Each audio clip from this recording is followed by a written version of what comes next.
रखते हुए इतिहास संकलन योजना के माध्यम से ये कार्य पूर्णतः प्रारंभ हो चुका है और आज का ये सत्र उद्घाटन सत्र है। इसके बाद जो विभिन्न सत्र होंगे उनमें अलग अलग संदर्भों पर, विषयों पर केंद्रित चर्चाएं होंगी। विशेष रूप से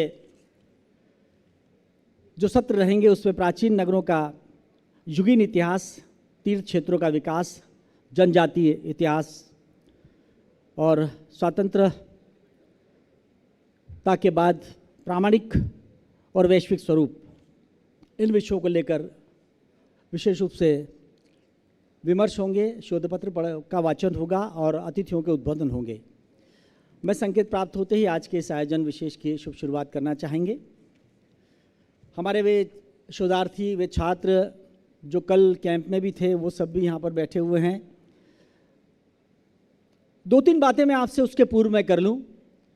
यद्यपि युग तकनीक का है, लेकिन आपकी जेबों में जो महंगे मोबाइल सेट्स हैं उन्हें आप वाइब्रेशन पर कर लें, क्योंकि इस समय जो उद्बोधन, जो आशीर्वचन, जो मार्गदर्शन, जो दिशा प्रदान की जाएगी, किंचित मैं नहीं चाहता हूं कि आप एक पंक्ति, एक शब्द से भी वंचित रहें और कोशिश करें कि जब हॉल में रहें तो आभासी पटल से थोड़ी दूरी बना लें। कल ही डिजिटल डिटॉक्स पर चर्चा हुई थी कि डिजिटल उपवास रखा जाना है। मैं आपकी उस बात को बहुत मान देता हूं और कामना करता हूं कि आज के इस आयोजन विशेष में भी आप उसी संदर्भ को पूर्णतः अक्षरशः पालन करेंगे। होता यह है कि जब हम हॉल में बैठे होते हैं तब भी लाइव देखने के लिए हम मोबाइल देखते हैं। क्षमा करें, ये परंपरा ठीक नहीं, आयोजन ये लाइव है। लेकिन जब वे मूर्तियां, वे सत्कार मूर्तियां, वे आशीर्वाद दाता, वे चिंतक, वे विचारक, वे मार्गदर्शक जब मंच पर हैं तो केवल उन्हें सुनना नहीं है, उनके व्यक्तित्व से, उस ऑरा से आपको ऊर्जा भी प्राप्त करना है। और यदि आप ये कर लेते हैं तो मैं समझता हूं कि किसी प्रार्थना से ये कम नहीं होता है, क्योंकि जो सानिध्य ऊर्जा होती है, जो एनर्जी ऑफ प्रॉक्सिमिटी होती है, उसका बड़ा महत्व माना जाता है हमारी भारतीय संस्कृति में। यद्यपि हम शुद्ध परंपराओं से आते हैं, लेकिन उसके बाद भी वरिष्ठ जनों का जो मार्गदर्शन और जो उनकी ऊर्जा रहती है वो हमारे लिए निश्चित रूप से किसी उत्प्रेरक का काम करती है, किसी प्रमोटर का काम करती है। तो आइए आप मानसिकता बना लीजिएगा थोड़ी देर और उसके बाद कुछ ही समय पश्चात हम आज के इस आयोजन को शुरू करेंगे। आज एक पुस्तक का विमोचन भी होना है। त्रिशताब्दी वर्ष था पुण्यश्लोका देवी अहिल्याबाई होलकर का। उसी क्रम में यहाँ पर बैठी हुई हैं डॉक्टर अंजना सिंह गौर। उनकी एक कृति भी प्रकाशित हुई जो अखिल भारतीय इतिहास संकलन योजना नई दिल्ली ने प्रकाशित की है। उसका विमोचन भी सम्माननीय अतिथियों के करकमलों से होना है। आज का यह आयोजन मूलतः 3 बिंदुओं पर केंद्रित है। जिस तरह की संपूर्ण ग्लोब 3 काल्पनिक रेखाओं पर विभक्त रहता है। पहला औपचारिक सत्र है, स्वागत सत्र है। उसके बाद अतिथियों का उद्बोधन है, किताब का विमोचन है और उसके बाद समापन। उसके बाद 15 मिनट का अवकाश रहेगा और तुरंत बाद प्रथम तकनीकी सत्र का हम प्रारंभ किया चाहेंगे। कुछ देर का मैं विराम चाहता हूं और उसके बाद हम आज का आयोजन संपूर्ण वंदे मातरम गीत के साथ प्रारंभ करेंगे।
मैं बहुत आदर के साथ आज के सभी सम्मानित अतिथियों का मंच पर आहूत कर रहा हूं और डॉक्टर रमन सिंह सोलंकी जी से और आयोजन के मध्य में जो हैं डॉक्टर प्रशांत प्राणिक जी से, दोनों से अनुरोध करता हूं कि हमारे सभी अतिथियों को मंच पर लेकर आएँ। डॉक्टर रमन सिंह सोलंकी जी और प्रशांत प्राणिक जी से मेरा अनुरोध है, सर्वप्रथम डॉक्टर बाल मुकुंद जी पांडे जो राष्ट्रीय महासचिव हैं अखिल भारतीय इतिहास संकलन योजना के, आदरणीय पद्मश्री भगवती लाल राजपुरोहित जी पूर्व निदेशक महाराजा विक्रमादित्य शोधपीठ, प्रोफेसर सीताराम दुबे जी, प्रोफेसर अर्पण भारद्वाज जी जो आज की अध्यक्षता कर रहे हैं, हमारे कुलगुरु हैं सम्राट विक्रमादित्य विश्वविद्यालय के श्री राजेश सिंह जी कुशवाहा, डॉक्टर शिवाकांत जी वाजपेयी, ख्यात समाजसेवी नरेश शर्मा जी, डॉक्टर तेज सिंह जी सेंधव। मैं सभी अतिथियों से प्रार्थना कर रहा हूं कि कृपया मंच पर पधारें।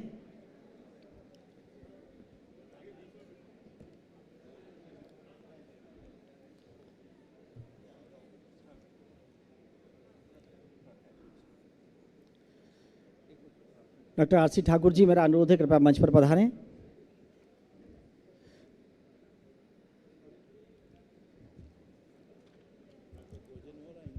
हाँ, चेयर है पर्याप्त। और सबसे पहले जो हमारी अस्मिता का प्रतीक है, संपूर्ण वंदे मातरम गीत होगा।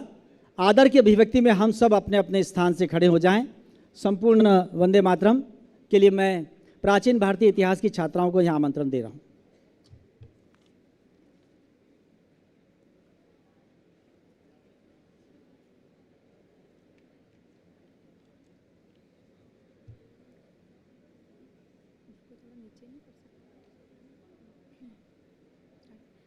वंदे मातरम, वंदे मातरम, सुजलाम सुफलाम मलयज शीतलाम शस्य श्यामलाम मातरम, वंदे मातरम, शुभ्र ज्योत्स्ना पुलकितयामिनी,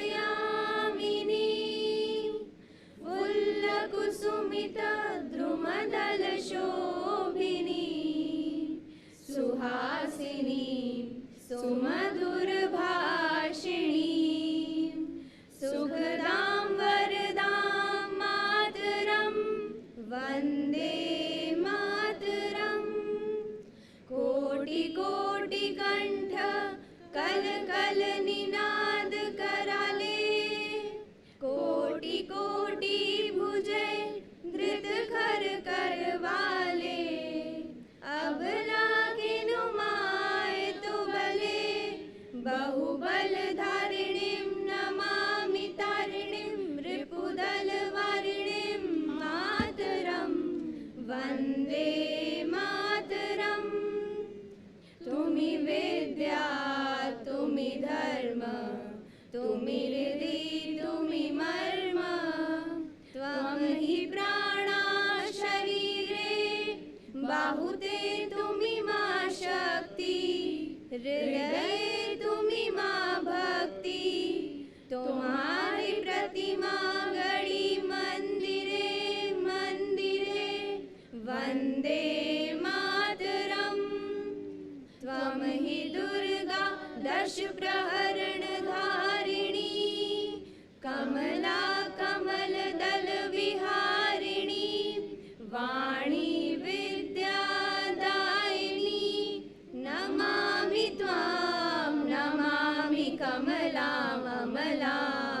अतुलां सुजलां सुफलां मातरं वन्दे मातरं श्यामलां सरलां सुष्मितां भूषितां धरणीं भरणीं मातरं वन्दे मातरं वन्दे मातरं। जय भारत माता की जय, भारत माता की जय। वंदे मातरम, वंदे मातरम, वंदे मातरम।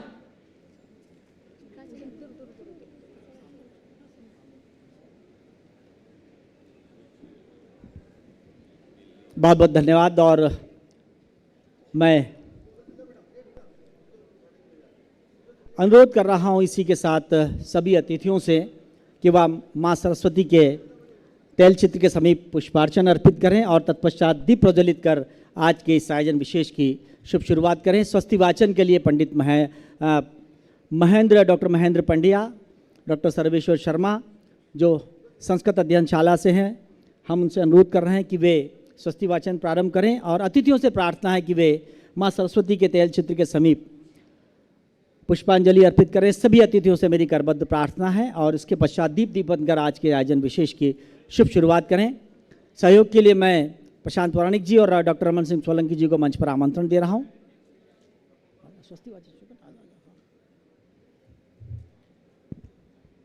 हरि ओम। जज्जागरतो दूरामुदयति दैवान् तदो सुप्तस्य तथैवैते दूरङ्गमन् ज्योतिखान् ज्योतिरेकान् तन्मे मनः शिवसङ्कल्पमस्तु। येन कर्मण्यपसो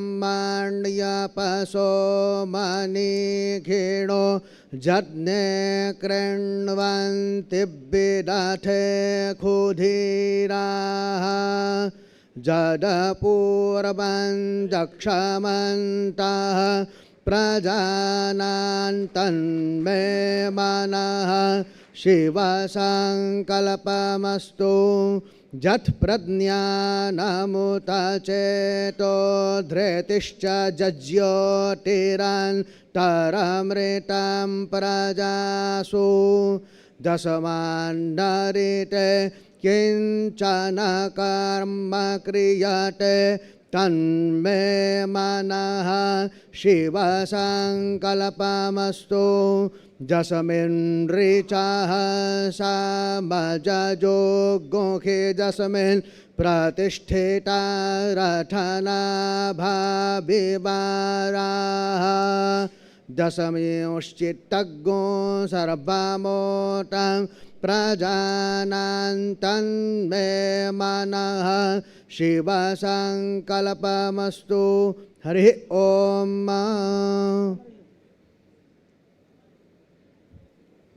सभी युवतियों से मैं मंचासीन होने का आग्रह। पंडित नरेश शर्मा जी हमारे मध्य आ गए हैं, उनसे आग्रह है कृपया अपना स्थान ग्रहण करें। प्रोफेसर एच अनिल जी से मेरा अनुरोध है कृपया मंच पर रहें। और अतिथि स्वागत की जो हमारी परंपरा है उस परंपरा के निर्वहन के लिए मैं कार्यक्रम संयोजक डॉक्टर प्रशांत पौराणिक जी और डॉक्टर रमन सिंह सोलंकी जी से अनुरोध कर रहा हूं कि वे यहाँ पर मंच पर उपस्थित रहें। और सबसे पहले हमारे आज के कार्यक्रम के अध्यक्ष प्रोफेसर अर्पण भारद्वाज जी के साथ ही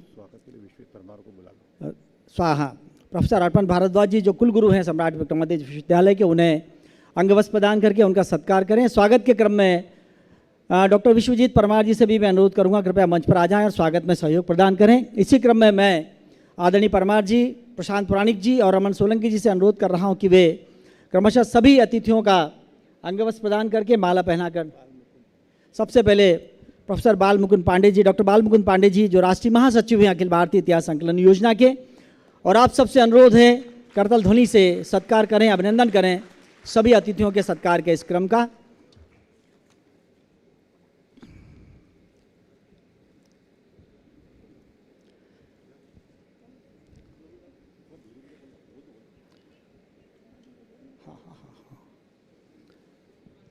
सत्कार कर रहे हैं और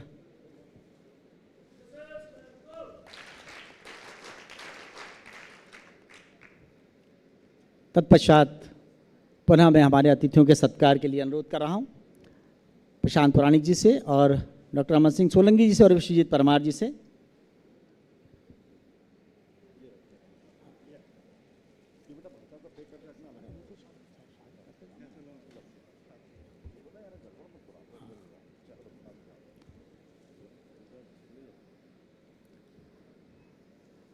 प्रोफेसर अर्पण भारद्वाज जी का स्नेहल स्वागत। कार्यक्रम संयोजक प्रशांत पुराणिक जी, डॉक्टर अमन सोलंकी जी और विश्वजीत परमार जी के माध्यम से। तत्पश्चात पद्मश्री भगवती लाल राजपुरोहित जी जो पूर्व निदेशक भी है महाराजा विक्रमादित्य शोधपीठ के, उनके सत्कार के लिए भी मैं अनुरोध कर रहा हूं। तत्पश्चात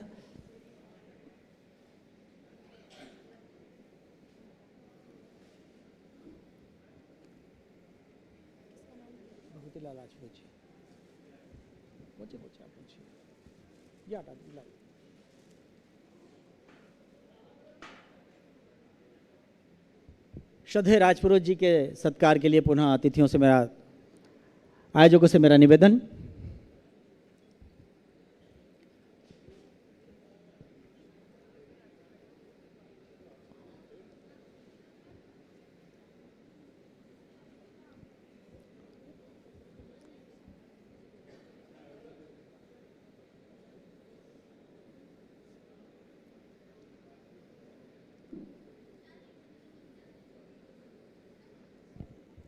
हमारे बीच प्रोफेसर सीताराम दुबे जी, पूर्व विभागाध्यक्ष बनारस हिंदू विश्वविद्यालय, यहाँ पर उपस्थित हैं। उनके सत्कार के लिए मेरा अनुरोध रहेगा।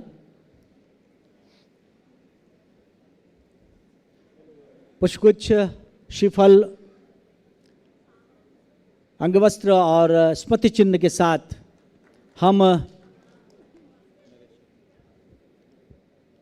स्वागत कर रहे हैं। उसके बाद विक्रमोत्सव 2026 में सदैव न केवल अभी बल्कि 2006 से लेकर आज तक 20 वर्षों से लगातार हम सबको ऊर्जा और मार्गदर्शन देने वाले ऐसे ख्यात समाजसेवी पंडित नरेश शर्मा जी के भावपूर्ण सत्कार के लिए मैं अनुरोध कर रहा हूं रमन सोलंकी जी, प्रशांत पुराणिक जी और विश्वजीत परमार जी से।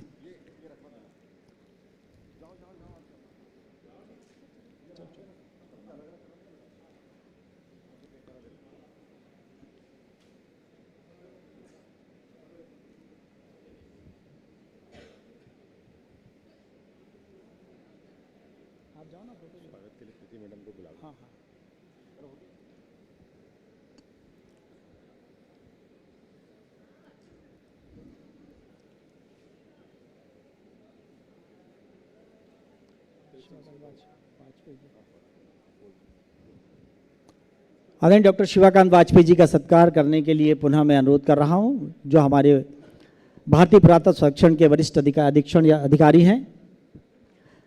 डॉक्टर प्रीति पांडे से भी मेरा अनुरोध रहेगा कि अतिथियों के स्वागत में मंच पर सहयोग प्रदान करें। डॉक्टर प्रीति पांडे।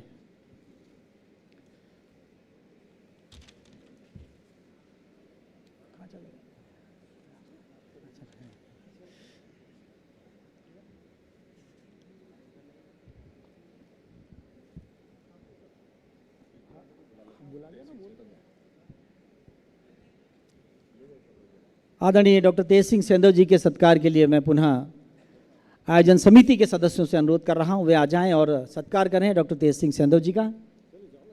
चलो ना यार।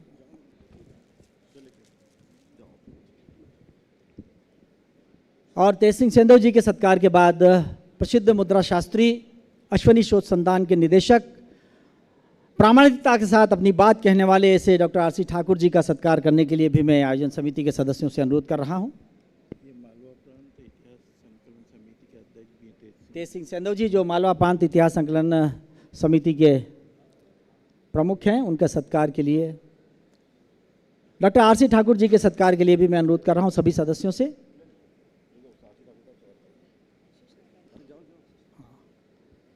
श्री आशीष नाटानी जी कृपया मंच पर आ जाएं और सहयोग प्रदान करें सत्कार में।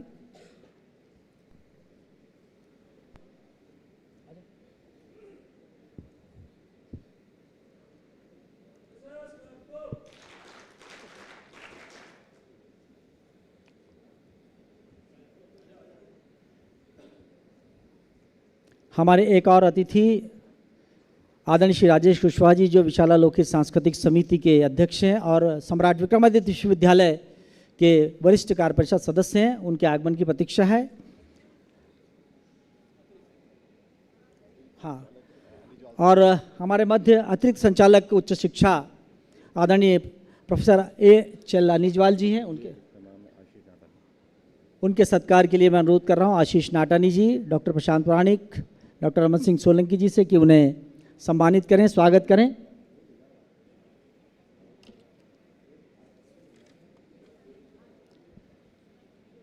श्रद्धेय अनिजवाल जी के सत्कार के लिए मेरा अनुरोध है सदस्यों से।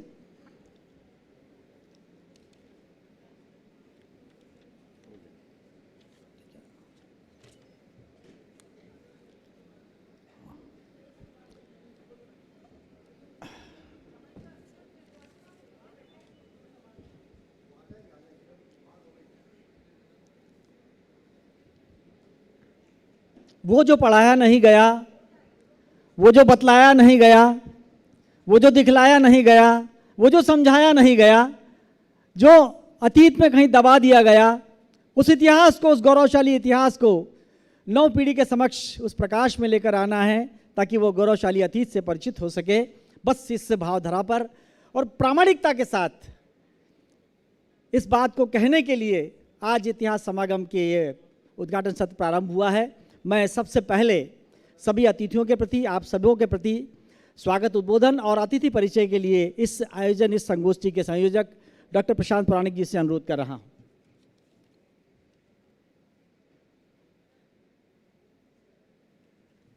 सभी को नमस्कार।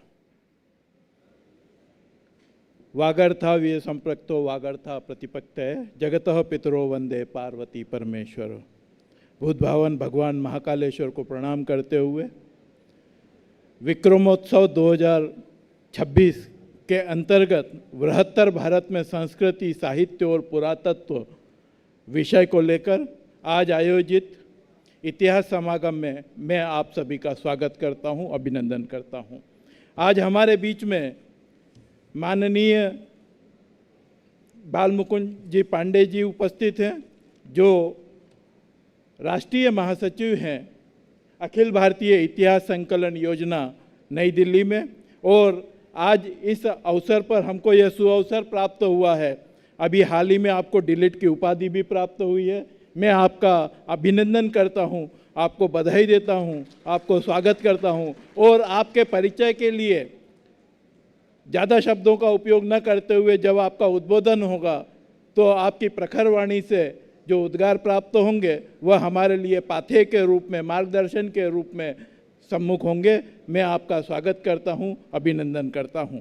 हमारे बीच में सम्राट विक्रमादित्य विश्वविद्यालय के माननीय कुलपति, कुलगुरु आदरणीय डॉक्टर अर्पण भारद्वाज जी उपस्थित हैं। रसायनविद आदरणीय कुलपति जी निरंतर नवाचारों के लिए मध्य प्रदेश में, उज्जैन में ही नहीं, मध्य प्रदेश में और विशेषकर अपने महाविद्यालय में A++ ग्रेड नेक के द्वारा प्राप्त कर जो नवाचार आपने किए हैं उसके कारण आप संपूर्ण भारत में रेखांकित हुए हैं। मैं आपका स्वागत करता हूं, अभिनंदन करता हूं। हमारे बीच में विक्रम विश्वविद्यालय के आचार्य, बनारस हिंदू विश्वविद्यालय के पूर्व विभागाध्यक्ष, प्राचीन भारतीय संस्कृति और पुरातत्व के विद्वान महिषी जो कि राष्ट्रीय स्तर पर अपनी पहचान रखते हैं, ऐसे प्रोफेसर सीताराम दुबे जी उपस्थित हैं। मैं आपका भी स्वागत करता हूं, अभिनंदन करता हूं। हमारे बीच में जिस कार्यक्रम को आज हम महाराजा विक्रमादित्य शोधपीठ के माध्यम से करने जा रहे हैं, उसके प्रारंभिक चरण से लेकर उसको विकसित करने में जिनका योगदान रहा है, ऐसे महाराजा विक्रमादित्य शोधपीठ के पूर्व निदेशक पद्मश्री डॉक्टर भगवतीलाल राजपुरोहित जी उपस्थित हैं। मैं आपका भी स्वागत करता हूं, अभिनंदन करता हूं। विक्रमादित्य की पहचान करने के लिए माननीय मुख्यमंत्री जी निरंतर प्रयासरत रहे और उस प्रयास में उनके सहयोगी के रूप में अनेक पुस्तकों के माध्यम से भगवतीलाल राजपुरोहित जी ने कार्य किया है। उनके साथ में नरेश शर्मा जी बैठे हुए हैं। आदरणीय श्री नरेश शर्मा जी शिक्षा, संस्कृति, साहित्य और लोक संस्कृति के माध्यम से उज्जैन में जन जागृति का कार्य माननीय मुख्यमंत्री जी के साथ कर रहे हैं।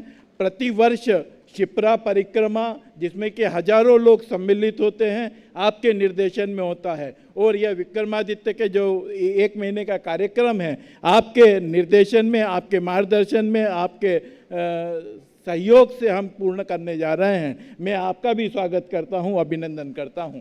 हमारे बीच में भारतीय पुरातत्व सर्वेक्षण के आदरणीय अधीक्षण, वरिष्ठ अधीक्षण डॉक्टर शिवाकांत वाजपेयी जी उपस्थित हैं। शिवाकांत वाजपेयी जो कि इसी विश्वविद्यालय के प्राचीन भारतीय इतिहास, संस्कृति एवं पुरातत्व के छात्र भी हैं। हमारे लिए यह गौरव का विषय है कि जबलपुर क्षेत्र ही नहीं, पूर्ण मध्य प्रदेश में आपके कार्यों के माध्यम से पुरातत्वीय धरोहर का संरक्षण विगत 4 वर्षों से हो रहा है। मैं आपका स्वागत करता हूं, अभिनंदन करता हूं। हमारे बीच में मालवा प्रांत इतिहास संकलन समिति के अध्यक्ष आदरणीय सेंधव जी उपस्थित हैं।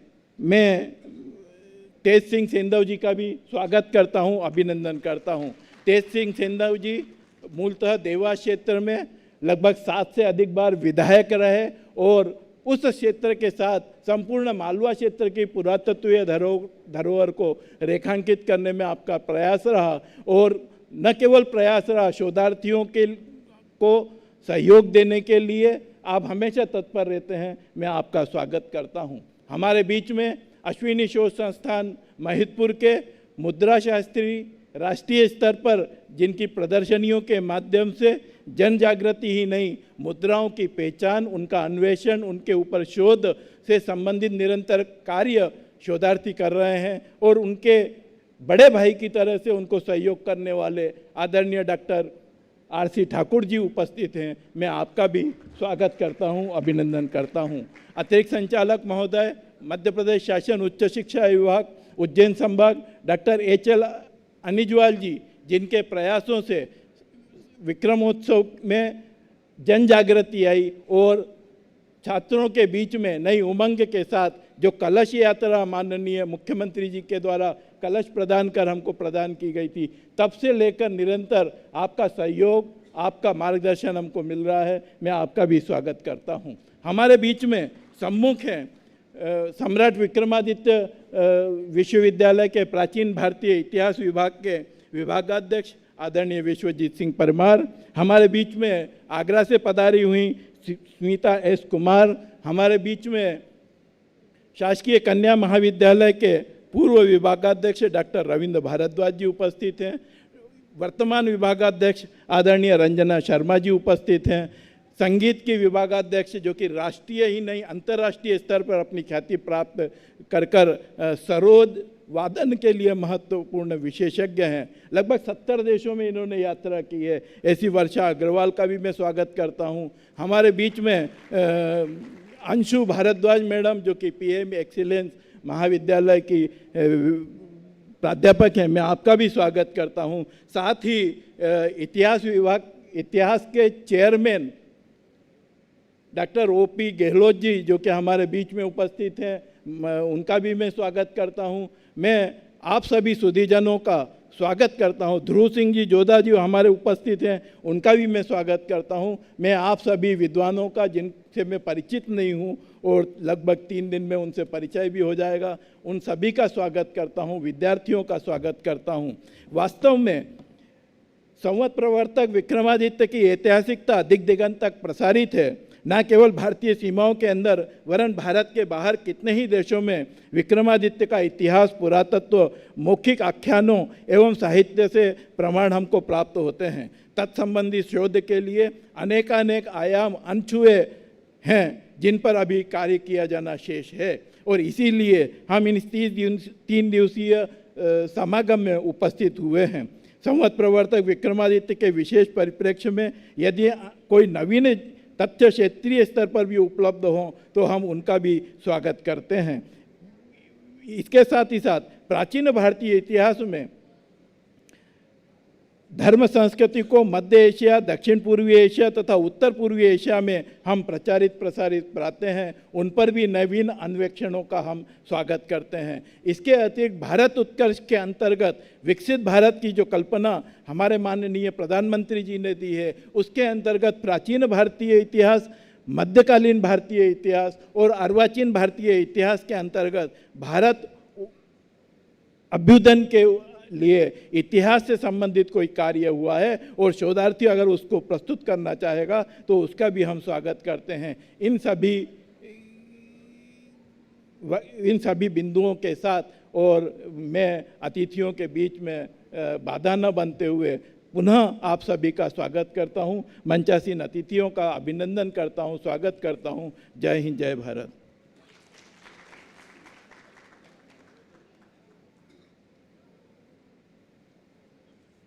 धन्यवाद आदरणीय डॉक्टर प्रशांत पुराणिक जी। और जैसा कि आपने परिचय के सत्र में कहा, हमारे बीच वे उपस्थित हैं जो कभी प्राचीन भारतीय इतिहास इस विश्वविद्यालय के छात्र रहे हैं। तो मैं सम्मानित सभापति महोदय से अनुमति लेते हुए इस आयोजन को और आगे बढ़ाता हूं।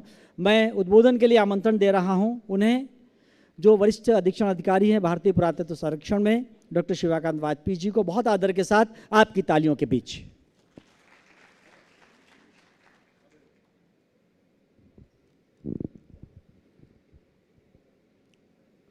गुरुर्ब्रह्मा गुरुर्विष्णु गुरुर्देव महेश्वरा गुरु साक्षात परम ब्रह्म तस्मै श्री गुरुवे नमः।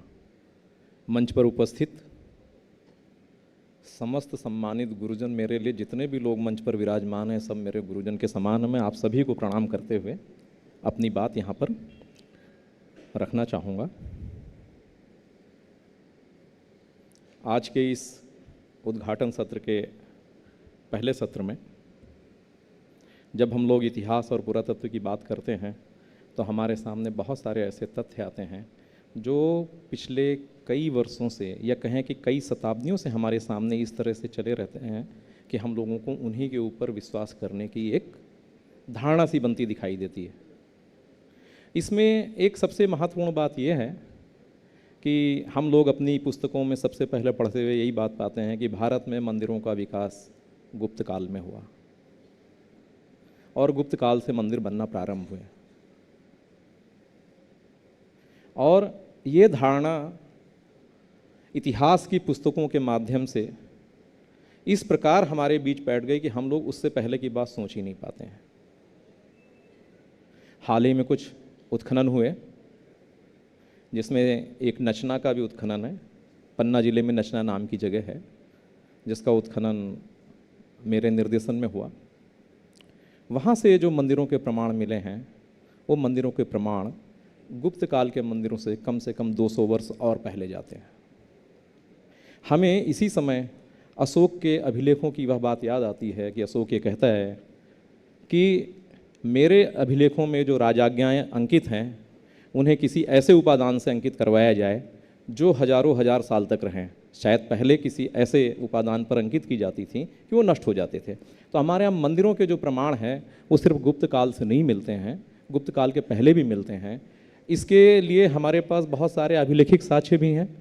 जिन अभिलेखिक साक्ष्यों की बात है आप नागरिक अभिलेख देख सकते हैं। उसके बाद बहुत दूर हम लोग नहीं जाए, विदिशा के पास में खाम बाबा का जो हेलियोडोरस का पिलर स्तंभ है उसको देख सकते हैं, जो प्रथम शताब्दी ईस्वी में गरुड़ध्वज स्तंभ की स्थापना की बात करता है।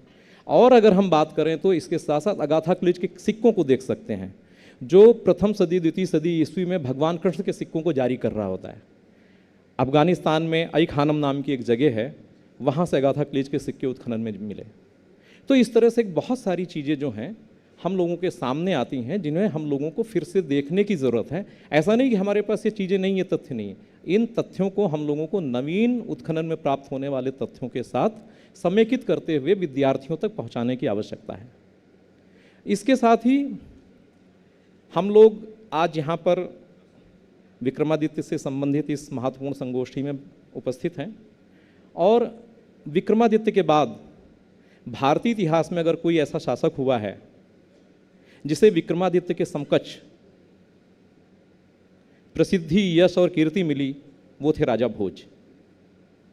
विक्रमादित्य की अनेक कहानियाँ या उनसे संबद्ध घटनाएं कालांतर में राजा भोज के साथ भी जुड़ती हुई दिखाई देती हैं।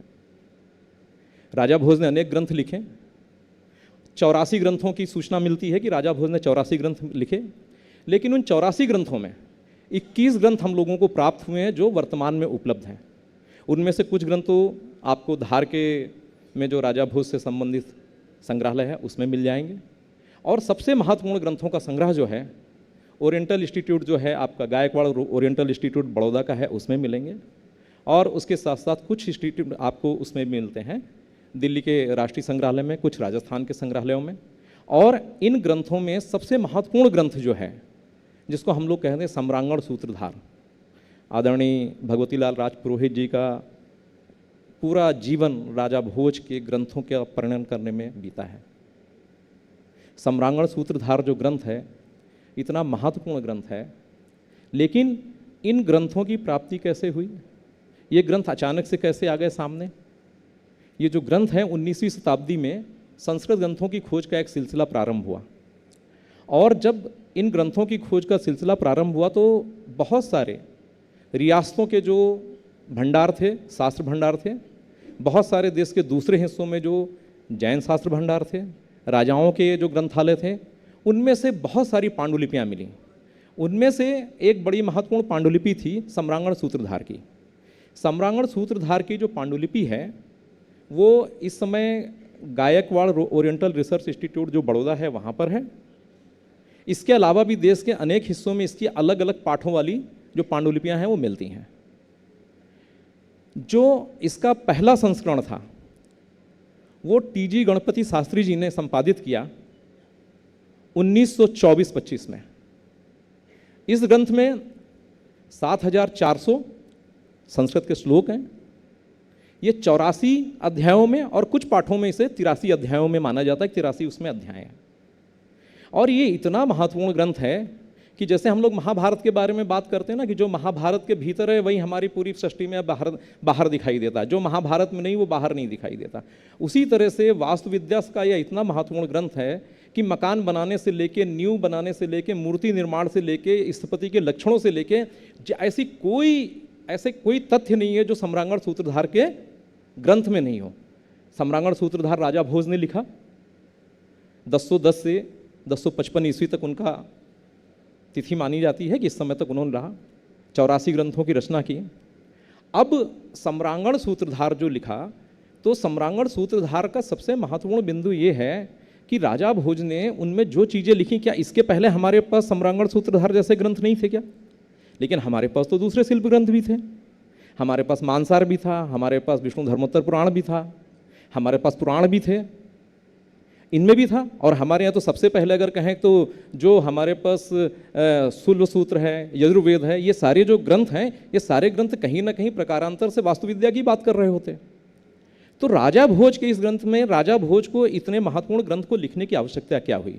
तो तत्कालीन समय में राजा भोज ने 11वीं शताब्दी में ये जितने भी पहले के जो ग्रंथ थे उन सारे ग्रंथों की भी चीज़ें लेते हुए एक बड़े ग्रंथ की रचना की जिसमें कोई विषय छूटा नहीं। इसमें देखिए जो 84 अध्याय हैं, उन अध्यायों का विभाजन भी बड़ा महत्वपूर्ण है कि किस तरह से काम होता है। कि जो पहला अध्याय है, पहले अध्याय में वो बात कर रहे होते हैं कि ये पृथ्वी की बात है, इसमें विश्वकर्मा जी कैसे आए, ब्रह्मा जी जो प्रजापति जी हैं कैसे आए, और ब्रह्मा जी के नियंत्रण में विश्वकर्मा जी काम करते हैं। ब्रह्मा जी आचार्य थे और जो विश्वकर्मा जी हैं ये सृष्टि के निर्माण का काम, जिन्होंने इंद्र की नगरी थी अमरावती, उसका निर्माण उन्होंने किया था। किसके निर्देश पे किया था उन्होंने? ब्रह्मा जी के निर्देश पे किया था। आप जब पहला अध्याय उसका देखेंगे तो उसमें ये चीज़ दिखाई देती है। और इसके बाद दूसरे अध्याय में लोग क्या करते हैं कि एक कहानी शुरू होती है। विश्वकर्मा जी अपने पुत्रों से वार्ता करते हैं, संवाद करते हैं। और उनके पुत्र कौन कौन से थे? उनके 4 पुत्र थे, सिद्धार्थ थे, अपरिजात थे। ये उनके 4 पुत्र जो थे, जय और विजय, इस तरह से 4 उनके पुत्र थे। उन पुत्रों को वो ये निर्देश देते हैं कि आप पूरी दुनिया में, पूरी पृथ्वी की चारों दिशाओं में जाके वास्तुविद्या का निर्माण करेंगे, आप अलग अलग भवनों का निर्माण करेंगे। और माना जाता है कि पृथ्वी के पहले राजा तो राजा पृथु थे, और उन्होंने इनके माध्यम से यहाँ पे इन सारी चीज़ों का निर्माण करवाया। अब इसमें अध्याय 2 के बाद जो अध्याय 8 आता है और अध्याय 10 आता है वो बड़ा महत्वपूर्ण है। आज हम लोग कहते हैं ना कि हम लोगों ने अपने घरों में तुलसी का पौधा लगाते हैं। तुलसी की परंपरा हमारे यहाँ तो बड़ी प्राचीन काल से है, लेकिन राजा भोज का सम्रांगण सूत्रधार इस बात का उल्लेख करता है कि हम लोगों को अपने घरों के आंगन में तुलसी का पेड़ लगाना चाहिए। जब हम लोग बात करते हैं ना, एक कहावत हम लोगों ने सुनी होगी कि दीवारों के भी कान होते हैं। ये तो कहावत हम लोग सुनते आ रहे हैं, लेकिन राजा भोज का जो ग्रंथ है जब आप पढ़ेंगे तो कहता है कि जब हम घर बनाएं उसमें पुरनिवेश करके एक अध्याय है जो अध्याय 10 है आपका, एक अध्याय 8 है। अध्याय 8 में भूमि परीक्षण और मकानों के निर्माण की बात करता है कि भवन का निर्माण कैसे होना चाहिए। तो ये कहते हैं कि जब आप मकान बनाएंगे तो मकान बनाने में आपकी दीवार अलग हो और आपके पड़ोसी से आपकी दीवार नहीं मिलती हो, मतलब दोनों दीवारें एक साथ नहीं मिलती हो, सिंगल दीवार का मकान अच्छा नहीं माना गया। तो एक कहावत को उससे जोड़ के देखें कि राजा भोज ने तो कहा कि सबकी दीवारें अलग अलग होनी चाहिए घरों की, इसीलिए परंपरा आई कि हम लोग अपनी दीवारें अलग अलग बनाते हैं और अलग अलग बनना चाहिए। अध्याय 2 उसमें, उसके बाद जो भूमि परीक्षण वाला अध्याय है अध्याय 8, उसमें एक चीज़ आती है कि आपका जो घर होता है या तो चौकोर जो घर वर्गाकार होता बहुत अच्छा माना जाए। ये आज के समय में हम लोग वास्तु वाला जो आता है ना बहुत आता है, इसी तरह से कि वास्तुविद्या कैसे आई, इसी तरह से आई वास्तुविद्या, वहीं से पढ़ के आज के इंजीनियर लोग हम लोगों को बताते हैं कि किस तरह से मकान बनना चाहिए। तो अध्याय जो 8 रहा उसके अंदर आपको बताया गया कि मकानों का आकार जो है वर्गाकार होना चाहिए, आयताकार होना चाहिए, वही मकान अच्छे होते हैं। नीम, बहेड़ा और उसके बाद बरगद, इनके जो पेड़ हैं इनके पेड़ों का उपयोग नहीं करना चाहिए, मतलब इनको काटना नहीं चाहिए, मकान के निर्माण में इनका नहीं होना चाहिए।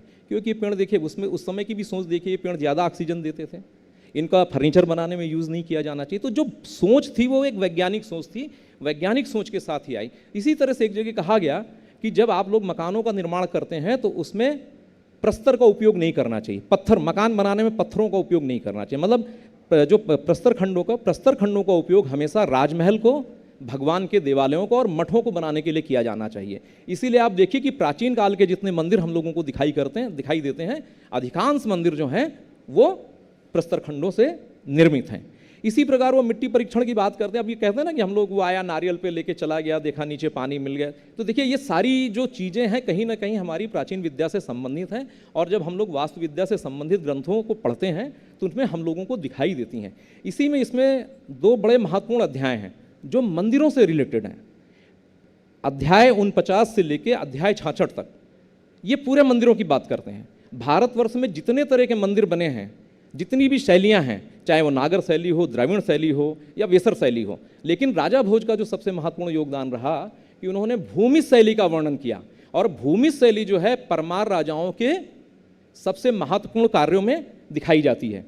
तो राजा भोज ने जो भूमि शैली के मंदिरों का निर्माण किया, वो भूमि शैली के मंदिर जो हैं हमारे यहाँ सबसे महत्वपूर्ण उदाहरण कहाँ का, उदयेश्वर का मंदिर है, उदयादित्य परमार द्वारा बनाया गया, इसका जिक्र मिलता है। इसके साथ साथ बहुत सारे ऐसे और भी चीज़ें हैं कि जैसे उन्होंने स्थपति का जिक्र किया कि जो मंदिर बनाएगा या मूर्तियाँ बनाने वाला व्यक्ति होगा, जैसे अध्याय 73 से लेकर अध्याय 84 तक या 83 तक जितना अंतिम अध्याय है उसमें प्रतिमा लक्षण का विधान किया गया कि प्रतिमाएं कैसी बनेंगी, लेकिन प्रतिमा बनाने वाला कैसा होना चाहिए। स्थपति को भी बताया गया, उसके अंदर स्थपति के कौन कौन से गुण होने चाहिए। तो उन्होंने स्थपतियों के 4 गुण बड़े महत्वपूर्ण बताए हैं कि उनके अंदर शील होना चाहिए, उनके अंदर प्रज्ञा होनी चाहिए, कर्म होना चाहिए और शास्त्र का ज्ञान होना चाहिए। कि अगर ये चारों चीज़ें नहीं है तो वो एक स्थपति नहीं हो सकता। इसी तरह प्रतिमा लक्षण की जब बात हुई तो ताल मान प्रमाण की बात आ जाती। ताल मतलब हमारी ताली है ना, मान मतलब जो शास्त्रीय मान होते वो, और अंगुल की नाप होती थी। तो आप जब पढ़ेंगे इन ग्रंथों को तो हमारे इन प्राचीन ग्रंथों में इस तरह की बड़ी महत्वपूर्ण सामग्री है जिसको हम लोग पुरातात्विक दृष्टि से भी आजकल देख रहे हैं कि किस तरीके से जो राजा भोज के समय में भूमि शैली के मंदिरों में इन मापों का जिक्र किया गया वो हमारे किन किन मंदिरों पे अप्लाई होती है। तो आपको ये जान के आश्चर्य होगा कि लगभग भूमि शैली के जितने भी मंदिर बने उसमें तालमान प्रमाण लगभग वैसा ही है जैसा कि राजा भोज के सम्रांगण सूत्रधार में हम लोगों को दिखाई देता है। आप लोगों ने मुझे अवसर दिया और ध्यान से सुना, उसके लिए मैं आप सब लोगों को एक बार फिर पुनः धन्यवाद देता हूँ और मंच को हार्दिक प्रणाम करता हूँ। धन्यवाद। धन्यवाद डॉक्टर शिवकांत वाजपेयी जी। और मैं बहुत आदर के साथ इसी क्रम में उन्हें आमंत्रण दे रहा हूं जो सदैव हमें ऊर्जा प्रदान करते हैं, न केवल ऊर्जा बल्कि हमारा मार्गदर्शन करते हैं। ऐसे हमारे आज के सम्माननीय डॉक्टर बाल मुकुंद जी पांडे, जो राष्ट्रीय महासचिव हैं अखिल भारतीय इतिहास संकलन योजना के। मैं बहुत आदर के साथ उन्हें अनुरोध कर रहा हूँ यहाँ पर पोडियम पर आएँ और अपना विचार व्यक्त करें। श्रद्धेय पांडे जी।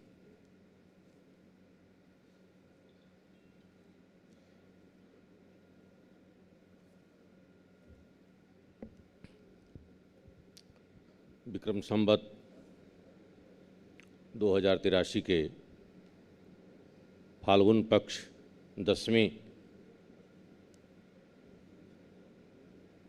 शुक्ल पक्ष के दिन आज आयोजित विक्रमोत्सव के बीच में इतिहास विषय पर चर्चा के लिए एकत्रित विद्वानों में हमारे पद्मश्री राज पुरोहित जी, एक और पद्मश्री आने वाले थे व्यास जी, लेकिन वो 28 को आएंगे। कल हमको फ़ोन करके बताया कि मैं आज नहीं आ पा रहा हूँ। हमारे कुलगुरु हमारे आचार्य सीताराम दुबे जी, अभी जिनका अभिभाषण हमने सुना है, से वाजपेयी जी, हमारे मालवा प्रांत के अध्यक्ष डॉक्टर तेज सिंह संधव जी,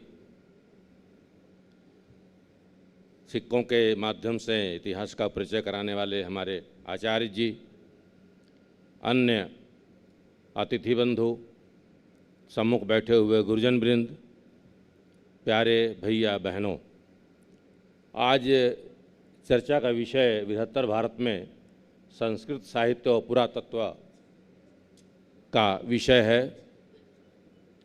जब बृहत्तर भारत की परिकल्पना हम करते हैं तो वह राजनीतिक भारत नहीं होता, वो सांस्कृतिक भारत होता है।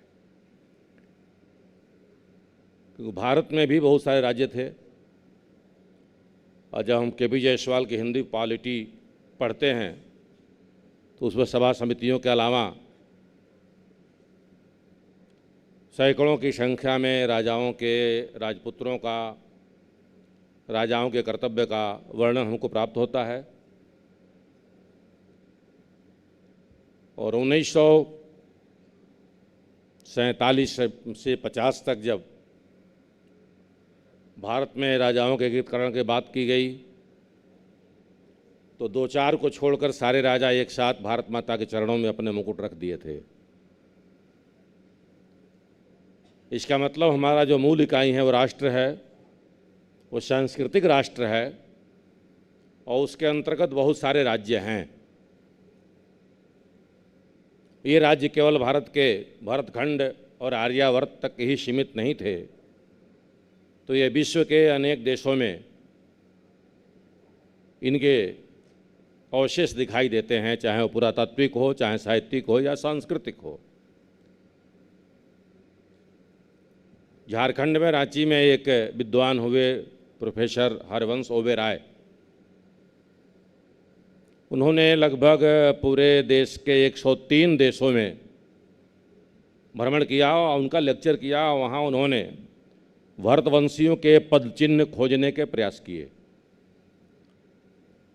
उनके लेक्चरों का संग्रह था, कुछ पेपर भी थे, उसको इकट्ठा करके हम लोगों ने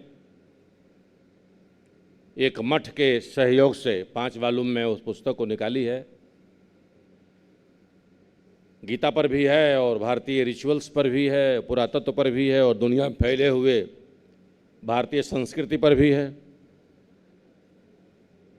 उनका ये मानना था कि पूरे विश्व के नक्शे से 4 पर्दे हटा दिए जाएं तो धरती के प्रत्येक भूभाग पर भरतवंशियों के पदचिन्ह दिखाई दे जाएंगे। और 4 पर्दों की बात कहते हैं कि अरब से मोहम्मद साहब के पर्दे को हटा दिया जाए, रूस से कार्ल मार्क्स के पर्दे को हटा दिया जाए, अमेरिका से कोलंबस के पर्दे को हटा दिया जाए, और यूरोप से ईसा मसीह के पर्दे को हटा दिया जाए। तो उसके पहले क्या था? तो उसके पहले सब जगह भारतीय संस्कृति के पदचिन्ह, भारतवंशियों के पदचिन्ह दिखाई देंगे। आज सुबह संधव जी से बात हो रही थी तो संधव जी ने कहा कि एक पुस्तक वांकड़कर जी ने लिखी थी और वह वांकड़कर जी ने जो पुस्तक लिखी थी उसका नाम अक्षर ज्ञान या साक्षर कुछ है, स्पष्ट नहीं हो पा रहा था, लेकिन उन्होंने लिखा है कि वहाँ अरब में एक लिपि थी और उस लिपि का नाम था नैवेती, और चूंकि लेखनी वहाँ नहीं थी इसलिए हड्डियों के, पशुओं के हड्डियों को कलम बना करके और हिस्सा हाथ में पकड़ करके लिखने की परंपरा थी, और इसीलिए वो दाहिने से बाएं न जाकर बाएं से दाहिने तक जा सकती है। इस प्रकार के लिपि की बात वहाँ की गई थी। हमारा एक पत्रिका निकलती है इतिहास दर्पण, उसमें आज से 5-6 साल पहले एक 24 पन्ने का लेख आया था फोटो के सहित, और उसमें उन्होंने कुछ साहित्यिक और कुछ पुरातात्विक स्रोतों को लेकर के मोहम्मद साहब के पहले का अरब की बात की थी। आज भी वो हम देख रहे हैं कई ऐसे राष्ट्रवादी मुसलमान जो ये कुरान और उर्दू और फारसी को जानने वाले हैं, बड़े मुखर होकर इन बातों को बोलने लगे हैं। और एक गालिब था शायर, उन्होंने ये भी कहा था कि काबे से पर्दा न हटा जालिम, हो न हो काफिर सनम निकले। अगर काबे से पर्दा हटा तो हो सकता है वहाँ भी काफिर ही निकल जाए। ये हमारा नहीं है, ये गालिब कहता है। और हमारे तंत्रपण जो एक पत्र छपा था, गुंजन अग्रवाल ने उसको रिसर्च करके छापा था, तो उसमें वो बताते हैं कि महाभारत में जब युद्ध समाप्त होता है तो बचे हुए कुरु वंश के लोग उलूक के नेतृत्व में, उलूक मतलब शकुनी के पुत्र के नेतृत्व में पश्चिम चले जाते हैं, और गंधारी भी शिव भक्त है, यह महाभारत उद्घोषित करता है। और पश्चिम जाकर कुरु लोग ही कुरैश की स्थापना करते हैं, और वहाँ शिव भक्त होने के कारण से शालिग्राम के शिव की लिंग की स्थापना होती है। अब आज भी वहाँ जब जाएंगे ले जो जाते हैं वो बताते हैं कि मूर्तियों का बहुत बड़ा एक संग्रह है जिसको शैतान कह के पत्थर मारा जाता है। और वहाँ एक कुआं है, उसमें ताड़ के पत्ते चढ़ाए जाते हैं, और जो हज करने जाते हैं वो सारे बाल मुड़ा करके या एक धोती पहन करके, और वह शिव का दर्शन करते हैं। एक दूरबीन लगा हुआ है और उसको कहते हैं बोसा लेना, वो चूमते हैं और शिव का दर्शन करके और फिर आबे जमजम जो शिव मंदिर के उत्तर साइड से बहने वाला धारा है वहाँ से वो लेकर के आते हैं। जब एनालिसिस किया जाएगा तो वहाँ चिंतन परंपरा हमारी दिखाई देती है। 1909 में अलीपुर जेल से जब अरविंद निकलते हैं और जेल में उनको साक्षात भगवान कृष्ण का दर्शन होता है और उसका उपदेश भी सुनते हैं वो। उसके पहले वो विश्व भारती की बात करते रहे। इसलिए अब निकलते हैं बाहर तो उत्तर पाड़ा का भाषण जब आप पढ़ेंगे तो वो कहते हैं कि राष्ट्र भक्ति सनातन भक्ति ही है। सनातन की उपासना, सनातन का संरक्षण ही राष्ट्र का संरक्षण है। तो इसलिए सनातन का जो विस्तार है पूरे दुनिया में, चाहे वो थाईलैंड हो, चाहे कंबोडिया हो, चाहे लाओस हो, चाहे मलेशिया हो, चाहे वियतनाम हो, चाहे वो बाली हो, चाहे सूरीनाम हो, चाहे वो केन्या हो, यहाँ तक साउथ अफ्रीका में भी हिती संप्रदाय के लोग मिलते हैं, अमेरिका में मय संप्रदाय के लोग मिलते हैं, और सारे तत्व चिन्ह है लेकिन पर्दे से ढक दिया गया है। वह पर्दा हटाने का काम बृहत्तर भारत योजना के पास है, और भारत सरकार IGNCA के माध्यम से बृहत्तर भारत का इतिहास पर एक बहुत बड़ा काम कर रही है। और हमारे दिल्ली के जो प्रांत के अध्यक्ष हैं वही उसके कोऑर्डिनेटर हैं, तो उससे बहुत सारे विषय खुल के आ रहे हैं। पिछले 3 साल पहले आज़ाद हिंद फौज का 100 साल पूरा हुआ था, तो 75 साल पूरा हुआ था। तो मैं गया था वो 5 देशों में, जहाँ इंडोनेशिया के कैथा हाल में जहाँ पहली बार ध्वज फहराया गया था, 21 अक्टूबर को हम लोग भी जाकर वहाँ पर ध्वज फहराए थे। तो सब जगह हम देखते हैं कि वो पदचिन्ह दिखाई देते हैं, चाहे कंबोडिया का अंकोर वाट का मंदिर हो, चाहे वियतनाम का वो शिव मंदिर हो, जो चिल्ला चिल्ला कर कह रहा है कि भारतीय संस्कृति का विस्तार भारतीयों ने दुनिया में किया है, क्योंकि हमारी फितरत थी। जब इस्लाम कहता है कि 7 दिनों में भगवान ने या खुदा ने, अल्लाह ने सृष्टि की स्थापना की और उसके बाद कही कि जाओ सबका भोग करो, लेकिन वो भोगवादी संस्कृति भारत में नहीं चली और इतना दिन तक नहीं चली, 1400 वर्षों 1800 वर्षों तक नहीं चली, क्योंकि साधन नहीं थे। और ये साधन अब पूरा मिल गए हैं 200 साल पहले, जब अंग्रेजों के आने के बाद।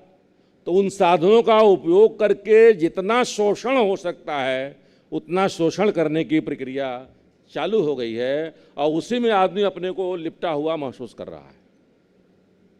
उसको जानने की आवश्यकता हमको है और बृहत्तर भारत में भारतीय संस्कृति का प्रसार क्यों और कैसे हुआ, उसके मूल तत्वों को जो हम देखेंगे तो हम समझ आएगा।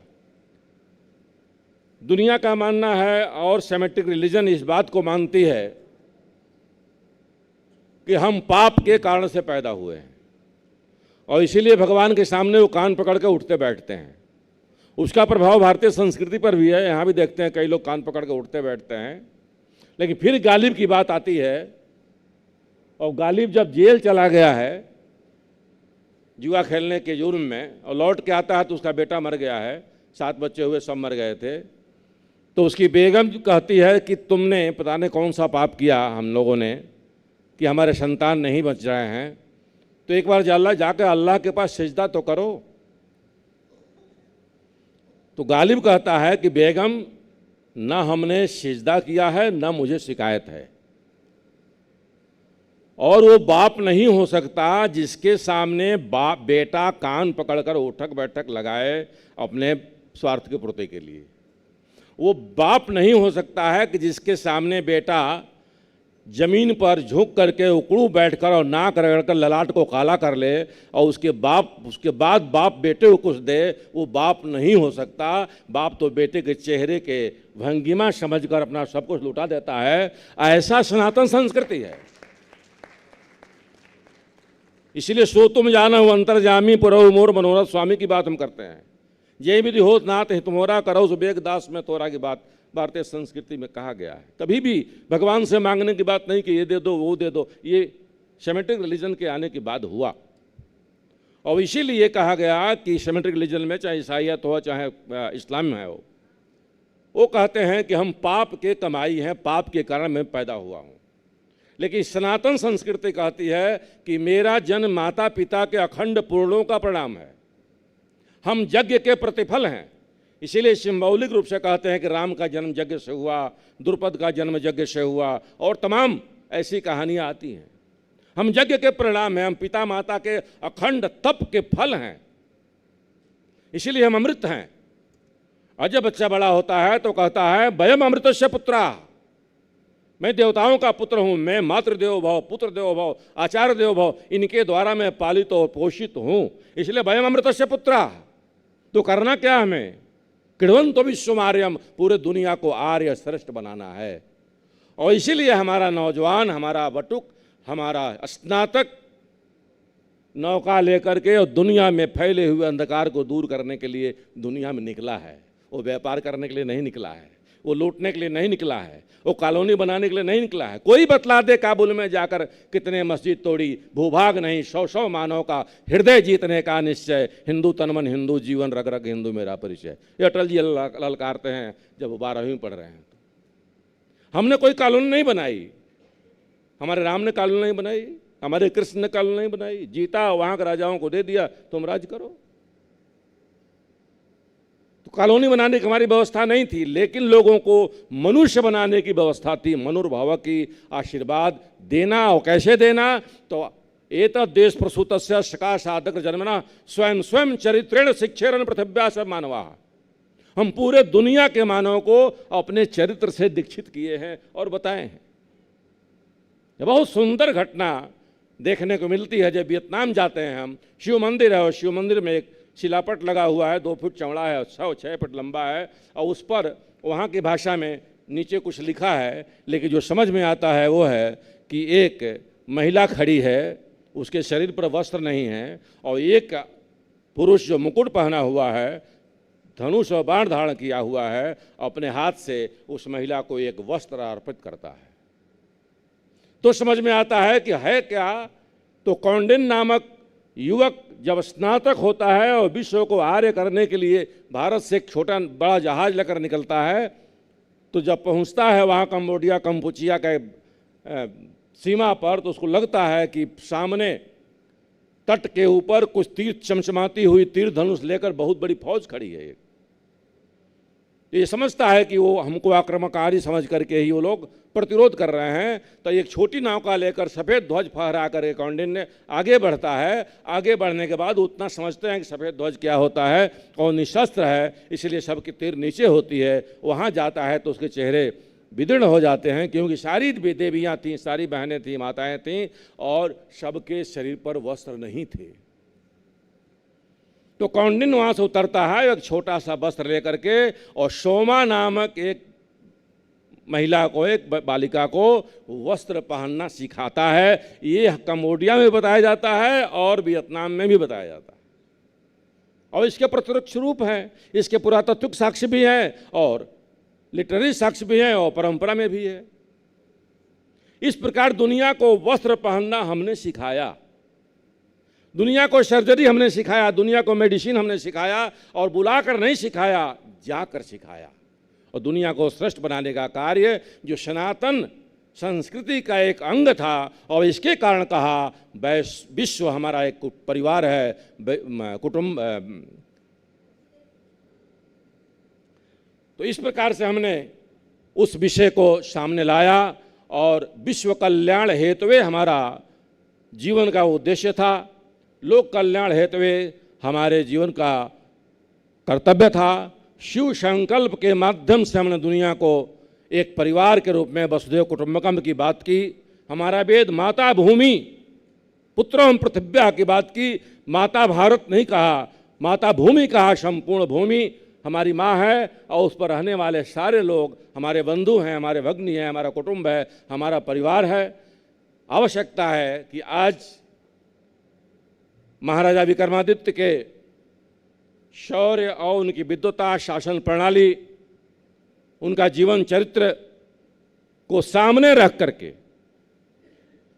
और उज्जैन से जो एक शिक्षा की नगरी है, एक तपस्या की नगरी है, एक तप की नगरी है, एक न्याय की नगरी है, यहाँ से ये उद्घोष पूरे विश्व में जाए कि सनातन संस्कृति ही दुनिया के कल्याण करने के लिए सक्षम है, परिवार व्यवस्था ही दुनिया को शांति दे सकती है। ओम द्वौं शांति अंतरिक्ष गौं शांति आपः शांति और सदैव शांति की बात वैदिक काल से हम कर रहे हैं। ये जो ग्लोबल वार्मिंग की बात, जब हम शांति की बात करते हैं तो ग्लोबल वार्मिंग की बात शुरू हो जाती है।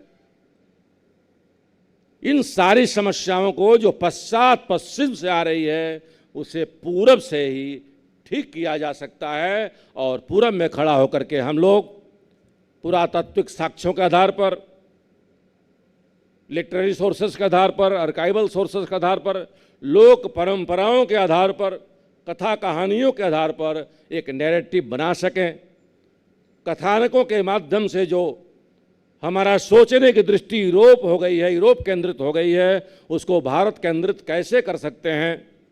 उसमें अहिल्याबाई होलकर से लेकर शिवाजी महाराणा, महाराणा प्रताप, रामायण महाभारत, वेद, वेदांत, वेदांग, उपनिषद, पौराण, आरण्यक, निरुक्त, छंद के माध्यम से हम भारतीय ज्ञान परंपरा को सक्षम बना करके, बड़ा बना करके, पंडित सीताराम दुबे जी जैसे आचार्यों का एक बड़ा समूह खड़ा करके हम भारत के इतिहास के सोर्स पर बात कर सकते हैं और फिर दुनिया में हमारी कंट्रीब्यूशन क्या है, दुनिया को हमारा देय क्या है, और आज भी दुनिया उसके लिए और कोई रास्ता नहीं बचता।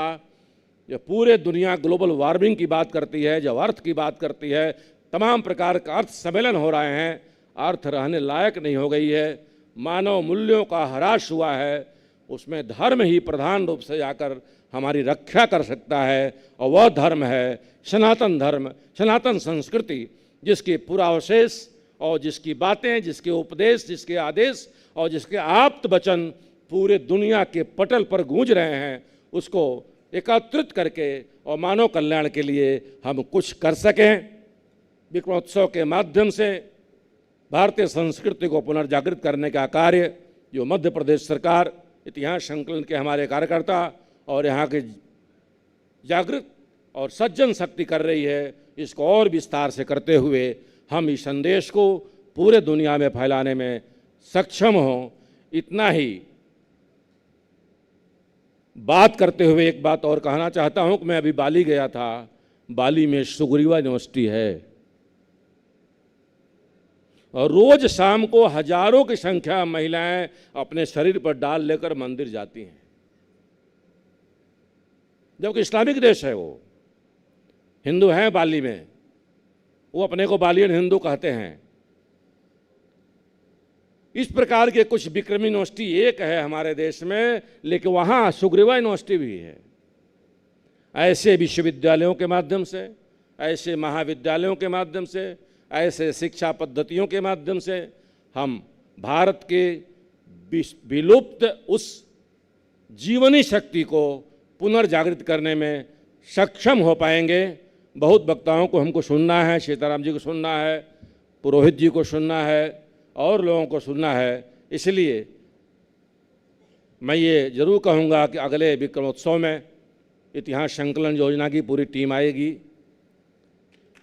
और हम लोग इस सेमिनार को 3 दिन रह करके और भी बड़े विद्वानों का ये समूह है यहाँ, उसका लाभ उठाएंगे और उसको पूरे देश और दुनिया में बांटने का प्रयास करेंगे। आपने मुझे बुलाया, इसके लिए बहुत बहुत धन्यवाद। चिंतन परक और विचार परक इस उद्बोधन के लिए हम समूह की ओर से आपके प्रति कृतज्ञता ज्ञापित करते हैं।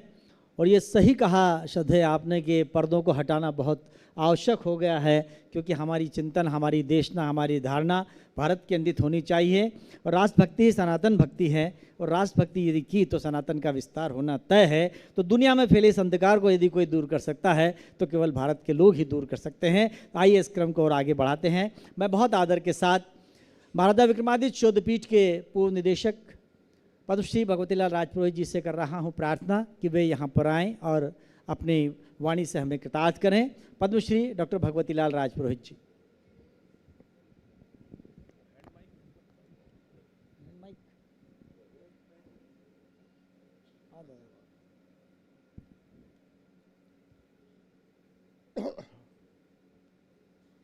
वागर्थाव्य संपृक्तौ वागर्थ प्रतिपत्तये जगतः पितरौ वंदे पार्वती परमेश्वरौ। समादरणीय पांडे जी, समादरणीय कुलगुरु महोदय, समादरणीय दुबे जी और समादरणीय पूरा मंच और सदन,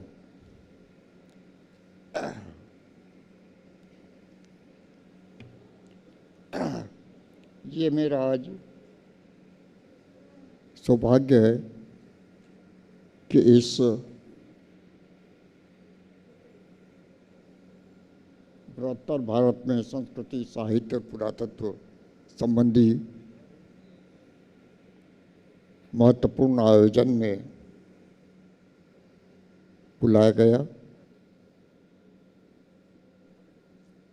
मैं बहुत आभारी हूँ।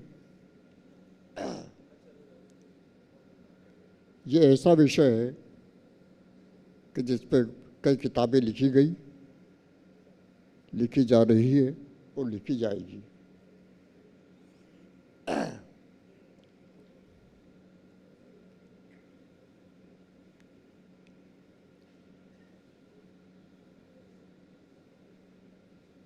भारत का विदेशों से संबंध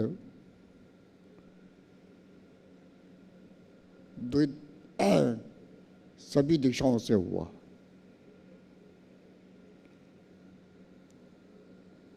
हम जानते हैं कि अशोक के समय श्रीलंका हमारी बौद्ध धर्म की यात्रा हुई। हम ये भी जानते हैं कि दक्षिण पूर्व एशिया पूरा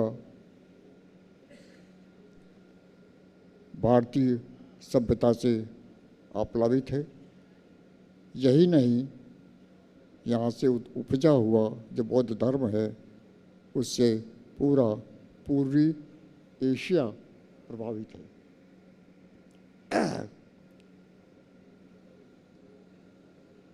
पश्चिम भी प्रभावित है, लेकिन पश्चिम ने हमको अधिक प्रभावित किया।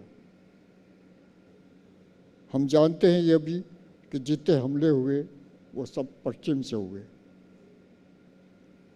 और पश्चिम से आती हुई विभिन्न सभ्यताओं ने इस देश को प्रभावित किया।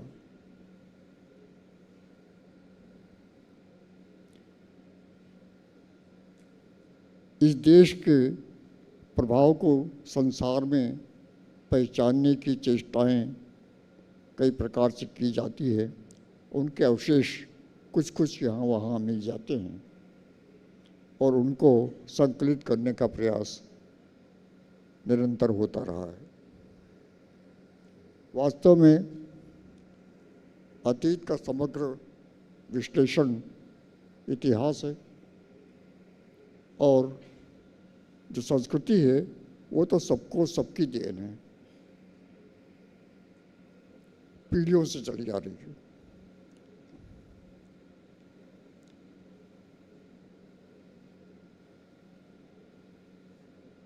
जब श्री कृष्ण का युग था उस समय श्री कृष्ण का सामना एक यवन से हुआ था और वो था काल यवन। विष्णु धर्मोत्तर पुराण में हरिवंश पुराण में एक कथा आती है जिसके अनुसार भारत के विभिन्न कृष्ण विरोधी जो राजा थे उन्होंने विचार किया कि कृष्ण का सामना कैसे किया जाए। उनमें से एक राजा था जिसके पास विमान था। सबने तय किया कि यह जाकर के काल यवन को लाए और वो कृष्ण का सामना करे। वो विमान से जाता है और काल यवन को आमंत्रित करता है। तो ये वो पश्चिम की तरफ था और वहाँ से वो यात्रा करता है काल यवन। आगे कथा सर्वज्ञात है।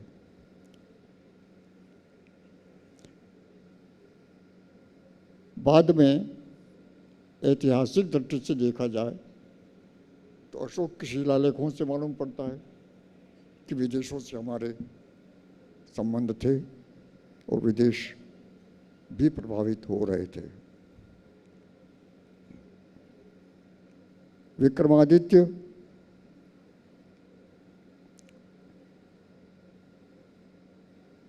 शून्य से उठ करके आसमान तक छा गया, क्योंकि उस समय उसका राज्य जो है वो छिन गया था, पिता का राज्य, और शकों ने अधिकार कर लिया था। उन शकों को पराजित करके उसने जो प्रतिष्ठा प्राप्त की, वो प्रतिष्ठा देश विदेश में विख्यात हो गई। एक मालवी लोक भाषा में कहावत है, ऊपर तो सूरज तपे, नीचे विक्रम जीत, धन धरती धन देश की हो, धन राजा की रीत। तो राजा तो बहुत सारे होते हैं हर समय, लेकिन वो ऐसा राजा था जिसकी शासन की रीति जो है वो ऐसी थी जिसने सबको प्रभावित किया।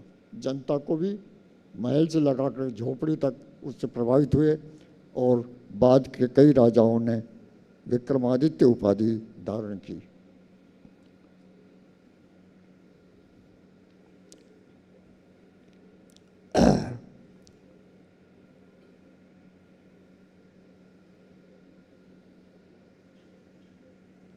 बृहत्तर भारत में भारतीय संस्कृति के जो अवशेष हैं वे बिखरे हुए यहाँ वहाँ कुछ मिल जाते हैं। अब हम अपने अतीत पर गौरव करें। एक कहावत और है मालवी की कि मेरे दादाजी ने घी खाया था, सूंघो मेरा हाथ। तो केवल हम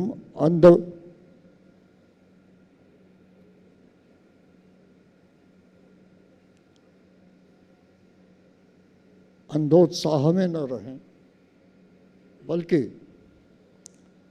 आज वैसी स्थिति नहीं है। आज जो अतीत में जितना भी भारत गया था या जाना जाता था, उससे अधिक भारत आज संसार में व्याप्त है, उसका गौरव व्याप्त है और बढ़ता जा रहा है।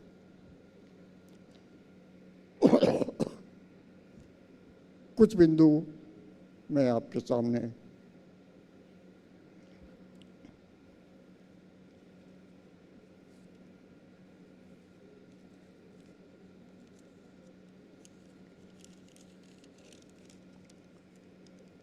अभी हमारे प्रधानमंत्री इजराइल की यात्रा पे हैं।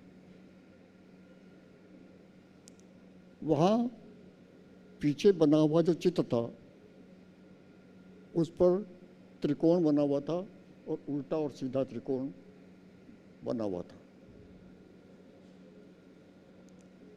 हमारे यहाँ पर ये त्रिकोण जो है वह देवी का ए अक्षर का बोधक है, और ये जो ए अक्षर है ये ब्राह्मी का ए अक्षर है, और ये एक देवी का प्रतीक है। और उस समय जो ब्राह्मी में ए लिखा जाता था वो वही प्रतीक आज तक विद्यमान है यहाँ तक, और वो चलता चलता इजराइल तक भी दिखाई दे रहा है। हमारे यहाँ एक और प्रतीक है स्वस्तिक। बाकी सब हमारी लिपियाँ जो है वो बदल गई, ब्राह्मी से लगा करके आज नागरी तक आ गए, बदलते गए। हम जानते हैं कि अ से लगा करके ह तक जो वर्णमाला है वो वर्णमाला भारत के सभी लिपियों में है, चाहे वो कश्मीरी हो, चाहे वो हिंदी हो, मराठी हो, बंगाली हो या तमिल हो। तमिल वाले कहते हैं कि हम अलग हैं, लेकिन तमिल लिपि में अ से ह तक ही वर्णमाला है। सिमली में भी ये स्थिति है, नेपाली में भी ये स्थिति है। तो ये जो हमारी एकात्मकता और व्यापकता है, ये महत्वपूर्ण है।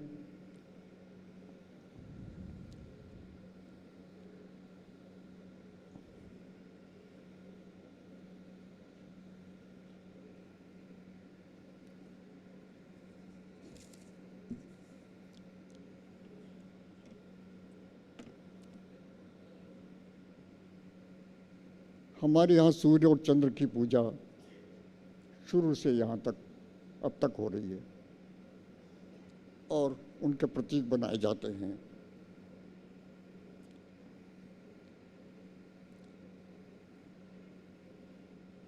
ईरान में दारायश उसके बेहस्तु शिलालेख के ऊपर सूर्य के चिन्ह से युक्त चिन्ह बना हुआ।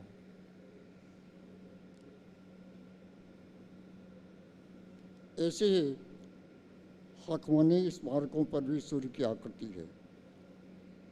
और सब जानते हैं कि रोम्स के जो सैनिक हैं वो भी सूर्य की पूजा करते थे। अहुर मज़दा जो है वो असुर मतिमान है, उसमें मित्र बनता है, मित्र का मित्र बन जाता है, इंद्र का अंद्र बन जाता है, यम का यम बन जाता है। और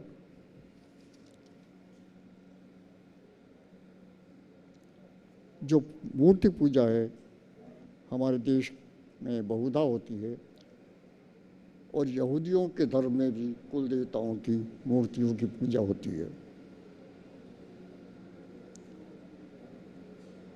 ये अमावस्या और पूर्णिमा के पहले पूजा होती थी वहाँ पे और अवकाश रखा जाता था। आजकल पूर्णिमा हटा करके केवल अमावस्या को महत्व दिया जाता है वहाँ पे।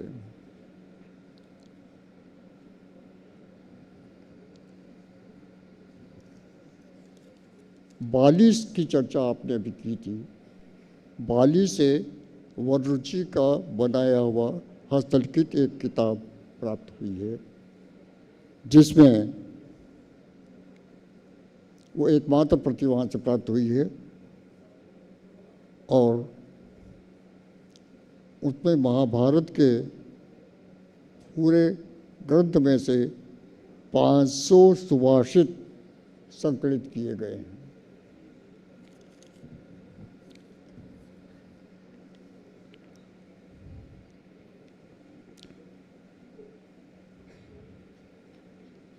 ये सर्वज्ञात है कि बेगासकोई में ईंटों पर भी विभिन्न वैदिक देवताओं के नाम पाए जाते हैं। अग्निमित्र जो शुंग वंश का राजा था, उसका लिखा हुआ पट जाति पर एक ग्रंथ रहा और ये अब किताब मिलती नहीं है, लेकिन नाम प्राप्त होता है। तो एक और उल्लेख प्राप्त होता है 18वीं शताब्दी तक मध्य प्रदेश के सिरोंज से वस्त्र की बारीक और सुंदर छपाई के लिए प्रसिद्ध था और वो उसके मांग ईरान और तुर्की तक लोकप्रिय थी।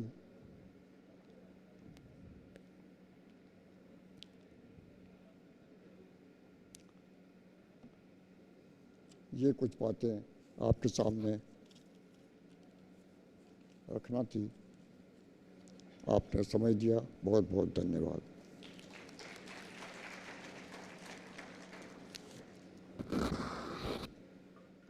धन्यवाद श्रद्धेय। और थोड़ा सा क्रम मैं माननीय सभापति महोदय से अनुमति लेते हुए चेंज कर रहा हूं। जैसा मैंने निवेदन किया था कि एक पुस्तक का लोकार्पण होना है। पुस्तक का शीर्षक है मालवा की लोकप्रिय साम्राज्ञी पुण्य श्लोका देवी अहिल्याबाई होलकर। डॉक्टर अंजना सिंह जी ने इसे लिखा है और प्रकाशन है अखिल भारतीय इतिहास संकलन योजना नई दिल्ली का। त्रिशताब्दी समारोह जो विगत में था उसी दौरान इस पुस्तक का सृजन हुआ। मैं बहुत आदर के साथ डॉक्टर अंजना सिंह गौर को मंच पर आमंत्रण दे रहा हूं और पुस्तक विमोचन के लिए मंचासीन अतिथियों से करबद्ध प्रार्थना कर रहा हूं कि वे अपने करकमलों से इस महीने पुस्तक का विमोचन करें। डॉक्टर अंजना सिंह गौर और मेरे सहयोगी टीम कृपया विमोचित होने वाली पुस्तक को मंच पर लेकर आएं।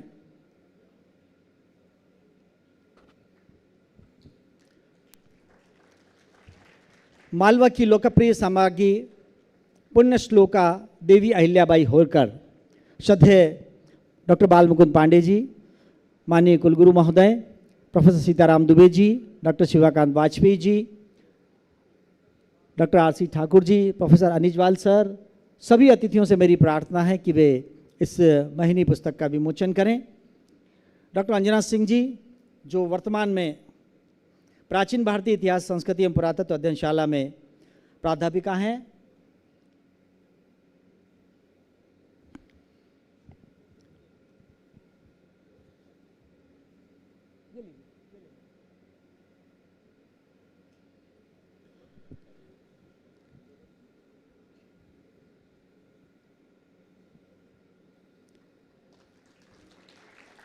ऐसे प्रकाशन निरंतर होते रहें जिससे नई पीढ़ी को एक आलोक प्राप्त होता रहे।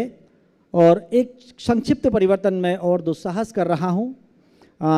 चूँकि विक्रम विश्वविद्यालय परिवार में एक जो कर्मचारी है उनके परिवार में कोई दुखद सूचना प्राप्त हुई है, तो माननीय कुलगुरु महोदय को जो आज के सभापति हैं उन्हें तुरंत जाना है। जो समाचार मेरे पास आया है तो मैं थोड़ा सा क्रम को परिवर्तित करते हुए माननीय कुलगुरु महोदय से प्रार्थना कर रहा हूँ वे आएँ और अपना उद्बोधन दें आज के इस उद्घाटन सत्र में।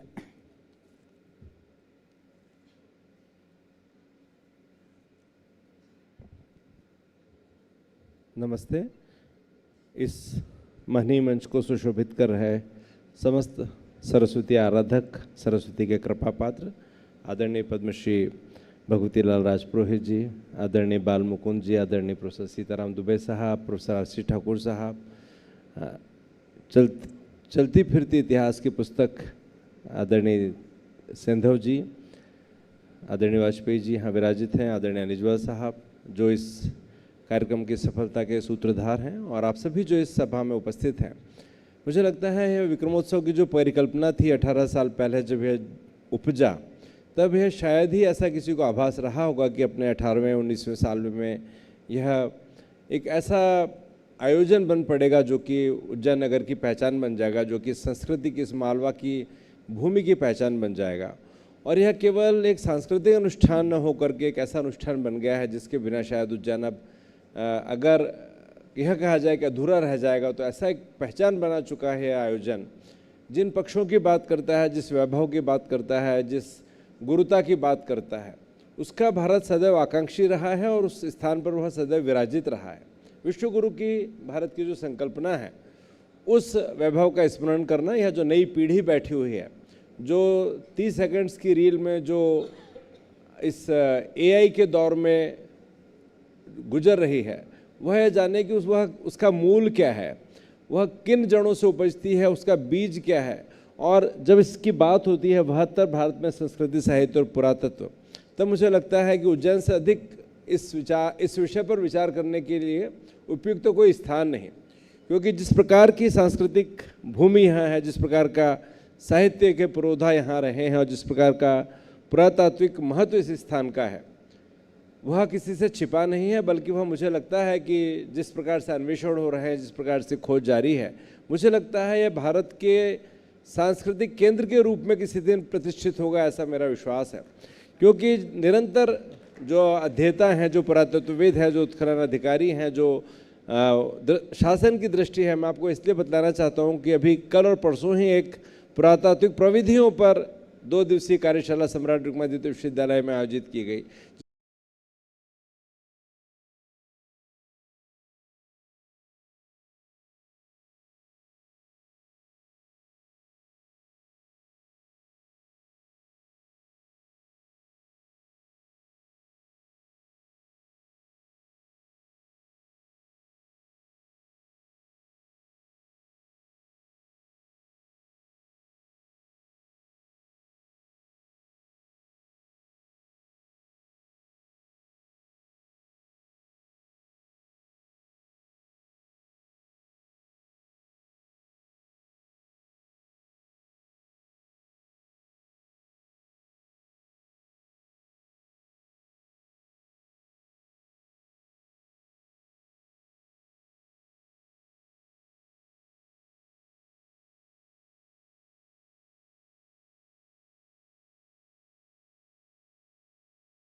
लिख रहे हैं वो प्रकाशित हों, ताकि एक सनद रहे कि हमने किस प्रकार से काम किया और क्या निष्कर्ष निकले। अब वहाँ से आगे हमारे बढ़ने की क्या परंपरा होनी चाहिए, क्या मार्ग होना चाहिए, ये अत्यंत आवश्यक है।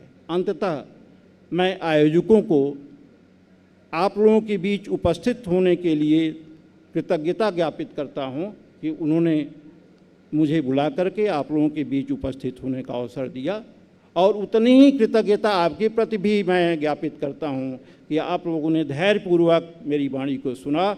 बहुत बहुत धन्यवाद।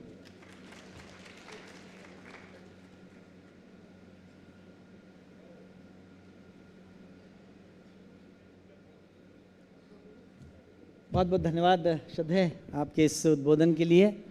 एक बार तालियां बजा दीजिएगा। एक विचारपरक उद्बोधन इस पहले सत्र में लगातार चल रहे हैं।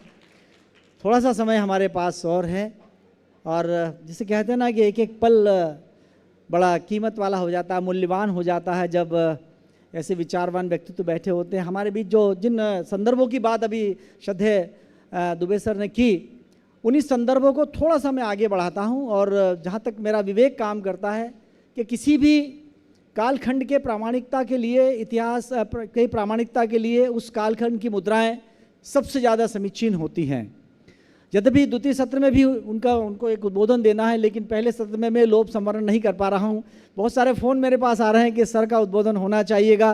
तो मैं इस समय मंच पर देश के वे मुद्रा शास्त्री जो अश्विनी शोध संस्थान के निदेशक भी हैं और जिन्होंने सम्राट विक्रमादित्य के कालखंड के वे स्वर्ण मुद्राएं खोज निकाली, जिनकी प्रदर्शनी अभी महाराजा विक्रमादित्य शोधपीठ के सभागार में लगी हुई है, जिसको देखकर एक अलग रोमांच नई पीढ़ी को होता है। मैं बहुत आदर के साथ डॉक्टर आर.सी. ठाकुर जी से कर रहा हूं अनुरोध कि वे इस संदर्भ में प्रथम सत्र में अपना उद्बोधन दें। Doctor R C. ठाकुर।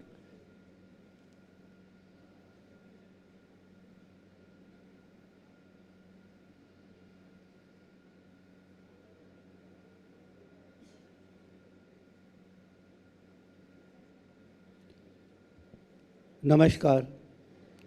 परम आदरणीय आज के कार्यक्रम के मुख्य अतिथि बालकृष्ण पांडे जी, जो भारत नहीं पूरे विश्व में भारतीय संस्कृति के लिए, उसके विकास के लिए और जो भारत का छूट गया है, जो टूट गया है, उस इतिहास का पुनर्लेखन के लिए एक महती प्रयास करने वाले विद्वत का मैं सम्मान करता हूँ, प्रणाम करता हूँ।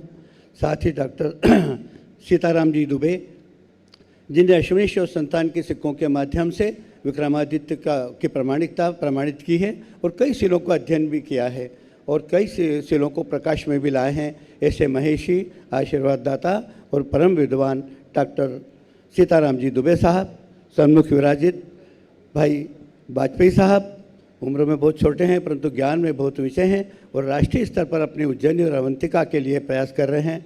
साथ ही हमारे पद्मश्री, जिनके साथ पिछले 15-20 सालों से मैं अश्विनी शोध संस्थान और दोनों में मिलकर काम करते रहे हैं, ऐसे मेरे परम आदरणीय पद्मश्री माननीय सर को प्रणाम करता हूं। तेज सिंह जी सेंधव साहब और शिक्षा विभाग के सबसे ज़्यादा हमारे को सहयोग करने वाले परम अधिकारी जी को प्रणाम करता हूं। सन्मुख विराजित भाई रमन जी, प्रशांत जी, जोधा जी, हमारी पूरी बहनें, परमार जी भारद्वाज जी, किन किन का नाम लूँ, सभी अत्यंत ही इस साधना में सहयोग कर रहे हैं और आपके सहयोग के कारण जो मनीषी साधना करते हैं उन्हें बहुत बड़ा बल मिलता है। आज का हमारा जो, मैं बहुत ज़्यादा समय नहीं लूँगा चूँकि उद्घाटन सत्र है, मैं 5 या 10 मिनट में ही बताना चाहता हूँ।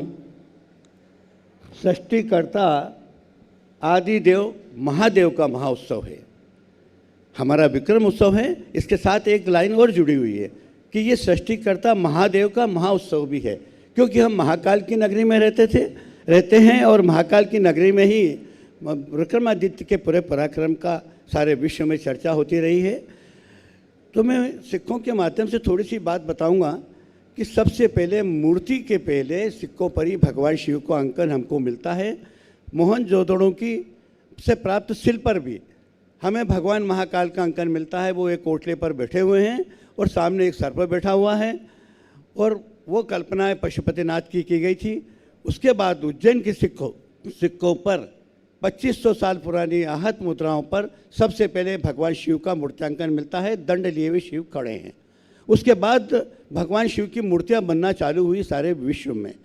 ठीक इसी प्रकार शिप्रा नदी का मूर्त्यांकन भी हमें मुद्रा पर मिलता है। इस क्षेत्र की वो मुद्राएं जिनमें दो मछलियों को अपने हाथ में पकड़े हुए देवी का अंकन मिलता है, वो मुद्रा जो है शिप्रा नदी का प्रतिनिधित्व करती है। और वैदिक काल से ही हमारे देश में नदियों को देवत्व प्राप्त हो गया था। हम नदी की पूजा करने लगे थे क्योंकि हमें मालूम था कि नदियाँ जो है ये हमारे संस्कृति की संवाहक है और इनके माध्यम से इन्हें पवित्र रखना चाहिए। हमें सिखाया गया है कि कुल्ला मत करो, हमें सिखाया गया कि रात में नदी को छुओ मत। ऐसी कई निषिद्ध जो परंपराएं आज तक चली आई। मैं मुद्राओं के बारे में एक छोटी सी बात ये बताता हूँ कि हर मुद्रा पर मांगलिक चिन्ह है। तो मांगलिक चिन्ह है जो 2500 साल पुरानी सबसे पहली, चाहे मगध ने निकाली हो, पूरे भारत के किसी भी राज्य में निकाली हुई हो। और एक सबसे बड़ी बात है कि मुद्रा जो है हमारे राष्ट्र का और विश्व में भारत का जो संचार उपग्रह हो गए, टेलीफोन हो गए और रेडियो हो गए, सब कुछ हो गया। सबसे पहले ये सारा काम, ये महती भूमि का, ये संचार का पूरा तार सिक्कों के माध्यम से जुड़ा हुआ था। दुख की बात है कि इस मुद्रा शास्त्र को अध्ययन के क्षेत्र में जितना महत्व मिलना चाहिए उतना नहीं मिला और आज भी जिस तरह से अध्ययन होना चाहिए नहीं हो पाया। तो हमारे सिक्कों पर सबसे पहले सूर्य का अंकन, ये हमारे हिंदू पद्धति का एक बहुत बड़ा मांगलिक चिन्ह है। और स्वस्तिक का अंकन, आश्चर्य करेंगे कि 2500 साल से हम उज्जैन और अवंतिका क्षेत्र के लोग सबसे महत्वपूर्ण मांगलिक चिन्ह स्वस्तिक बनाते बनाते आज भी हमारे गांव की महिलाएं, चाहे वो हमारी संजा हो, चाहे हमारा पूजा का स्थान हो, चाहे जहां दूल्हा दुल्हन को बिठाए वो जगह हो, चाहे हमारे मंदिर हो, हर जगह स्वस्तिक का अंकन है। ये भारतीय ज्ञान की परंपरा है और ये भारत की एक मजबूत परंपरा है कि हमारे मांगलिक चिन्ह हजारों वर्षों से ये अनंत रूप से आज भी ग्रामीण क्षेत्र तक अनपढ़, अबूझ, अज्ञानी लोगों तक भी वो हमारा मांगलिक चिन्ह एक अमिट तौर पर उपयोग में आता रहा है। वही सूर्य देवता और वही हमारे स्वस्तिक जी। क्या हुआ, बीच में मुगलों ने हमारे यहाँ पर, मालवा सुल्तानों ने मालवा पर कब्जा किया। मालवा सुल्तानों ने सिक्के निकाले, एक अलग प्रकार के चौकोन सिक्के निकाले। आप आश्चर्य करोगे कि हमारी संस्कृति की देन थी कि सनातन संस्कृति की रक्षा करने वाले मुद्रा शिल्पी उस समय भी मौजूद थे जहाँ लोगों का सर काट दिया जाता था अवज्ञा करने पे, परंतु उनने अपनी कुशलता से हर सुल्तान के सिक्कों के ऊपर स्वस्तिक का निर्माण किया है। ये भारतीय जनता और भारतीय लोग और हमारी लोक परंपरा को जीवित रखने के लिए मौत की परवाह न करते हुए उन शिल्पियों ने काम किया है जो आज भी स्तुति के योग्य है। और हमें उनकी प्रशंसा करना चाहिए, उनकी स्तुति करना चाहिए, उन्हें याद करना चाहिए और उन्हें वो स्थान दिलाना चाहिए कि क्या विषम स्थिति थी। मोहम्मद गजनवी मूर्ति तोड़े जा रहा है, मंदिर तोड़े जा रहा है और जब हमारे यहाँ आकर हमारे व्यापारियों से, हमारे हलवाइयों से, हमारे अनाज विक्रेताओं से सामग्री खरीदता है तो वो लोग फारसी और अरबी में लिखी उन मुद्राओं को लेने से इनकार कर देते हैं। वो आताताई उन्हें मारता है, सताता है, गर्म पानी पिलाता है, धूप और रेत में खड़ा करता है, कोड़े लगाता है, सामने ही किसी का सर कलम कर देता है। पर भारत की जनता, भारत के लोग, हमारे सनातनी के रक्षक, हमारे पूर्वज उसके सामने भी नहीं दबे हैं, नहीं डटे हैं। वो राजा था, वो अपने आप को ईश्वर का अवतार समझता था। वो मुफ्त की वस्तु ग्रहण करना पाप समझता था, उस आताताई को भी इस भारतीय संस्कृति, भारतीय लोगों की जीवटता और हमारे राष्ट्र की जनता को हमारे देश की संस्कृति के लिए गए संघर्ष के लिए झुकना पड़ा था। और मजबूर होकर मोहम्मद गजनवी ने अपने सिक्कों पर एक तरफ लक्ष्मी का अंकन, इस्लाम के विपरीत जाकर उसने अपने सिक्कों पर लक्ष्मी बनाई है, और दूसरी तरफ संस्कृत में अपना विरोध लिखा है। यह है भारतीय जनता की जीवटता। मैं अभी ज़्यादा समय नहीं लूँगा क्योंकि भैया ने मुझे सिर्फ 5 मिनट का समय दिया है, रमन भैया ने, तो मैं अब आपसे क्षमा मांगते हुए फिर कभी अपन चर्चा करेंगे। पर दोस्तों, और जो भी यहाँ पर नई जनरेशन है, जो यहाँ लोग बैठे हैं, हमारे लिए ज्ञान का बहुत बड़ा भंडार हमारे सामने खुला पड़ा है। जरा उस क्षेत्र में उतर के तो देखिए, इतना आनंद आएगा और सारे विश्व के सामने हम सीना ठोक के कह सकते हैं कि हमारी संस्कृति तो है ही अमर। और विक्रमादित्य के बारे में जहाँ भी कोई चर्चा आए, दुख तो ये होता है कि कतिपय भारत के विद्वान अंग्रेजों को कोट करके विक्रमादित्य को मानने से इनकार करते हैं, मुंह चढ़ाते हैं और अपनी कलम को उल्टी सुल्टी चलाते हैं। आज नए जनरेशन के ऊपर बहुत बड़ी जिम्मेदारी आ गई है। कह देना ऐसे नाकारा लोगों को कि तुम मानो या ना मानो, विक्रमादित्य था नहीं था। हम कहते हैं कि विक्रमादित्य था, विक्रमादित्य था। तुम्हारे नालायकों की बातों से मैं कोई फर्क नहीं पड़ता। जय हिंद, जय भारत।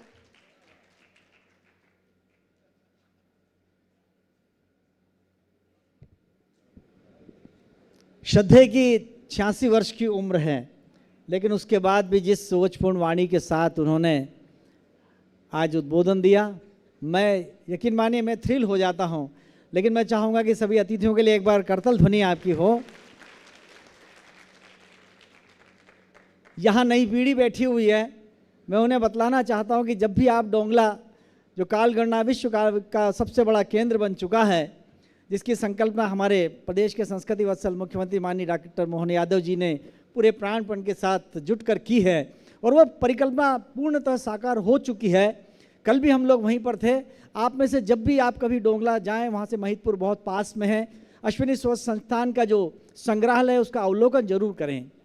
संग्रहालय में इसलिए भी जाना चाहिए, उन पुरानी इमारतों को देखने इसलिए भी जाना चाहिए, जैसा अभी श्रद्धेय ने कहा था, अश्रद्धेय पांडे जी ने, कि जब वो अंडमान निकोबार और वहाँ गए, बाली गए, मंदिर को देखा तो कैसा हमारे भीतर से थ्रिल होता है। इस तरह आप जब जाएं वहाँ पर देखें, उस कालखंड के उन प्रतिमानों को देखें, उस संदर्भों को देखें, वो वहाँ पर जो पुरातात्विक अवशेष रखे हैं उन्हें देखकर आपको लगेगा कि हमारे पूर्वज, हमारे उस कालखंड के योद्धा, उस कालखंड के राजा किस तरह से सनातन की रक्षा करते हुए लड़े होंगे और आक्रांताओं को किस तरह उन्होंने इस देश से बाहर खदेड़ दिया होगा। ऐसे अनाम पन्नों को अब प्रकाश में लाना अत्यंत आवश्यक हो जाता है।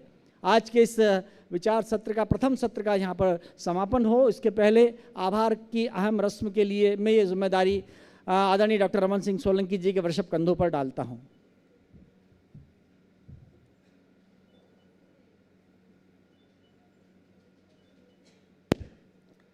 नमस्कार।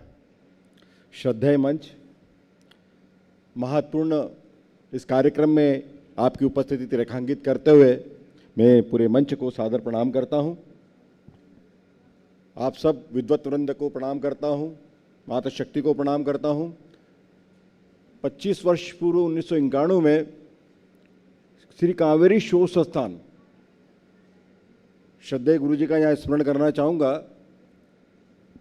डॉक्टर श्याम धवन निगम जी के घर पर आधे दिन का हमारे माननीय मुख्यमंत्री वर्तमान में डॉक्टर मोहन यादव जी के द्वारा, जोरदार करतल ध्वनि कीजिए उनके लिए, यह इतिहास समागम प्रारंभ किया।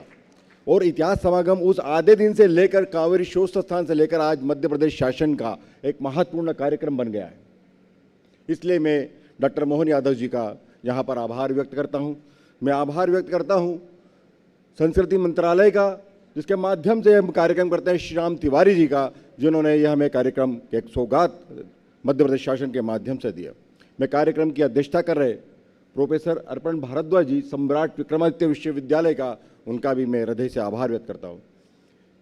हमारे मार्गदर्शक, एक लंबे समय से भारतीय इतिहास संकलन योजना नई दिल्ली के महासचिव जैसा दायित्व निर्वहन करते हुए संघ के वरिष्ठ प्रचारक महामहोपाध्याय डॉक्टर बाल मुकुंद पांडे जी का, जो हमें बाल्य रूप में अभी देखते हैं और हमेशा आशीर्वाद देते हुए कहते हैं कि मैं आऊँगा, चिंता मत करो, हमेशा आपका आशीर्वाद मिलता रहता है। मैं ऐसे भाई साहब का हृदय से आभार व्यक्त करता हूँ।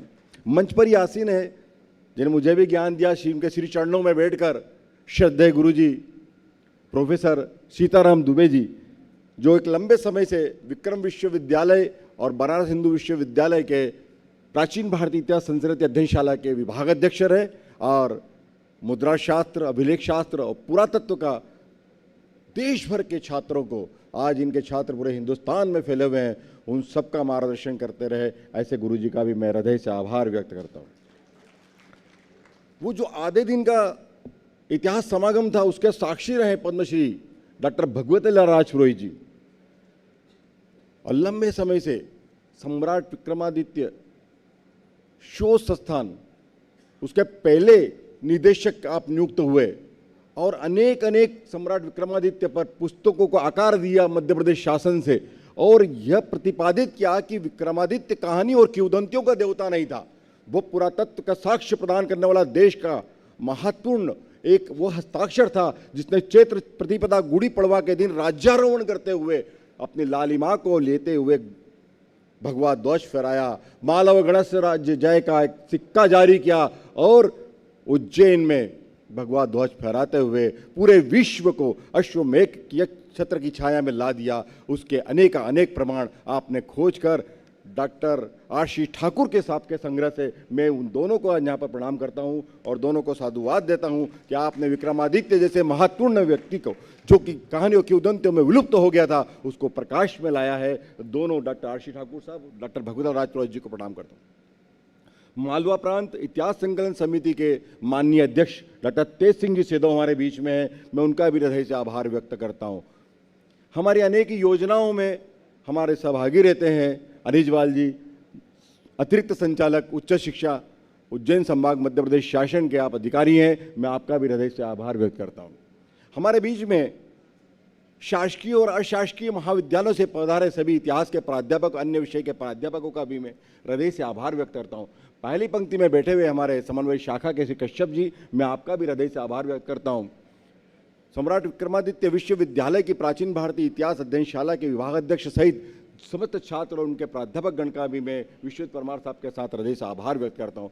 श्री नटनागर शोध संस्थान से पधारी शोध अध्येता और वरिष्ठ शोध अधिकारी डॉक्टर रेखा द्विवेदी का भी हृदय से आभार व्यक्त करता हूँ। मैं हमारे यहाँ पर वाकणकर शोध संस्थान भोपाल से मोक्षदा सालुंके भी पधारी हैं, मैं उनका भी हृदय से आभार व्यक्त करता हूँ। एक लंबे समय तक हमें इतिहास पुरातत्व में जागरूकता प्रदान करने वाले ऐसे प्रोफेसर डॉक्टर रविंद्र भारद्वाज हमारे बीच में हैं। और मेरा एक परिचय हुआ था पिछले इतिहास समागम में डॉक्टर स्मिता एस कुमार से, जो हैदराबाद में पुरातत्व अधीक्षण अधिकारी रही है भारत सरकार की, आजकल आगरा में है। हमारे सहज निवेदन पर आप पधार जाती हैं, मैं आपका भी हृदय से आभार व्यक्त करता हूं। वाकणकर शोध संस्थान के ध्रुव मेरे छोटे भाई हैं, उपस्थित हैं, Anshu madam, Ranjana madam, Dubhashe madam और आप सभी जो पधारे हैं। गुजरात से मेरे मित्र अपना शोध पत्र लेकर बड़े प्रेरणा, भारत सरकार में प्रधानमंत्री जी के द्वारा वडनगर गुजरात में एक प्रेरणा करके कार्यक्रम चलाया जाता है, उसके आप प्राध्यापक हैं डॉक्टर रमेश चंद्र चतुर्वेदी हमारे बीच में हैं, हम उनका भी आभार व्यक्त करते हैं। गोरखपुर से हमारे मित्र प्रधान हैं, सेंट्रल यूनिवर्सिटी से मैं सिंह साहब का आपका भी आभार व्यक्त करता हूं। और तमाम प्राध्यापक मित्र मेरे यहाँ दिखाई दे रहे हैं, मातृ शक्ति दिखाई दे रही है, राष्ट्रीय सेवा योजना के वो समस्त छात्र जो डोंगला में 7 दिन तक अपनी महती भूमिका निभाते हुए जंगल में काम कर रहे थे, गाजर घास उठाना या व्यक्तिगत सर्वेक्षण करना, उन सभी छात्रों का हृदय से आभार व्यक्त करता हूं जो आज हमारे बीच में उपस्थित हैं। और यह आभार की महती भूमिका मैं आपके कंधों पर डालते हुए आप सबका हृदय से आभार व्यक्त करता हूं। और अब भोजन के लिए आप सादर आमंत्रित, उसकी सूचना आपको मिलेगी। और अगला सत्र जहां पर डॉक्टर प्रीति पांडे मैडम के माध्यम से संचालित होगा, आप जो लोग शोध पत्र लेकर आए हैं उनके बाद संपर्क कर सकते हैं। जय हिंद, जय भारत।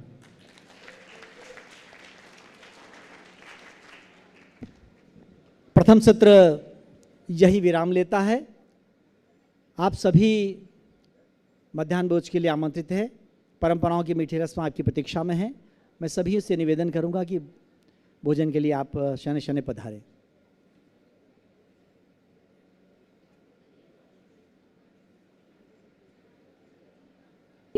राष्ट्रीय स्वयंसेवक संघ के प्रचारक हैं। मैं चाहती हूँ कि करतल ध्वनि से हमारे मुख्य अतिथि का इस मंच पर स्वागत करें। साथ ही मैं आमंत्रित करती हूँ डॉक्टर अल्पना दुभाषी मैडम का कि वे इस मंच में अध्यक्षीय भार को संभालें। मैं विश्वजीत सिंह परमार सर को भी आमंत्रित करती हूँ। मैं पुनः आमंत्रित करती हूँ माननीय डॉक्टर शिवाकांत वाजपेयी सर को, डॉक्टर स्मिता मैडम को। आप सभी लोग इस मंच को सुशोभित करें जिससे कि हमारा यह प्रथम तकनीकी सत्र जो इतिहास समागम में, त्रिदिवसीय इतिहास समागम जो आज हम लोग 3 दिन के लिए आपस में साथ में बैठने वाले हैं, और बृहत्तर भारत में पुरातत्व, साहित्य और संस्कृति का किस तरह से हम प्रसार देखते हैं, इससे संदर्भित उद्घाटन सत्र में जो बातें रखी गई थी उन्हें विस्तार से हम लोग इस प्रथम तकनीकी सत्र में देखेंगे। और हमारा मंच हमारे सम्मुख है। मैं चाहूँगी कि इस सशक्त मंच के लिए एक बार और करतल ध्वनि हो, जिससे कि हमारे बीच में जो शोधार्थी हैं सर, मैडम कैलाश जी का परिचय देना, वो बैठे हैं ना सामने शर्मा जी के बगल में, उनका वो आपको भेज रहे हैं व्हाट्सएप पे। इस सशक्त मंच के लिए मैं चाहती हूँ एक बार और, क्योंकि हमारे मंच पे यहाँ पर पुरातत्वविद हैं, इतिहासकार हैं, प्राचीन भारतीय इतिहास के ज्ञाता हैं, साथ ही राष्ट्रीय स्वयंसेवक संघ के राष्ट्रीय प्रचारक हैं, और एक ही जगह पर इतनी अद्भुत विभूतियों का होना अपने आप में एक संयोग, अद्भुत संयोग की बात है। तो मैं इस सत्र को प्रारंभ करने से पूर्व हमारे स्वागत के लिए, स्वागत की बेला के लिए मैं चाहूँगी कि हमारे मंच में सम्मुख जो लोग बैठे हैं, मैं उस क्रम में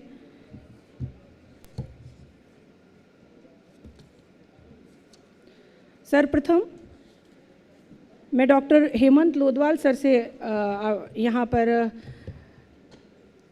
निवेदन करूँगी, और साथ में ही डॉक्टर रितेश लोट सर, आप दोनों मंच पर आकर के हमारे कैलाश चंद जी का स्वागत करें।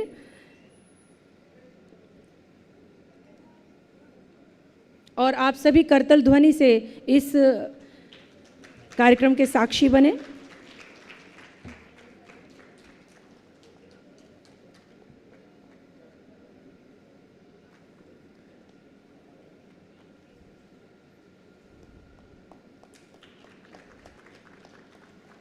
मैं ध्रुवेंद्र सिंह जोधा जी को आमंत्रित करती हूँ कि वे भी आएँ, और लोदवाल जी आप पुनः आप लोग दोनों लोग आ जाएं साथ में, और शिवाकांत वाजपेयी जी का स्वागत करें।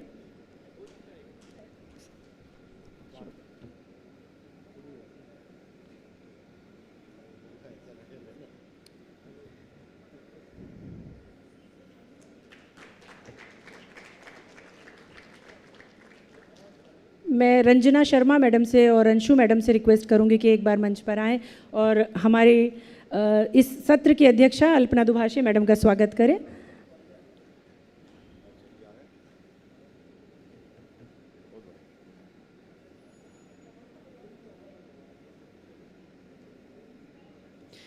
ये करतल ध्वनि की जो ध्वनि है ना, ये रुकनी नहीं चाहिए, क्योंकि हमारे अतिथियों का सम्मान इसी से है, और एक अद्भुत संयोग है। आप देख सकते हैं कि मंच बहुत सशक्त रूप से आपके सम्मुख है। पुरातत्वविद हैं, इतिहासकार हैं, प्राचीन भारतीय इतिहास के ज्ञाता हैं।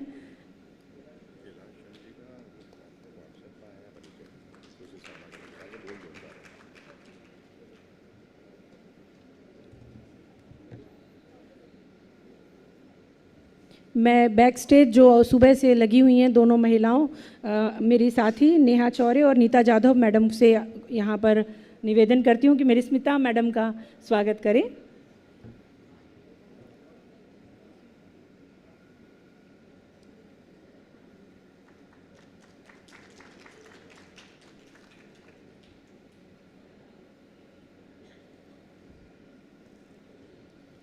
मैं सतीश यादव जी से निवेदन करती हूँ कि वे आएँ और विभागाध्यक्ष परमार जी का स्वागत करें।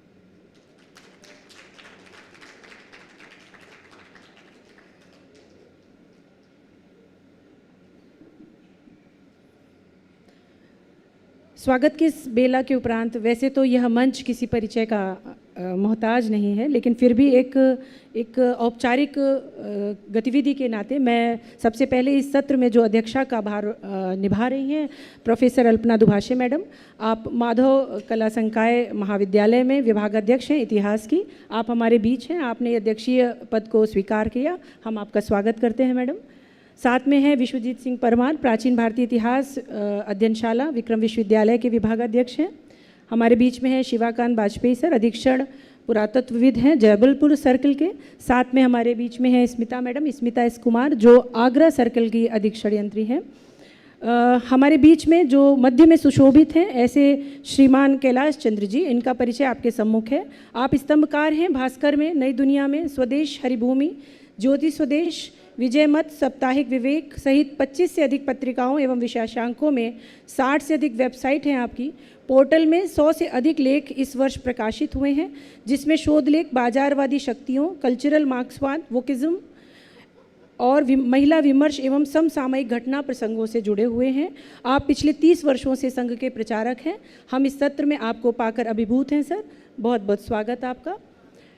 जैसा कि हम अब इस सत्र को आगे बढ़ाते हैं और कुछ रिसर्च स्कॉलर्स के हमारे पास पत्र आ चुके हैं, उनको प्रारंभ करने से पूर्व यदि और कोई भी इस सत्र में या इसके बाद वाले सत्र में अपना पत्र प्रस्तुत करना चाहता है तो बैक स्टेज आकर के अपने नाम दे सकता है।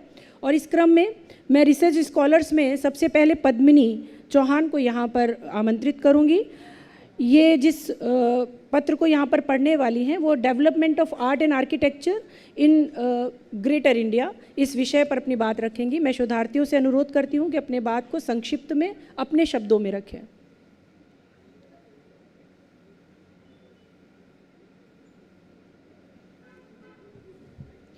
Good afternoon everyone. My name is Padmini Chauhan, PhD scholar from Department of Ancient Indian History, Culture and Archaeology. My topic is Development of Art and Architecture in Greater India. The concept of Greater India refers to the wide cultural zone beyond the geographical boundaries of present-day India, where Indian culture, religion, art, architecture, language and political ideas spread. From ancient times to maritime and land routes, this region includes part of Southeast Asia such as Cambodia, Indonesia, Thailand and Vietnam. The spread of Indian art and architecture in this region was not a result of military conquest, but through peaceful and trade, religious mission, migration of scholars and cultural exchange. Thank you so much.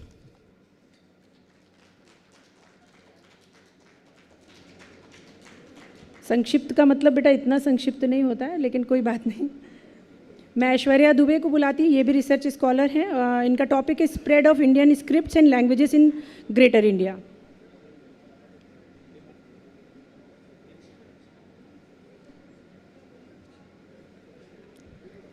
Good afternoon to all. My name is Aishwarya Dubey. I am a PhD scholar from School of Study of Archaeology, Ancient Indian History and Culture. My topic is spread of Indian scripts and languages in Greater India.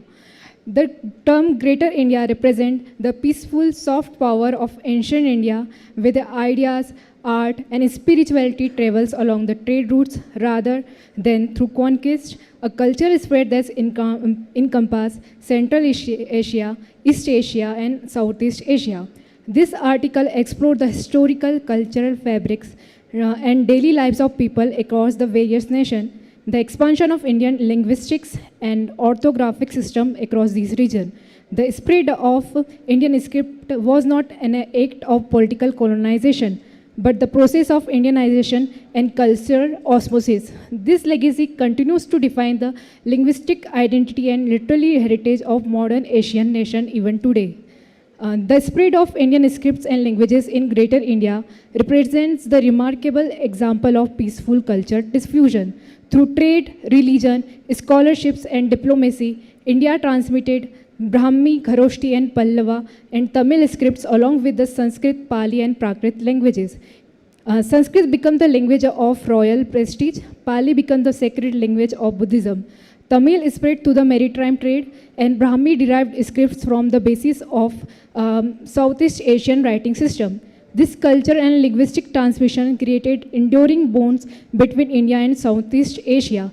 Even today, the alphabets of Cambodia, Thailand, Myanmar, and Indonesia reflect their Indian origin. This legacy of Indian scripts and languages thus stand as a testament of power of peaceful civilization, exchange, and intellectual influence across the continents. Thank you.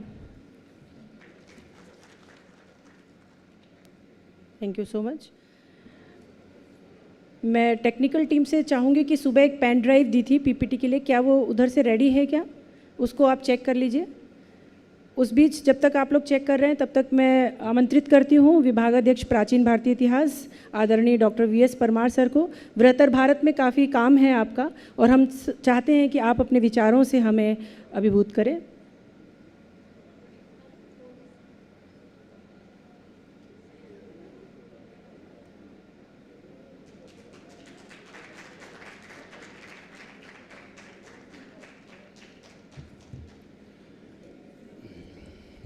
वागर्धायु संप्रत्तो वागर्ष प्रतिपत्ते जगतः पितरो वंदे पार्वती परमेश्वरो। सम्मानित मंच पर पधारे सम्मानित Kailash ji, doctor Shivakant Vajpayee साहब, madam Smita madam Agra से पधारी हैं, स्मिता मैडम, और डॉक्टर प्रोफेसर अल्पना दुभाषे मैडम। इस सभागार में सम्मानित परमादरणीय प्रोफेसर सीताराम दुबे साहब, सम्मानित डॉक्टर आर.सी. ठाकुर साहब, professor Anshu Arpan Bhardwaj madam, professor Ranjana Sharma madam, doctor Dhruven Jodha ji, Sushil Kumar Sharma साहब, कैलाश जी, हमारे इतिहास के अध्येता doctor Hemant Lodhwal ji, doctor Ritesh Lot ji, doctor Satish Yadav, Kamal Jethiya ji, doctor Mukesh Shah साहब, ओम प्रकाश गहलोत जी, त्यागी साहब पीछे बैठे हुए हैं, और इस सभागार में उपस्थित समस्त शोधार्थी विद्यार्थीगण। जैसा कि आप सब लोग जान रहे हैं कि आज 26 फरवरी को भारतवर्ष के नव जागरण और विकास की सतत यात्रा विक्रमोत्सव 2026 सृष्टिकर्ता आदिदेव महादेव का महाउत्सव इतिहास समागम बृहत्तर भारत में संस्कृति, साहित्य और पुरातत्व के संदर्भ में ये शोध संगोष्ठी है।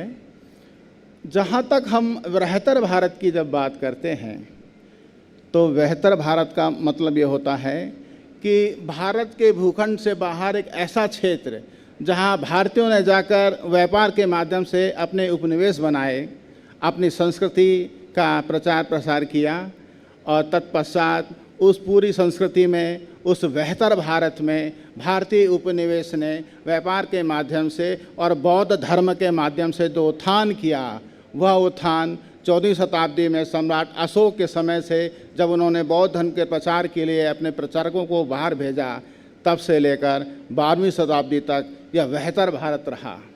इस बेहतर भारत में मैं कहना चाहूँगा कि काफ़ी विस्तृत क्षेत्र में, चाहे वो मध्य एशिया हो, चाहे मध्य एशिया के साथ साथ दक्षिण पूर्व एशिया हो, जहाँ तक दक्षिण पूर्व एशिया की बात है, हम देखते हैं कि स्वर्णद्वीप मतलब मलाया क्षेत्र जो था, जावा को यवद्वीप कहा जाता है, सुमात्रा, बाली और बोर्नियो, मलक्का, स्वर्णद्वीप यानी कि बर्मा का क्षेत्र जो है उसको प्राचीन काल में स्वर्णद्वीप भी कहा जाता था। श्याम देश जो है थाईलैंड की बात की जाती है।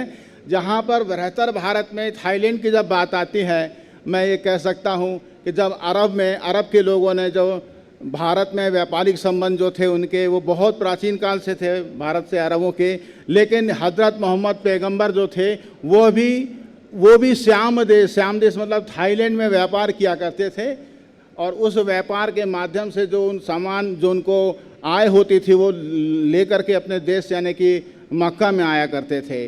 और हजरत मोहम्मद पैगंबर ने अपने ग्रंथों में ये बात को वर्णित किया है कि श्याम देश ऐसा देश था जहाँ के लोग इतने समृद्धशाली थे, कि वहाँ से हम जो व्यापार करते थे उससे हमारी कमाई होती थी। और ये जो श्याम देश है, यह श्याम देश भी भारतीय लोगों ने बौद्ध धर्म के प्रचार के द्वारा वहाँ पर उपनिवेश स्थापित किया था और एक बहुत बड़ा व्यापारिक संबंध स्थापित किया था श्याम देश से। श्याम देश के अलावा हम देखते हैं हिंद चीन, यानी जो चंपा नाम है, जो वियतनाम कहलाता है, यहाँ भी भारतीय उपनिवेश था और व्यापार हुआ करता था। कंबोडिया यानी कि फुनान, कंबोज यानी कि कंपूचिया और सिंहल द्वीप यानी श्रीलंका, ये जो क्षेत्र थे यह दक्षिण पूर्व एशिया कहलाते थे। इसके साथ साथ भारत के बेहतर भारत के जो संबंध थे वह मध्य एशिया से बहुत ज़्यादा समृद्ध रहे। मध्य एशिया में कासगर यानी कासगर को शैल देश कहा जाता था। यारकंद यानी कोस्तुक जो क्षेत्र था, कोकुक, वो यारगंद कहलाता था। खोतान, सांसान, पोलूसिया यानी कि भरूक और कूची तथा कासगर अग्नि देश और इसके साथ साथ तुर्फानी यानी कोचांग जो क्षेत्र थे यह बेहतर भारत के एक प्रमुख क्षेत्र थे। इन बेहतर भारत में चाहे वो मध्य एशिया हो चाहे दक्षिण पूर्व एशिया हो, मैं यहाँ पर संदर्भ में बात करना चाहूँगा अरब के क्षेत्र की। जहाँ तक बेहतर भारत में अरब क्षेत्र में भी भारतीय लोग पहुँचे थे और ये इस बात से प्रमाणित होता है कि हज़रत मोहम्मद के बाद जिस तरह से खलीफा लोग आए थे, उन खलीफाओं ने भारतीय लोगों को, भारतीय विद्वानों को आमंत्रित किया था। और यही कारण है कि भारतीयों ने अरबों को गणित की संख्या के दर्शन कराए, संख्याओं से परिचित कराया। और कहीं न कहीं यह अरब देश में जो व्यापार समृद्ध हुआ था उसमें बहुत बड़ा योगदान भारतीयों का था और भारतीयों की जो संख्या योग था उसके द्वारा अरब क्षेत्र में व्यापार में उन्नति हुई थी। इसके साथ साथ अगर हम संख्याओं की बात करें तो संख्याओं के साथ साथ अरब देश में चिकित्सक जो थे, एक घटना जो थे, हारून रशीद खलीफा था वहाँ का। हारून रशीद एक बार वहाँ बहुत बीमार हुआ। लोगों ने बताया कि जो भारतीय चिकित्सक हैं वो बहुत समुन्नत हैं, बिना चीड़ फाड़ के भी वह चिकित्सा के द्वारा किसी भी रोगी को ठीक कर देते हैं। और ऐसे में हारून रशीद ने एक भारतीय को वहाँ बुलवाया और उसके इलाज से वो कुछ ही महीनों में ठीक हो गया था। हम यह देखते हैं इस बेहतर भारत में कि भारत में रहते हुए जो भारतीय लोग विदेश गए, अरब गए, अरब के लोगों को संख्याओं का योग सिखाने के साथ साथ चिकित्सा के द्वारा और व्यापार के द्वारा उन्होंने जो सहयोग किया, ये एक बहुत बड़ा कारण था बेहतर भारत में। और ये इस बात का सबूत है कि 1931 में 29 जनवरी 1931 को प्रयागराज में एक सम्मेलन हुआ था और उस सम्मेलन में अरब के यात्रियों ने आकर अपना अनुभव साझा किया था और एक किताब लिखी थी। किताब थी अरबों का भारत से संबंध। और उस संबंध के द्वारा अरब के लोग यह कहते हैं कि हम भारतीयों के बहुत ऋणी हैं कि उन्होंने हमको संख्या, चिकित्सा और व्यापार में सहयोग किया। कहने के लिए बहुत लंबी घटनाएं चलती हैं बेहतर भारत में। मैं इतना कहना चाहता हूं कि भारत ने पूरे दुनिया में, अगर 4वीं शताब्दी की हम बात करते हैं, अशोक के समय से लेकर 12वीं शताब्दी तक, तो भारत के बौद्ध धर्म ने जो प्रचार प्रसार का दुनिया में जो डंका बजाया था, उस प्रचार प्रसार के माध्यम से भारतीयों ने एक बेहतर भारत की जो उन्नति में योगदान दिया था वो अमूल्य है, अतुलनीय है। और हम ये कह सकते हैं धीरे धीरे 7वीं शताब्दी में अरब से एक ऐसी काली आंधी जो आई, उस काली आंधी ने धीरे धीरे जो है इस बेहतर भारत की, इस भारतीय संस्कृति को जकड़ना शुरू किया। और जकड़ने के बाद हम देखते हैं कि उन भारतीयों का वहाँ से पतन हो गया। लेकिन बेहतर भारत में चाहे वो जावा हो, सुमात्रा हो, बोर्निया हो, इंडोनेशिया हो, यहाँ आज भी ऐसे सैकड़ों मंदिर मिलते हैं जो यह बतलाते हैं कि भारतीय संस्कृति कितनी फली फूली, कितनी उन्नतशील थी। लेकिन काली आंधी ने, उस काली आंधों के बहाव ने भारतीय संस्कृति को नष्ट भ्रष्ट कर दिया। ये संस्कृति नष्ट भ्रष्ट भले ही हुई हो, लेकिन धीरे धीरे फिर से पनपी, फिर से फली फूली और आज भी पूरे विश्व में भारतीय संस्कृति का डंका बज रहा है। संक्षेप में कहना चाहूँगा कि बेहतर भारत में जो भारतीय संस्कृति की पताका फहरा रही थी वो भले ही कुछ समय के लिए जीर्ण शीर्ण हुई हो, दुर्बल हुई हो, लेकिन आज पुनः वो धीरे धीरे फिर से उसी तेजी से विकसित हो रही है और पूरे देश को भारतीय संस्कृति गौरवान्वित कर रही है। धन्यवाद। Thank you.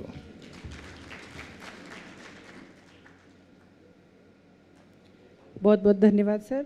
बृहत्तर भारत में किस तरह से भारतीय संस्कृति का प्रचार और प्रसार है, उनको बहुत सीमित शब्दों में सर ने अपने समक्ष रखा। स्मिता मैडम को कुछ विशेष ऑफिशियल कामों के लिए अभी जाना पड़ा, वे अगले सत्र में हमें ज्वाइन करेंगी। हमारे इस सत्र की अध्यक्षा मैडम का ऐसा कहना है कि जो रिसर्च स्कॉलर यहाँ पर पढ़ रहे हैं वो अपनी बात को स्पष्ट नहीं कर पा रहे हैं, और जो पत्र दोनों छात्राओं ने पढ़े थे वो पत्र पढ़े नहीं माने जाएंगे। इसलिए यदि वे चाहती हैं कि एक बार फिर से बेटर तरीके से अपना प्रेजेंटेशन करें, भले ही आप अपने पत्र को पढ़िए, है ना मैडम, यही कह रहे हैं, भले ही आप अपने पत्रों को रीड करिए, लेकिन जिस तरह से आप 2-2 मिनट का प्रेजेंट करके जा रहे हैं तो उसको हम लोग इस सत्र में पढ़े हुए नहीं मानेंगे। तो एक बार फिर से उन दोनों छात्राओं को मैडम का ऐसा निर्देश है कि आने के लिए, जिस छात्रा को मैं बुला रही हूँ उसके बाद वो लोग तैयार हैं। तो मैं अगली छात्रा के रूप में बुला रही हूँ इंदिरा मालवीय को, प्राचीन भारतीय इतिहास में शोध छात्रा हैं। वे अपना पत्र यहाँ पर प्रस्तुत करेंगे, थाईलैंड के विशेष संदर्भ में बृहत्तर भारत को देखने की कोशिश।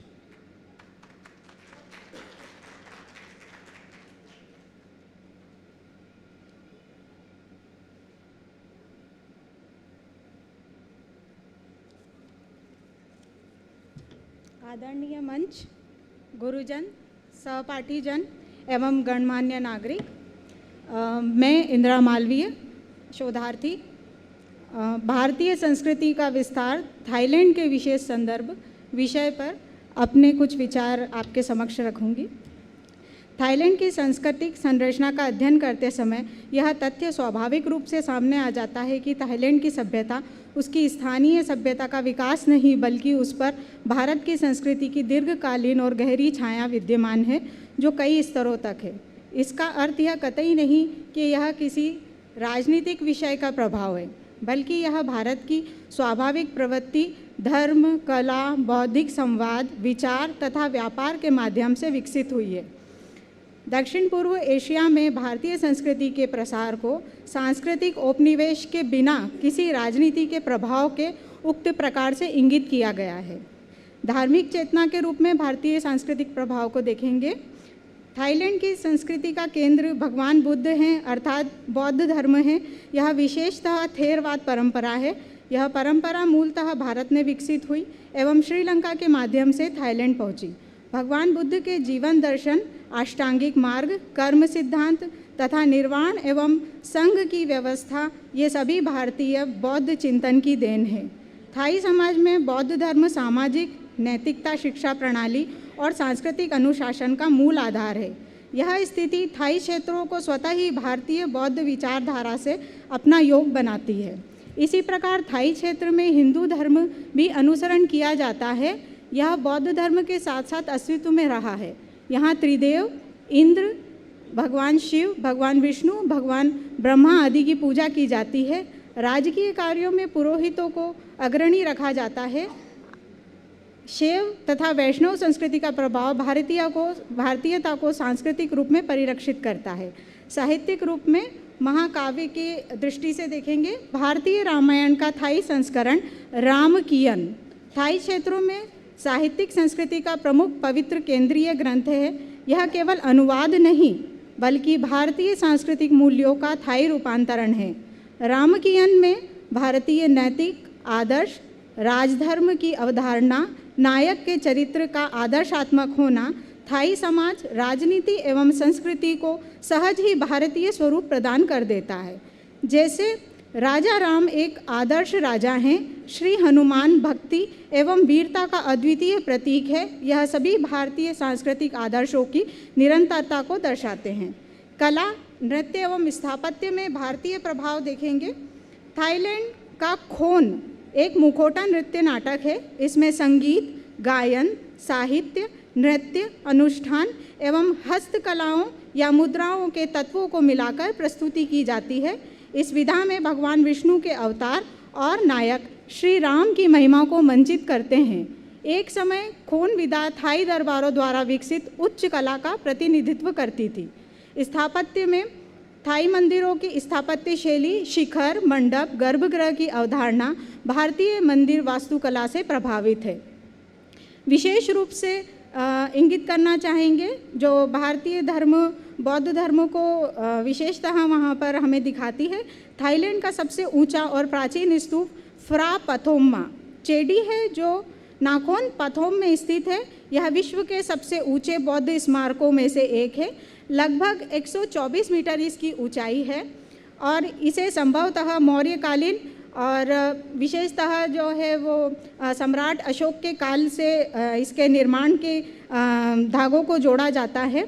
भाषा और लिपि में भारतीय प्रभाव भी दिखाई देता है। इसके अलावा राजतंत्र और राजनीति में भारतीय प्रभाव हम थाईलैंड की धरती पर देखेंगे। यहाँ भी राजा को धर्म का रक्षक, न्याय का प्रतीक माना जाता है, जो सामाजिक संतुलन का केंद्र बनाता है। यहाँ राजा को ईश्वर तुल्य माना जाता है, अर्थात राजा को पालक माना जाता है, जो भारतीय संस्कृति की जड़ें हैं।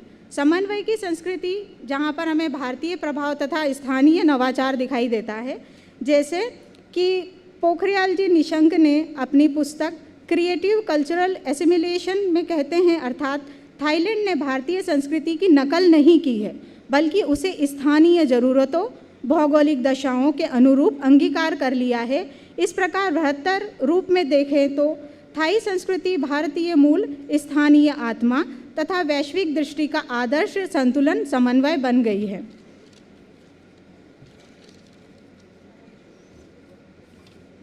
थाईलैंड की संस्कृति में हम अंततः भारतीय संस्कृति को इस प्रकार से उपसंहार रूप में ले सकते हैं। थाईलैंड की संस्कृति में भारतीय संस्कृति की परिलक्षित उपस्थिति बहुआयामी, ऐतिहासिक और प्रामाणिक है। धर्म, साहित्य, कला, भाषा, राजतंत्र तथा स्थापत्य सभी क्षेत्रों में भारतीय संस्कृति के तत्व स्पष्ट रूप से दिखाई देते हैं। फ्रा पाथोम चेदी अर्थात स्तूप जैसे स्थापत्य इस प्रभाव को केवल एक सैद्धांतिक नहीं बल्कि भौतिक और ऐतिहासिक रूप भी प्रदान करते हैं। अंततः कहना चाहूँगी, इस प्रकार थाई संस्कृति भारतीय सांस्कृतिक परंपरा की सृजनात्मक, स्थानीय और अभिचेतन अभिव्यक्ति है, जो दोनों देशों की सभ्यताओं के माध्यम मध्य एक गहरा एवं मुखर संवाद प्रस्तुत करती है। धन्यवाद।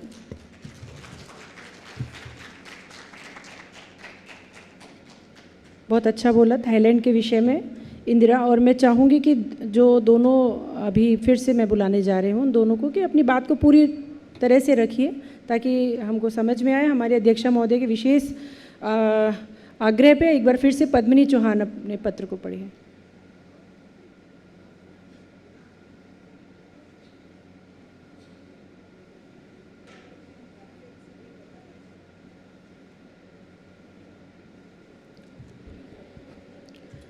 Good afternoon, everyone. My name is Padmini Chauhan from Department of Ancient Indian History, Culture and Archaeology. My topic is Development of Art and Architecture in Greater India. The concept of Greater India refers to the wide cultural zone beyond the geographical boundaries of present-day India, where Indian culture, religion, art, architecture, language, political ideas spread from ancient times to maritime and land routes. This region includes part of Southeast Asia, such as Cambodia, Indonesia, Thailand, Vietnam, Myanmar, Malaysia, and Laos. The spread of Indian art and architecture in these regions was not the result of a military conquest in most cases, but through peaceful trade, religious missions, migration of scholars, and cultural exchange. The development of art and architecture in Greater India represent one of the most remarkable examples of cultural integration in world history. Indian ideas were adopted, adapted, and transformed according to the local traditions. As a result, the monument of Southeast Asia reflect both Indian inspiration and local creativity. From the early centuries of Common Era, Indian travelers were actively engaged in maritime trade across the Bay of Bengal. Ports on the eastern and western coast of India become centers of commercial and cultural contacts. Along with local, such as spices, textile, precious stones, traders carried religious ideas, artistic techniques, and architectural knowledge also. Brahmanical priests and Buddhist monks traveled to these regions. Sanskrit became a prestigious language in many Southeast Asian courts. Indian epics such as Ramayana and Mahabharata become part of local literature and art tradition. Political models based on Indian concept of kingship and divine authority were adopted by rulers in these regions. Religion played a central role in the development of art and architecture in Greater India. Both Hinduism and Buddhism contributed significantly. Cambodia became one of the most important centers of Indianized art and architecture. Under the Khmer Empire, the ruler adopted Hinduism and later on Buddhism. Temple architecture reached extraordinary height. The temple complex of Angkor Wat represents the climax of Khmer architecture. Built in 12th century, it was dedicated to Lord Vishnu. The temple follows a symbolic representation of Mount Meru, with multiple towers and extensive reliefs depicting scenes from Ramayana and Mahabharata. The use of sandstone, intricate carving, and grand scale show both Indian inspiration and local motivation. Another important monument is Angkor Thom, which includes the Bayon Temple, known for its massive stone faces. These sculptures reflect a synthesis of Indian cosmological ideas and Khmer artistic vision. Borobudur Stupa, built in 8th and 9th century in central Java, is one of the largest Buddhist monuments in the world. It is massive mandal-shaped structure with multiple terraces and hundreds of Buddha images. The relief panel narrates stories of Buddhist texts and reflect Indian narrative traditions while showing local dresses, architecture, and landscape. In Vietnam, the Champa Kingdom adopted Hinduism, especially Shaivism. The temple complex of My Son is a significant example. Brick temples dedicated to Shiva were constructed with refined decorative motifs. The Cham sculptures developed a unique style, characteristics by a dynamic figures and elaborate ornamentation. Although influenced by Indian iconography, Cham art retained a distinct religious identity also. Myanmar, Burma was another important center. The city of Bagan contains thousands of temples and stupas built between 13th to 11th to 13th century. These sculptures reflect Indian Buddhist architectural principle combined with local innovation. The use of brick interior murals, terrace stupas demonstrate how Indian ideas were transformed in a new environment.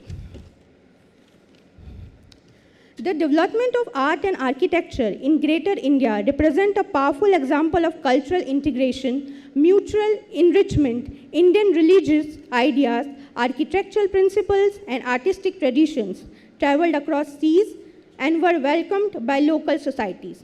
In Cambodia, Indonesia, Vietnam, Thailand, and Myanmar, these ideas were reshaped according to the local needs and creativity. Monuments such as Angkor Wat, Borobudur Stupa, Prambanan, My Son temples, and the temples of Bagan stand as a lasting testimonies to the shared heritage. The study of Greater Indian art and architecture help us understand the deep historical connection between India and Southeast Asia. It also reminds us the cultural exchange rather than the conquest. Thank you so much.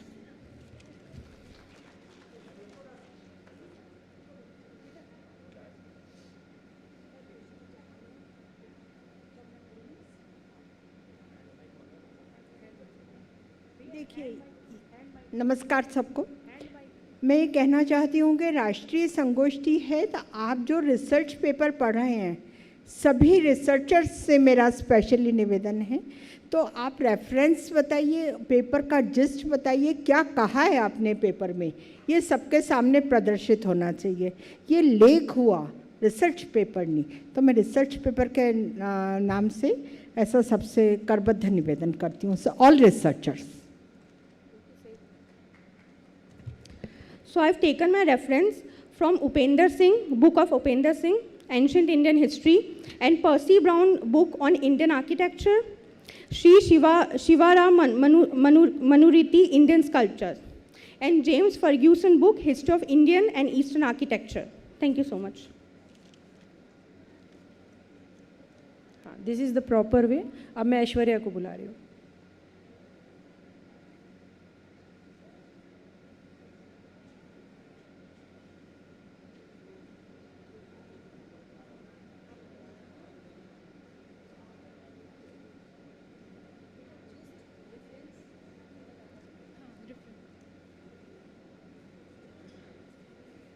Hello, good evening everyone again.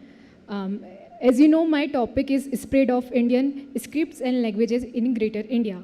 My references for these topics are R.S. Sharma, Indian Ancient Past, Upender Singh's A History of Ancient and Early Medieval India, and I also referred R.C. Majumdar book, Ancient Indian Colonies in Far East. I'm telling about my topic now. The term Greater India represents the peaceful, soft power of ancient India, where ideas, art, and spirituality traveled along trade route rather than to conquest, a cultural sphere that encompasses Central Asia, East Asia, and Southeast Asia. Some authors have also referred this region as the Indospheres, countries of Indian Belt, extended India, overseas India, and cultural India. The influence of Indian history stretches far beyond the physical border, weaving itself into the cultural fabrics and daily lives of people across various nations. This article explored the historical expansion of Indian linguistics, orthographic system across this region. The transitional diffusion of Indian scripts and languages primarily includes Sanskrit, Pali, and Brahmi-based writing system. A significant portion of this study is dedicated to paleography and explores the deep-seated impact on the vernacular vocabularies of modern languages. Also include the spread of the Indian script was not the act of political colonization, but the political Indianization and cultural osmosis. This legacy continues to define the linguistic identity and literary heritage of modern Asian nations. The spread of major Indian script and languages include Sanskrit. Sanskrit became the most influential Indian language in the Greater India. It functions as the sacred religious language, language of royal administration, medium of literary expression. Many Southeast Asian kings adopted Sanskrit titles such as Varma and Deva. Royal inscriptions were often composed of classical Sanskrit. In ancient Cambodia, Sanskrit inscriptions are found in the temples such as Angkor Wat. In Vietnam, the kingdom of Champa used Sanskrit for inscription and the religious texts. Sanskrit inscriptions have been found in Myanmar, Thailand, Malay Peninsula, Cambodia, Vietnam, Sumatra, Java, and Borneo. The earliest this inscription dated back to 2nd, 3rd century BCE. The use of Sanskrit continued there for more than 1,000 years. In the most part of Indochina, Pali derived from Sanskrit. It is still used in daily life of every today. Pali and Prakrit. Pali sacred spread mainly through the Theravada Buddhism. It became the sacred language of Buddhist scripture in Sri Lanka, Myanmar, Laos, and Thailand. The Pali Tripitaka was preserved as a transmission across this region. Pali was adopted in Buddhism scriptures, which gave rise of new literary tradition, have continued to uninterrupted us up to this present day. Prakrit languages influence early inscription and regional dialects of Southeast Asia. Brahmi script is one of the earliest writing systems of India, dating back to the late 3rd century BC. It was used as a Ashokan edicts. Brahmi spread widely through Sri Lanka, Southeast Asia, and Central Asia. In Sri Lanka, Brahmi evolved into the Sinhala script.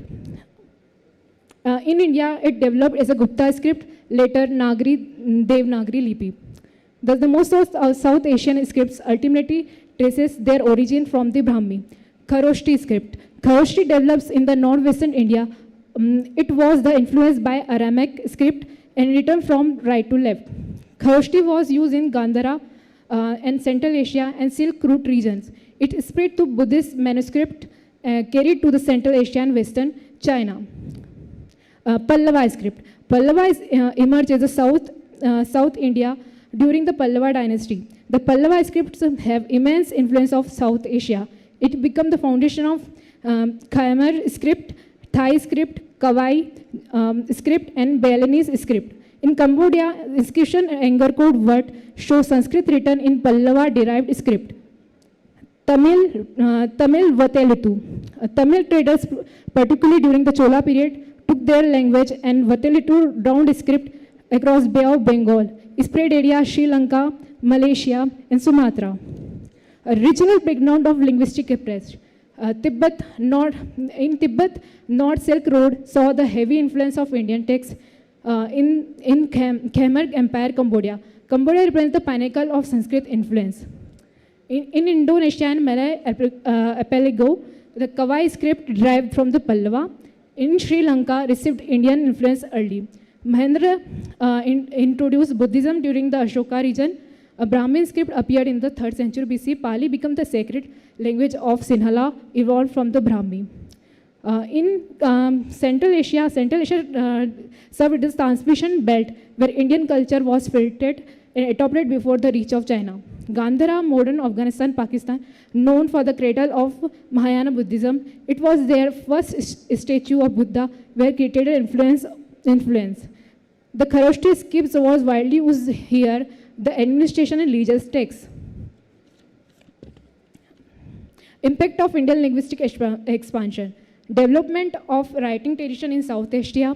It created royal inscription, spread of Hinduism, Buddhism in literature, formation of literary cultures.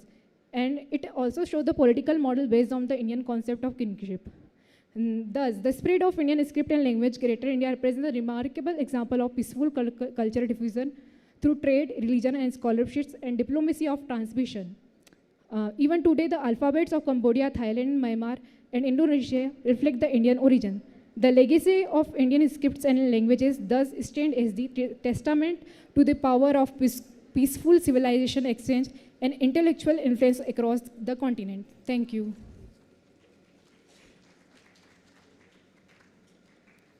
Thank you so much. Research scholars के लिए एक training भी होती है इस तरह से सीखने की, तो प्राचीन भारतीय इतिहास की शोधार्थियों ने जो ये प्रस्तुत किया ये और सीखेंगे और बेहतर करेंगे। अब इस सत्र में जिनको मैं यहाँ पर आमंत्रित करने जा रही हूँ वे बड़े सम्मानीय व्यक्तित्व हैं। हमारे प्राचीन भारतीय इतिहास, संस्कृति एवं पुरातत्व के एलुमनाई हैं, वहाँ से आपने पढ़ाई करी है। साथ ही जबलपुर सर्कल में पुरातत्व अधीक्षण हैं। साथ ही संस्कृति विभाग द्वारा आपको उल्लेखनीय योगदान को देखते हुए आपको 2021-22 का मतलब 21-22 का राष्ट्रीय सम्मान डॉक्टर विष्णु श्रीधर वाकनकर सम्मान राष्ट्रीय स्तर का है, आपको प्राप्त है। मैं चाहती हूँ एक बार करतल ध्वनि से हमारे मंच पर उपस्थित डॉक्टर शिवाकांत वाजपेयी जी का स्वागत करें, क्योंकि हमारे मंच की शोभा जो है वो उद्घाटन सत्र में भी थे और अत्यंत सहज है और उनका बड़प्पन है कि हमारे इस सहज आमंत्रण को वे स्वीकार करते हैं। आपने जब खजुराहो स्थित विश्व धरोहर जो है हमारा उस पर भी कार्य किया है और बांधवगढ़ टाइगर रिजर्व का काफ़ी काम आपने किया है 22-23-24 में। और इसी तरह से आज जो हमारे सम्मुख एक नई बात लेकर के आए हैं वो एरंड से संबंधित है। यहाँ पर आपका स्लाइड है। मैं बहुत सम्मान के साथ आदरणीय शिवाकांत वाजपेयी सर को आमंत्रित करती हूँ।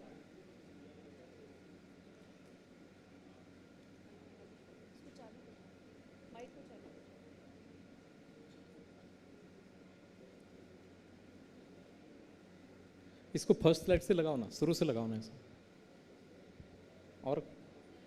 और पीछे जाओ। हाँ, हेलो हेलो हेलो।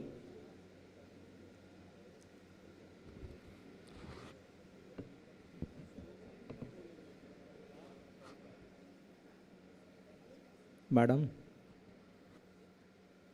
आज हमारे सत्र की सत्राध्यक्ष आदरणीय अल्पना दुभाषे मैडम एवं मुख्य अतिथि के रूप में उपस्थित आदरणीय कैलाश चंद जी, मेरे साथी डॉक्टर विश्वजीत परमार जी और इस सत्र की सूत्रधार का कार्य करने वाली डॉक्टर प्रीति पांडे जी और हमारे सामने बैठे हुए आदरणीय, सुबह के सत्र में सबका नाम नहीं ले पाया था। सुबह मेरे पास पर्ची आई थी 5 मिनट में वापस आना है, तो मैंने सारे लोगों का नाम लेने की बजाय सीधे जो कुछ बात कहना चाहता था वो बात शुरू की थी। तो हमारे सामने बैठे हुए आदरणीय ठाकुर साहब, अंशु मैडम, रंजना जी और हमारे प्रिय छोटे भाई जोधा जी, रितेश जी और भी जितने भी लोग यहाँ पर बैठे हुए हैं, लोधवाल जी, वो सारे बहुत सारे लोग हैं, सतीश जी और जितने भी विद्यार्थी हैं प्राचीन भारतीय इतिहास के, उमेश पांडे जी, जितने भी लोग हैं, मैं सारे लोगों को जिनके भी नाम नहीं जानता उन सभी लोगों को अभिवादन करते हुए अपनी बात यहाँ पर करना चाहूँगा। देखिए, जब हम लोग पुरातत्व में काम करते हैं तो बहुत सारे ऐसे प्राचीन पुरा स्थल होते हैं जो हमें देखने में बहुत अच्छे लगते हैं। हम लोग देखने जाते हैं, प्राचीन मंदिर देखने जाते हैं, प्राचीन किले देखने जाते हैं, बहुत सारी मूर्तियाँ हमको दिखाई देती हैं। लेकिन जब कभी कभी हम लोग जाते हैं तो वो चीज़ें हमको खंडित अवस्था में मिलती हैं, टूटी हुई अवस्था में मिलती हैं, गिरने वाली होती हैं। तो इनके देखरेख और इनको फिर से जोड़ने का जो काम होता है वो संरक्षण की विधा कहलाता है। मैं आप लोगों को आज इसी से संबंधित एक बड़ा महत्वपूर्ण कार्य है, मध्य प्रदेश में 2 बड़ी महत्वपूर्ण प्रतिमाएं थी। एक नटराज की प्रतिमा है जो विदिशा के पास है, जिसका वजन कम से कम 125 टन है। वो आज भी ज़मीन में लेटी हुई है, उसके खड़ा करने का भी प्रयास निरंतर चल रहा है। एक दूसरी प्रतिमा है जो इरण में है। इरण से आप सब लोग परिचित होंगे। प्राचीन भारतीय इतिहास में गुप्त शासकों की सेकंड कैपिटल के रूप में जानी जाती है इरण। वहाँ पर समुद्रगुप्त से लेके जो हूण आकांक्षा थे, मिहिरकुल और तोरमान, उनके भी अभिलेख हम लोगों को प्राप्त होते हैं। इसके साथ ही इरण एक और बड़ी महत्वपूर्ण जगह है जहाँ से हमारे यहाँ के जो प्राचीन भारत में जो सती प्रथा थी, जो कालांतर में बंद हो गई। सती प्रथा का जो प्रथम प्रमाण है वो भी इरण से मिलता है, जिसे हम लोग 510 ईस्वी के भानुगुप्त के इरण अभिलेख के नाम से जानते हैं। 1874 और 75 में अलेक्जेंडर कनिंघम ने इरण का भ्रमण किया और अपनी एक रिपोर्ट प्रस्तुत की। उस रिपोर्ट में जो इरण में भगवान नरसिंह की प्रतिमा जो लगभग 10 टन की है, उसका जिक्र किया कि वो मूर्ति 2 हिस्सों में टूटी हुई है, घुटनों के पास से, एंकल के पास से, नीचे से 3 हिस्सों में प्रतिमा टूटी हुई है। ये अलेक्जेंडर कनिंघम कब रिपोर्ट करते हैं? 1874-75 में। आज हम लोग कहाँ पर हैं? 2026 में। जो इरण का सती स्तंभ है उसके बारे में भी यही बात। वो एक स्तंभ है जो बाद में उसी समय ग्रामवासियों ने उसको शिवलिंग में परिवर्तित कर दिया था। बाद में वो जंगल के अंदर मॉन्यूमेंट है। नंदी बाबा उल्टे पड़े हुए थे, जलहरी 3 हिस्सों में टूट गई थी और जो शिवलिंग जिसके ऊपर यह अभिलेख था वो भी अपनी जगह से विस्थापित होकर एक तरफ पड़ा हुआ था। ये महत्वपूर्ण इसलिए है कि ये सारी चीज़ें ठीक करने में हम लोगों को लगभग 150 साल का समय लग गया। 150 साल बाद किसी ने इस चीज़ की अहमियत समझी कि हमारी इन चीज़ों को फिर से उसी स्वरूप में आना चाहिए। तो किसी भी स्मारक को या किसी भी प्रतिमा को या किसी भी चीज़ को जब हम लोग मूलतः उसी स्वरूप में लाने का काम करते हैं तो उसके पीछे एक बहुत बड़ा प्रयास होता है, उसका डॉक्यूमेंटेशन होता है, उसकी टेक्निक होती है कि किस टेक्निक से उसको जोड़ने का काम करना है, उसमें उसका आर्ट और उसका एस्थेटिक सेंस वो ख़राब नहीं हो, उन चीज़ों का ध्यान रखना पड़ता है। इन सारी चीज़ों का, और दूसरी चीज़ की जो सबसे बड़ा चैलेंज है वो तो है ही कि उसको अपने आप में ठीक करना। इसके साथ इरण इसलिए भी जाना जाता है कि इरण में दुनिया के सबसे बड़े वराह की प्रतिमा है। लगभग उसकी जो हाइट है वो 16 फीट से ज़्यादा है। दुनिया में इतना बड़ा वराह कहीं पर नहीं मिला। और वो जो वराह की प्रतिमा है, उस वराह की प्रतिमा में कम से कम 600 से अधिक देवी देवताओं का अंकन है। इसके साथ वहाँ पे एक भगवान विष्णु का मंदिर है जिसमें 12 फीट ऊंचे भगवान विष्णु की प्रतिमा है। सामने उनके एक गरुड़ध्वज स्तंभ है और उस गरुड़ध्वज स्तंभ पर बुधगुप्त का अभिलेख है, क्योंकि वहाँ से जितने भी अभिलेख मिले हैं वो बुधगुप्त, सारे गुप्त शासकों के मिले हैं। और एरण इसलिए भी जाना जाता है कि मध्य प्रदेश के जो सबसे प्रारंभिक सिक्के हैं वो एरण से मिले हैं। अभिलिखित सिक्के की बात कर रहा हूँ मैं, धम्मपालस नाम का जो सिक्का है वो वहीं से मिला है। तो एरण जो है बड़ी महत्वपूर्ण जगह, नेक्स्ट स्लाइड दिखाई दे रहा, जो एरण है बहुत महत्वपूर्ण जगह है। और इसका अगर आप देखेंगे कि गुप्त शासकों ने इस जगह का चयन क्यों किया, तो आप लोगों को उसकी जो रणनीतिक सूझबूझ है वो दिखाई देगी। एरण जो गांव है, इस समय तो गांव है, उस समय एक शहर हुआ करता था। वो जो गांव है वो बीना नदी के बिल्कुल किनारे पे, और बीना नदी जो है एक आइलैंड का काम करती है उनके साथ, मतलब उस पूरे इलाके को सुरक्षा प्रदान करती है। सागर विश्वविद्यालय ने और आर्कियोलॉजिकल सर्वे ऑफ इंडिया ने समय समय पर वहाँ पर बहुत सारे उत्खनन कार्य किए, और उस उत्खनन कार्य से जो बात सामने निकल के आती है कि प्रागैतिहासिक काल से लेके अभी तक एरण एक जीवित गांव बना हुआ है, मतलब वहाँ से कभी आबादी खत्म नहीं हुई। समय समय पे नदी ने चीज़ों को काटा है, लोगों की आबादी विस्थापित हुई है, लेकिन गांव कहीं ना कहीं खिसकते हुए आज भी वहाँ पर है। तो हम लोग आज एरण के बारे में बात करेंगे, और बात करने के साथ साथ इस बात पर भी बात करेंगे कि ये जो दो महत्वपूर्ण प्रतिमाएं मैंने जो बताई, एक तो अभी प्रतीक्षारत है नटराज की प्रतिमा, और जो दूसरी एरण की जो 10 टन की प्रतिमा थी जिसको हम लोगों ने अभी पिछले साल कंजर्व किया है, तो वो प्रतिमा, उसके बारे में भी कंजर्वेशन कैसे हुआ, कितना चैलेंज था, किस तरह से हुई, और एरण का एक सामान्य इतिहास किस तरह से था, उसको भी थोड़ा सा स्लाइड के माध्यम से दिखाने की कोशिश करेंगे। Next slide. तो जो इसमें बोलने वाली बातें थी वो तो मैं आप लोगों को बता चुका हूँ, आगे चलिए। ये देखिए, ये जो है यहाँ पर एरण का जो वराह है, उसके बाद यहाँ पे देखेंगे नीचे भगवान विष्णु की प्रतिमा है, और इसके अलावा एक मंदिर नरसिंह भगवान का था। वो नरसिंह भगवान का जो मंदिर था, जिसके मैं बता रहा हूँ नरसिंह प्रतिमा अभी भी सुरक्षित है, उसका हम लोगों ने कंजर्वेशन किया, वो है। आगे आगे चलिए जरा और बताइए। हाँ, ये वहाँ पे जो एक्सकेवेशंस हुए दिखाई दे रहा है, जो एक्सकेवेशन हुए वहाँ पर, मैंने जैसा बताया था 1960-65 में केडी वाजपेयी साहब और एस के पांडे साहब ने किया, और उसके बाद ईसाई ने किया, और ये उसका कल्चरल सीक्वेंस है कि आपका चाल्कोलिथिक, मतलब चाल्कोलिथिक पीरियड भी प्री हिस्ट्री का ही एक हिस्सा माना जाता है, प्रागैतिहासिक ही है वो भी, ठीक है ना। तो चाल्कोलिथिक पीरियड से लेके हिस्टोरिकल पीरियड से लेके लेट मिडवेल तक के हमको ये सारे उस समय की चीज़ें मिली। आगे चलिए। फिर ये अभिलेखों की सूची है, बहुत सारे इंस्क्रिप्शंस की लिस्ट मैंने नाम बताए थे, ये सारे इंस्क्रिप्शंस हैं जो हम लोगों को वहीं से मिले हैं। और एक और बात हम लोगों को ध्यान में रखने की, एरण का जो प्राचीन नाम है ना, उसको एरिकर्ण, एरिकेन, एरिकन्य, इस तरह के उनके नाम मिलते हैं। बाद में पुराणों में भी इस तरह के कुछ राजवंशों का जिक्र हुआ है, ठीक है। आगे चलिए। ये वहाँ का अभिलेख है, बुद्धगुप्त का अभिलेख है, हमारे पास भी इसकी फ़ोटो है, लेकिन ये चूँकि एक आर्काइवल फोटोग्राफ है जो हमने ब्रिटिश म्यूजियम लंदन से लिया था, इसलिए हमने उसको यहाँ पर लिया। चलिए आगे।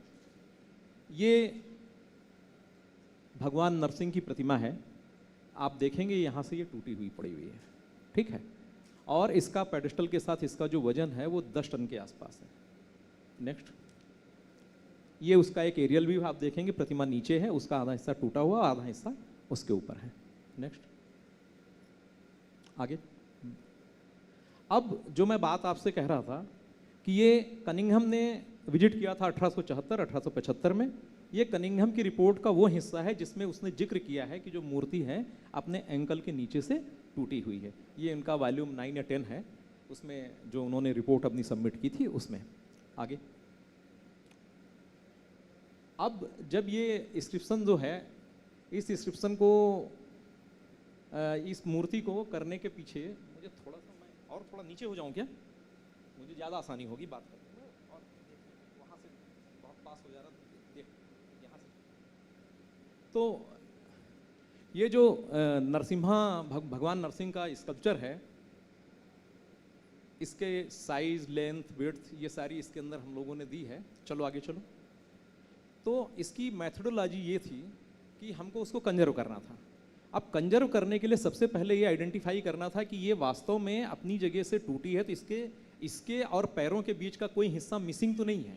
तो वो हिस्सा मिसिंग है कि नहीं, उसको कैसे आप आइडेंटिफाई करेंगे। उसके लिए एक हम लोगों ने जो स्कल्प्टर होते हैं उनकी सर्विसेज ली, उनको बुलाया, और उनका एक प्लास्टिक का मोल्ड बनवाया, घुटने के नीचे का जो हिस्सा था। ये देखिए जो नीचे का हिस्सा दिख रहा ना आपको टूटा हुआ, इसका हमने मोल्ड बनवाया ऊपर के हिस्से से। नेक्स्ट, ये मोल्डर, ये हमारे जो स्कल्प्टर थे वो आए और उन्होंने, मॉडलर होते हैं बेसिकली, और उन्होंने उसका पूरा मोल्ड बनाया। मोल्ड बनाने की इसकी एक और कॉपी तैयार की। नेक्स्ट, ये देखिए नीचे आप देखेंगे ना, ये एक फाइबर का मोल्ड बन गया, फाइबर का मोल्ड है। ये ऊपर वाला आप देखेंगे ये ओरिजिनल स्टोन का है। नेक्स्ट, अब क्या होता है कि हमको ये पता लग गया कि ये इसका कोई भी पार्ट मिसिंग नहीं है, ये उसी समय से एज इट इज है। तो अब उसमें क्या करना था, इस मूर्ति को हमको ले जाके उसके रेस्ट ऑफ पार्ट जो है उसका एंकल वाला उसके ऊपर फिक्स करना था। फिक्स करने के लिए क्या करना पड़ेगा आपको, उस मूर्ति को जो मेजर है ना उसको हमको कहाँ पे होल करना है, कहाँ पे एसएस की रॉड डालना है, उसका जो मेजरमेंट है मेन मूर्ति के ऊपर शिफ्ट करना पड़ेगा, ठीक है ना। तो हम लोगों ने क्या किया, जो मोल्ड बनाया मोल्ड के ऊपर मार्किंग की, ठीक है ना। मोल्ड के ऊपर मार्किंग करने के बाद उसको ओरिजिनल स्टेच्यू के ऊपर शिफ्ट किया। नेक्स्ट करो। अब आप देखिए ये ओरिजिनल मूर्ति के ऊपर आपको 2 गोले दिख रहे होंगे क्रॉस लगाए हुए। हमने इसके ऊपर इसका मेजरमेंट शिफ्ट किया। देखिए हम लोग जो ये बात कर रहे हैं ना, ये सुनने में बहुत मतलब आसान लगेगा, लेकिन जो करते हैं ना ये बहुत टिपिकल काम है। इसमें 6 महीना लगा हम लोगों को, 6 महीने तक डॉक्यूमेंटेशन, इसका वेट और बाकी चीज़ें, उसके बाद ये काम हुआ। तो ये इसमें हम लोगों ने इसका जो है शिफ्ट किया, इसका मेजरमेंट इसके ऊपर कि किस जगह पे हम लोग इसको परफोरेशन करेंगे, उसके बाद इसको मेंडिंग करेंगे। इसकी अगली टेक्निक जो थी मेंडिंग की थी। चलिए आगे चलिए। अब ये देखिए वो जो प्लास्टिक फाइबर वाला है, इसके अंदर डाल के देखा कि कोई पार्ट मिसिंग है कि नहीं है, पता चला कि उसका कोई पार्ट मिसिंग नहीं। अब अगली स्टेप, चलो नेक्स्ट।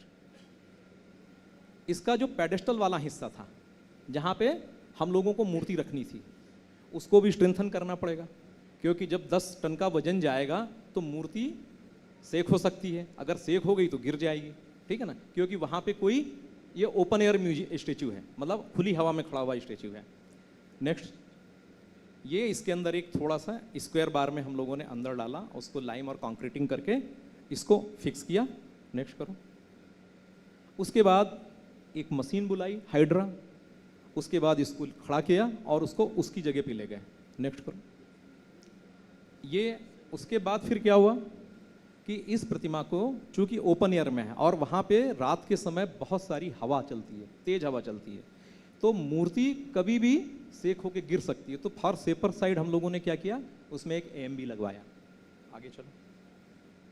ये देख रहे हैं एक पीछे इसलिए लगाया कि ये प्रतिमा इतनी बड़ी है कि जब आगे से कोई देखेगा तो उसको ये पीछे पे लगा हुआ वो नहीं दिखेगा उसको, ठीक है। आगे नेक्स्ट। अब ये प्रतिमा जो है ये अपने मूल स्वरूप में आके यहाँ पे खड़ी हो गई। ये लगभग 150 साल से प्रतिमा ऐसे ही गिरी हुई पड़ी हुई थी। तो एक ये इसका कंजर्वेशन का काम कंप्लीट हुआ, ठीक है। आगे चलिए और आगे चलो। अब हम लोग जो दूसरी बात कर रहे थे कि जो भानुगुप्त का एरण अभिलेख था, भानुगुप्त का जो एरण अभिलेख है ना वो बहुत इंपॉर्टेंट है। हमेशा PSC और UPSC के एग्ज़ाम में आता है कि भारत का पहला सती स्तंभ अभिलेख कहाँ से मिला, तो वो एरण से मिला था। तो ये जो अभिलेख है इसमें एक अभिलेख और भी है, शकों का भी एक अभिलेख मिलता है इसके ऊपर। और जब कनिंघम गए थे तो जो ऊपर वाला फोटो दिख रहा है आपको बाईं और दाईं तरफ वाला, ये दोनों फोटो जो हैं उस समय के, उन्हीं के समय के फोटो हैं। उनको इस कंडीशन में मिला था। हम लोगों ने क्या किया, हम लोगों ने इसका बेस तैयार किया। बेस तैयार करने के बाद इसको अपनी जगह से निकाला, एक चैन पुली ली, चैन पुली के ऊपर इसको खड़ा किया और उसके अंदर फिर सेम मेथड अप्लाई की। अब इसमें दिक्कत क्या थी, आगे चलो। अब ये पीछे वाला दिखाओ जरा। हाँ, तो इसमें जो जहाँ पे जलहरी है और जिस जगह पे हम लोगों ने इसको टिकाया इसी के ऊपर अभिलेख है। तो इसमें इंपॉर्टेंट बात ये थी कि अगर इसको ये ज़्यादा हिस्सा अगर अंदर चला गया तो अभिलेख पढ़ नहीं पाएंगे। तो इसलिए उसके अंदर रॉड डाली, रॉड डाल के उसको अपनी जगह पे एज इट इज़ कि वो ज़्यादा नीचे नहीं जाए और वो स्टेबल रहे अपनी जगह पे। उसको स्टेबल करने के बाद फिर ये इस तरह की जो हमको दिखता था, उसके बाद ये अपने स्वरूप में आया। और ये अभी इधर देखेंगे जो ये है, और इसके बाद पहले जो था ना, आप देख रहे हैं कहीं पीछे आप देखेंगे इसके पीछे कोई बाउंड्री वाल या कोई CNB PNB ये सब कुछ नहीं था। बाद में इसको हम लोगों ने कंप्लीट करके आगे दिखाइए। अब पहले ऐसा था, अब ये जगह कंजर्वेशन के बाद इस तरह से हो गई। तो ये 2 मॉन्यूमेंट का जो काम कंजर्वेशन का था, ये बड़ा इंपॉर्टेंट काम था जो पिछले कई सौ सालों से पड़ा था। ये काम हम लोगों की टीम ने इस काम को कंप्लीट किया। आगे अब इसमें देखें, ये वराह आप लोगों ने बहुत पढ़ा होगा किताबों में, प्राचीन भारतीय इतिहास की। इसमें ये वराह की कंडीशन ये थी 1978 से, ठीक है। आगे चलिए, इस तरह का ऊपर वाला था। अब ये नीचे देखिए, इसके केमिकल कंजर्वेशन के बाद अब ये वराह इस तरह का है। अब देखने में भी सुंदर है, आप सारे देवी देवताओं का भी दर्शन कर सकते हैं, उसके अंदर आइडेंटिफाई कर सकते हैं। तो ये दिखने में हम लोगों को बहुत आसान लगता है कि अरे ऐसे कर दिया होगा, लेकिन इसमें बहुत टाइम लगता है, टाइम टेकिंग जॉब है। आगे चलिए, अब ये अभिलेख था, ये अभिलेख भी इसी तरह से खराब हो रहा था। इस अभिलेख का भी हम लोगों ने साइंटिफिक प्रिजर्वेशन किया और ये अभिलेख बहुत इंपॉर्टेंट है और अपने आप में एकमात्र अकेला अभिलेख है जो कि तोरमान का अभिलेख है। तोरमान और ये जो हूण रूलर थे जिन्होंने अटैक किया था ग्वालियर से लेके यहाँ तक आ गए थे मिर्गुल, ये इसी में उसका जिक्र मिलता है 493 सी का। और इसीलिए माना जाता है कि 493 सी में जो तोरमान था रूल कर रहा था, क्योंकि वो उसका रेनल ईयर है। रेनल ईयर मतलब उसका शासन वर्ष है जिस समय वो रूल कर रहा था। नेक्स्ट, ये भगवान विष्णु की प्रतिमा थी जो पहले इस कंडीशन में थी। अब कंजर्वेशन के बाद अब देखिए ये है। नेक्स्ट, अब इसके बाद मैंने बताया ना गरुड़ध्वज स्तंभ है वहाँ पर, ये गरुड़ध्वज स्तंभ ये था। अब उसके ऊपर भगवान गरुड़ जो थे ना, वो हर विष्णु मंदिर के सामने गरुड़ध्वज स्तंभ होता है, तो उसके सामने जो भगवान विष्णु थे वो ऐसे हो गए थे कि वो पहचान में नहीं आ रहे थे। अभी क्या हुआ कि ये भगवान विष्णु की प्रतिमा जो है आप देख सकते हैं, साइंटिफिक कंजर्वेशन प्रिजर्वेशन के बाद वो प्रॉपरली आइडेंटिफाई कर सकते हैं उसको। भगवान विष्णु के तो आपको पता होगा सब लोगों को, शंख चक्र पद्म गदा, और वो जो गरुड़ भगवान होते हैं, गरुड़ भगवान के ऊपर भी कई बार बैठे हुए दिखाए जाते हैं ना। कई बार गरुड़ भगवान के हाथ में स्नैक भी होता है ना। स्नैक इसलिए दिखाया जाता है कि वो गरुड़ को स्नैक का शिकार करता है गरुड़, ठीक है ना, वो भी है। तो अब आगे चलिए, ये था। तो मैं भी ऊपर चढ़ के गया था देखने के लिए कि काम ठीक हो रहा है कि नहीं हो रहा है, ठीक है। कभी कभी अपना भी विज्ञापन करना जरूरी होता है, ठीक है। चलिए आगे चलिए। अब ये देखिए दोनों प्रतिमाओं में अंतर देख लीजिए। और ये 50 फीट ऊंचा स्तंभ है, उसके ऊपर जाके काम करना मतलब जो भी लोग करते हैं बहुत आसान नहीं होता है। अब इसमें देखिए भगवान गरुड़ के हाथ में स्नैक है कि नहीं है, और बहुत सुंदर प्रतिमा उन्होंने उस समय बनाई है, मतलब गुप्ता पीरियड 5वीं शताब्दी का एक है, 5th सेंचुरी एडी का। आगे चलिए, ये वहाँ पे वो भगवान विष्णु का मंदिर और वराह का एक साथ था। ये कंजर्वेशन के बाद इस तरह दिखाई देते हैं। आगे चलिए, ये जो सागर यूनिवर्सिटी की टीम थी उस समय आलोक श्रोत्री जी, नागेश दुबे जी, मोहनलाल चरहार और मैं भी हूँ उसमें, और ये सारे लोग वहाँ पर आए थे जब हम लोगों ने काम कंप्लीट किया था।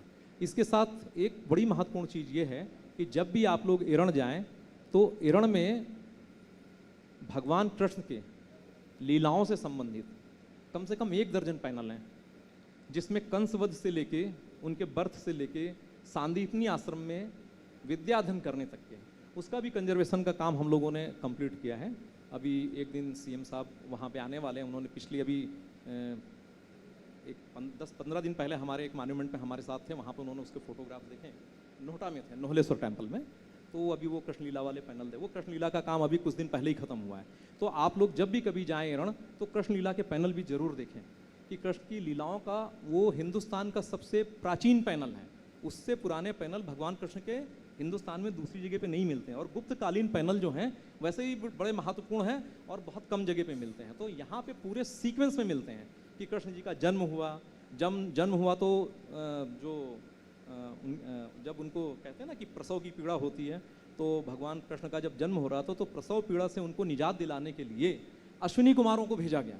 ऊपर से देवता जो हैं पुष्प वर्षा कर रहे हैं, वो सारे पूरे दृश्य वहाँ पर अंकित हैं। तो वो उनका भी हम लोगों ने काम कैसे किया कि वो ज़मीन में गड़े हुए थे, ज़मीन से खोद के निकालने के बाद उस पूरे प्लेटफॉर्म को फिर से रीअरेंज किया, और अभी वो 2 फीट ऊपर हैं। हर एक पैनल के साथ उसकी छोटी छोटी सी कहानी है, और उस कहानी को हम लोगों ने एक छोटे से CNB के रूप में बनाया और उसके सामने उसको लगाया। और एरण के ऊपर इन सारे कामों को लेके एरण के ऊपर हम लोगों ने एक छोटी सी बुकलेट निकाली है, एरण का पूरा वैभव। ये अभी वहाँ पे पहली बार एरण में एक एरण का जैसे खजुराहो डांस फेस्टिवल होता है उसी तरह से एरण महोत्सव हुआ। वहाँ पे हमारे जो स्टेट के कल्चर मिनिस्टर हैं लोधी जी, धर्मेंद्र लोधी जी, वो आए थे और उन्होंने उस किताब को भी रिलीज किया वहाँ पे। तो जब भी आप लोग एरण जाएं तो एरण में जाके इन चीज़ों को देखें, और बहुत सारे हमारे आसपास देखेंगे, बहुत सारे इस तरह के इतिहास के और पुरातत्व के जो सेंटर हैं इस तरह से पड़े हुए हैं, कई बार उपेक्षित पड़े रहते हैं। हम लोगों को उनकी तरफ भी ध्यान देना है और उनके कंजर्वेशन का काम भी करना है, क्योंकि अगर हम कंजर्वेशन का काम करेंगे तभी हम लोगों को बता पाएंगे कि हमारी ये चीज़ सुरक्षित है और इतने हजार साल पुरानी है। नहीं तो धीरे धीरे क्या 2 टुकड़ों में होगी, फिर 3 टुकड़ों में होगी, फिर 4 टुकड़ों में होगी, फिर एक टुकड़ा कोई उठा के लेके जाएगा, दूसरा टुकड़ा कोई, उसके बाद वो चीज़ें धीरे धीरे अपने समय से गायब हो जाती हैं। समय से गायब होने का मतलब है कि ये मूर्तियों का गायब होना समय का गायब होना है, ठीक है ना। तो हम लोगों को इन सारी चीज़ों को समझना है, क्योंकि हम सारे लोग इतिहास और पुरातत्व के लोग हैं, इन चीज़ों का महत्व समझते हैं। इस फील्ड में हम लोगों को, सब लोगों को मिलकर और ज़्यादा काम करने की ज़रूरत है। आप लोगों ने आमंत्रित किया, मेरी बात ध्यान से सुनी, इसके लिए आप सभी का हृदय से धन्यवाद। नमस्कार। बहुत बहुत धन्यवाद सर। न केवल आपने एरण से संबंधित इतनी रोचक और ना जाने जैसी, जिसका किसी को भी पता नहीं था, ऐसी जानकारियाँ हमें प्रस्तुत की, बल्कि एक महत्वपूर्ण संदेश अंत में दिया कि पुरातात्विक सामग्रियों का संकलन और संयोजन कितना आवश्यक है। हम जिस गांव से आते हैं, जिस क्षेत्र से आते हैं, वे सभी जगह जो होती हैं, कुछ न कुछ पुरातात्विक खजाने हमारे पास होते हैं जो कि हमसे इधर उधर हो जाते हैं। तो उन सब चीज़ों को हमें संयोजित करना चाहिए, ऐसा संदेश दिया। अब इस सत्र को आगे बढ़ाते हुए हमारे बीच में माननीय कैलाश चंद जी हैं। वो एक स्तंभकार हैं, ना जाने कितनी पत्र पत्रिकाओं में आपके स्तंभ में लेख छपते हैं, और मैं चाहती हूँ कि आप आकर के हमें इस विषय पर कुछ आशीर्वचन दें। माननीय श्री कैलाश चंद जी।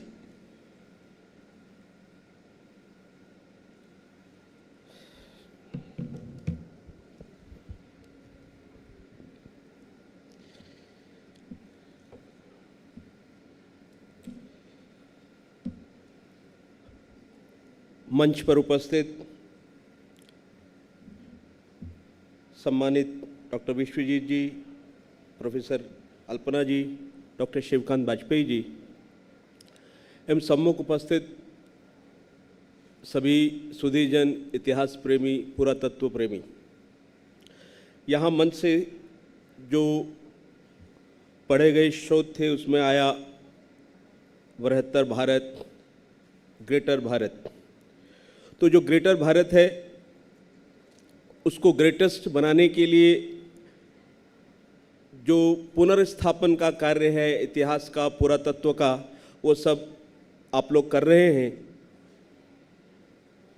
बृहत्तर भारत को बेहतरीन भारत की दृष्टि से कैसे देखा जाए, इस पर आप लोग काम कर रहे हैं। उसके लिए आप सभी को हार्दिक शुभकामनाएं, बधाई।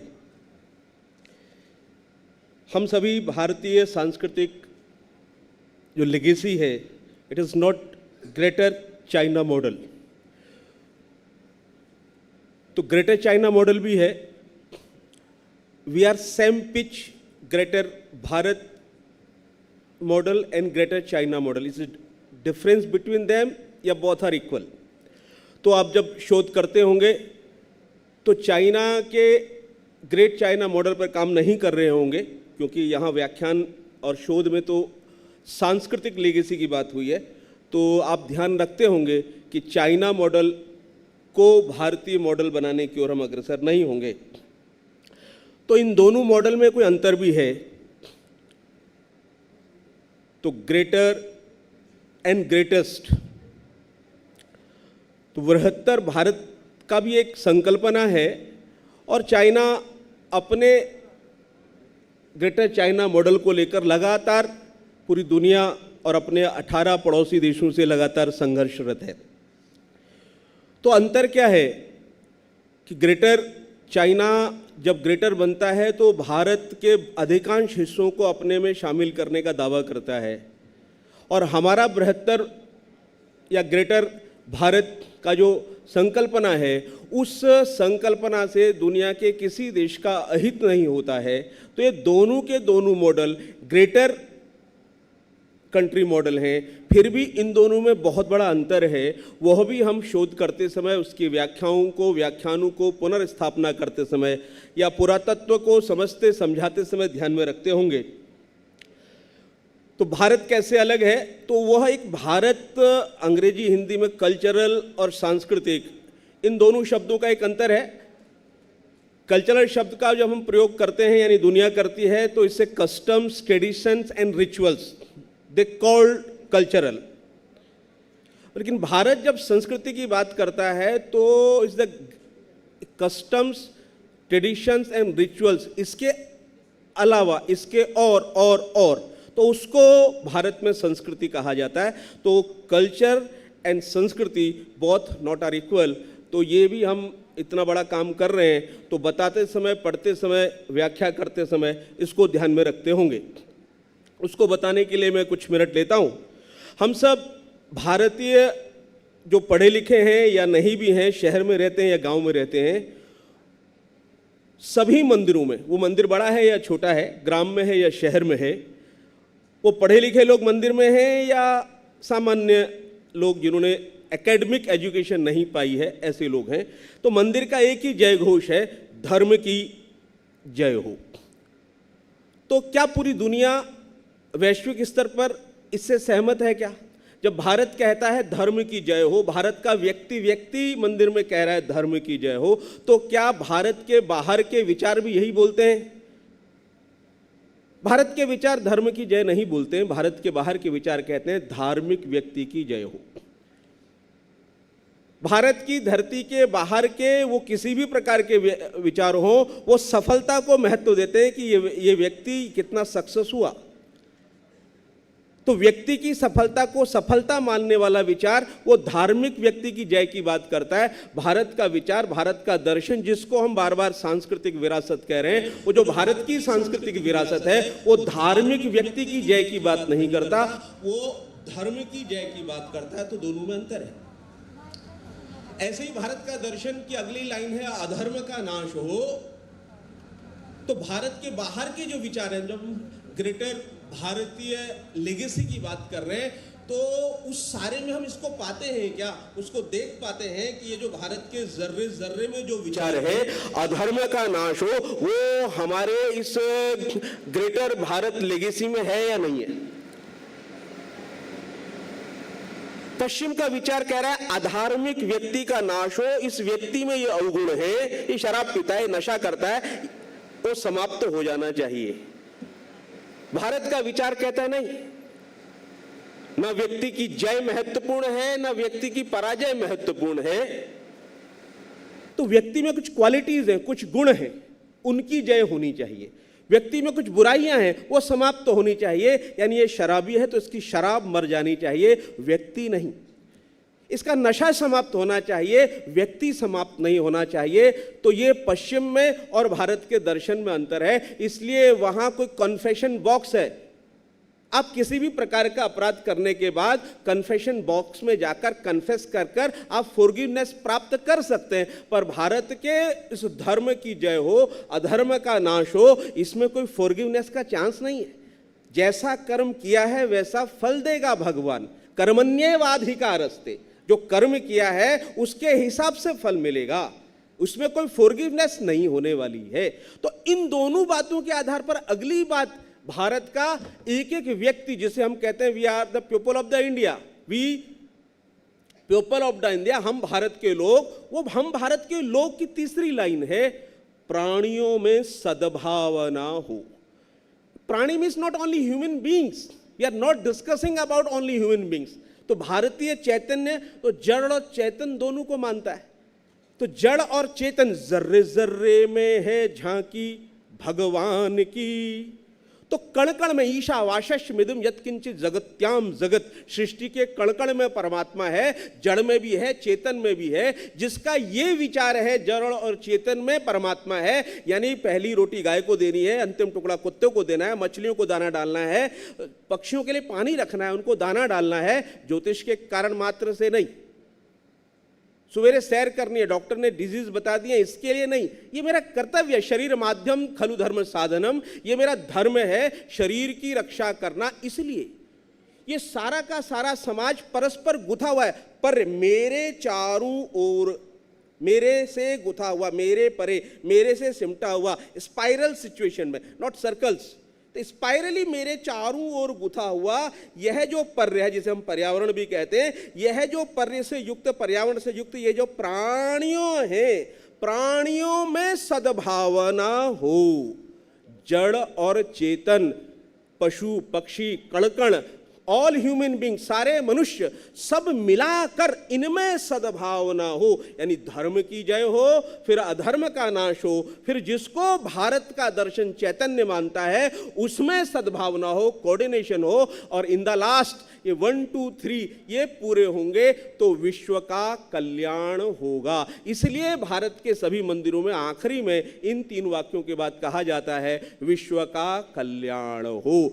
तो भारत जब बात कर रहा है कि हम ग्रेटर भारतीय लीगेसी की बात कर रहे हैं, तो उस सारे के सारे सांस्कृतिक विरासत में, पुरातत्व में, इतिहास में, दर्शन में, जिसे हम ग्रेटर बता रहे हैं कि ये सब भारत का हिस्सा है, तो क्या वहां पर हम जब अध्ययन करते हैं, शोध करते हैं, रिसर्च करते हैं, तो क्या इस सर्वमंगल मांगल्य को ढूंढ पाते हैं? जब हम कह रहे हैं कि ये सारा का सारा भारत था, भारत का अंश है, तो ये सब चीजें वहां देखते हैं क्या?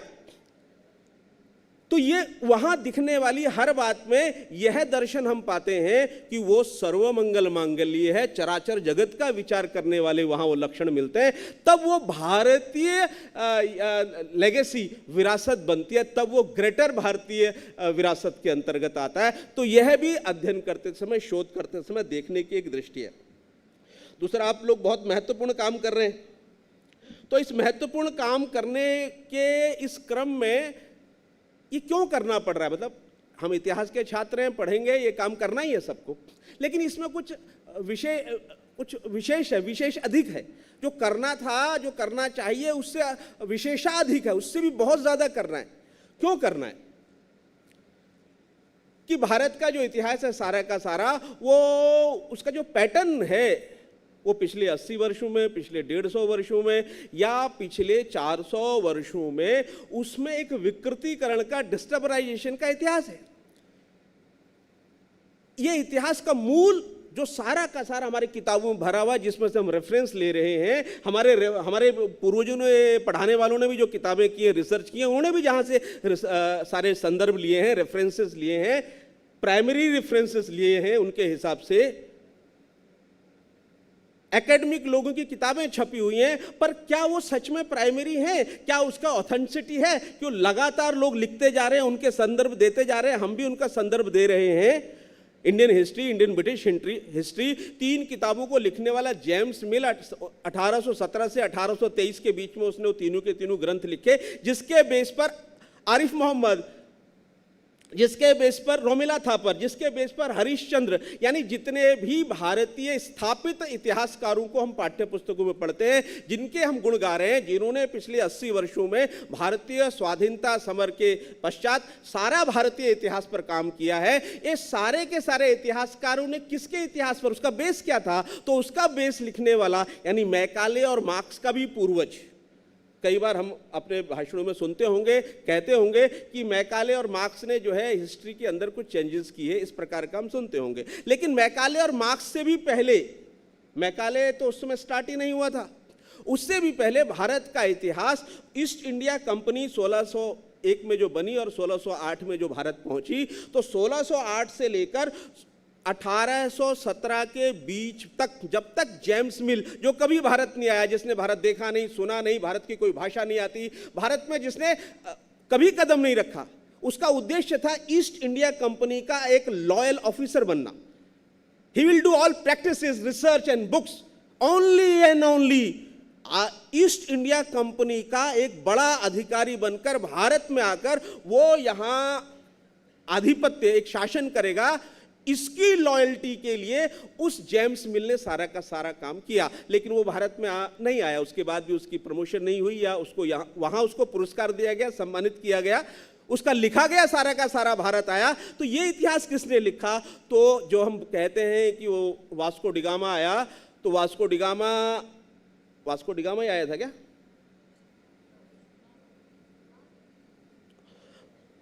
तो वो अकेला नहीं आया था, उसके साथ कुछ लोग आए थे।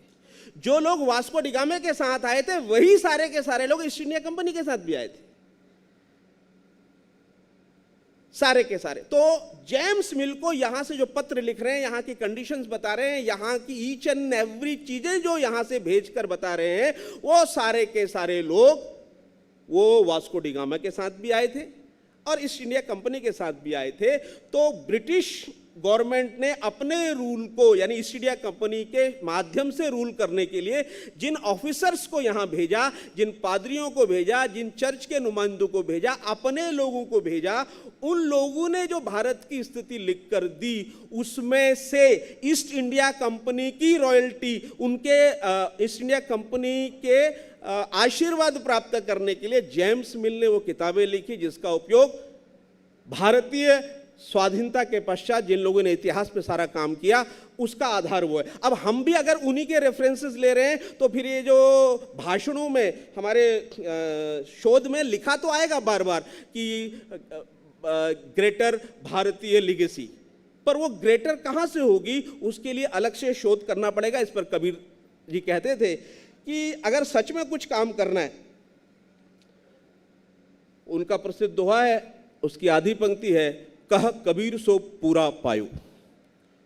वो कहते हैं किसी काम में उतरो तो पूरा उतरो, आधा अधूरे मन से मत उतरो। यदि सच में तुम कोई काम करना चाहते हो तो ऐसा उतरो कि उस काम के अलावा और कुछ ना दिखे।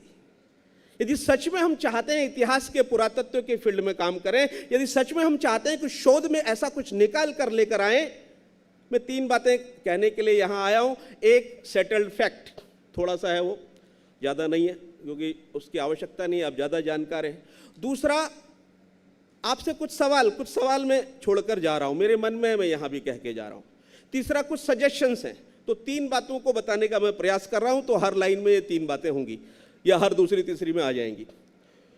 तो कबीर कहते हैं, कह कबीर सो पूरा पायो, किसी काम में उतरो तो पूरा उतरो, आधे मन से अधूरे मन से मत उतरो। अगर सच में उस काम को आपने अपना लक्ष्य गोल मान लिया, जिसे भगवान कृष्ण कह रहे हैं, मयि अर्पित मनोरबुद्धि यो मद भक्त समे प्रिय, complete surrender to me then I will meet. If you are complete surrender to your goal, not only you goes to your goal, goal also has come to you.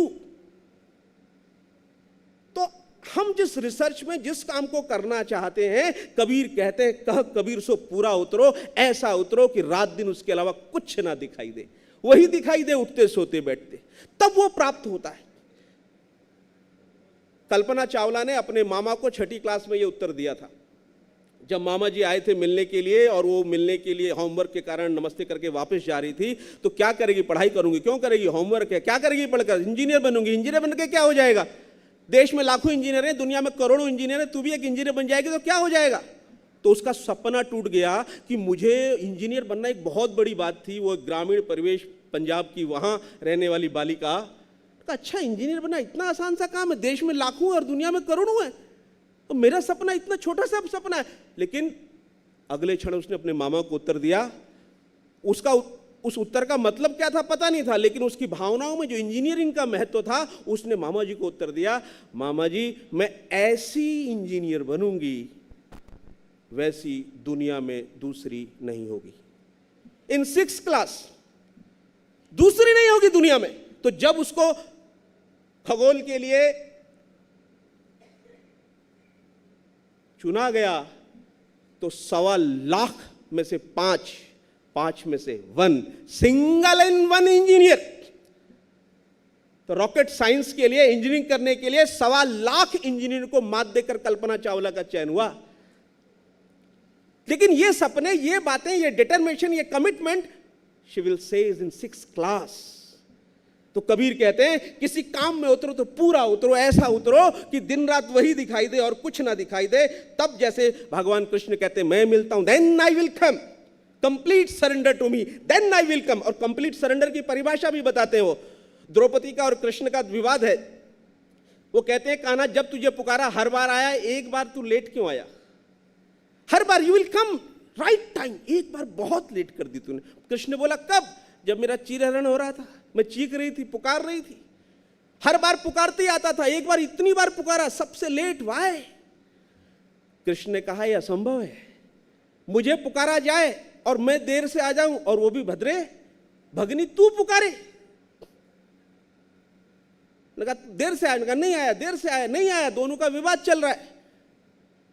वो बता रही ऐसा हुआ, ऐसा हुआ, ऐसा हुआ, दुशासन ये कर रहा था, इधर ये हो रहा था। तो कृष्ण ने कहा ठीक से याद कर मैं कब आया। भद्रे, जब तक तूने एक हाथ से अपनी साड़ी पकड़ी हुई थी ना, जब तक तुझे अपने ऊपर भरोसा था, तू मेरे को एक हाथ से पुकार रही थी, तब तक कैसे मैं आ सकता हूं। कंप्लीट सरेंडर टू मी मयि अर्पित मनोरबुद्धि यो मद भक्त समय प्रिय। तो कबीर कह रहे हैं उतरो तो पूरा उतरो, कह कबीर सो पूरा पायो।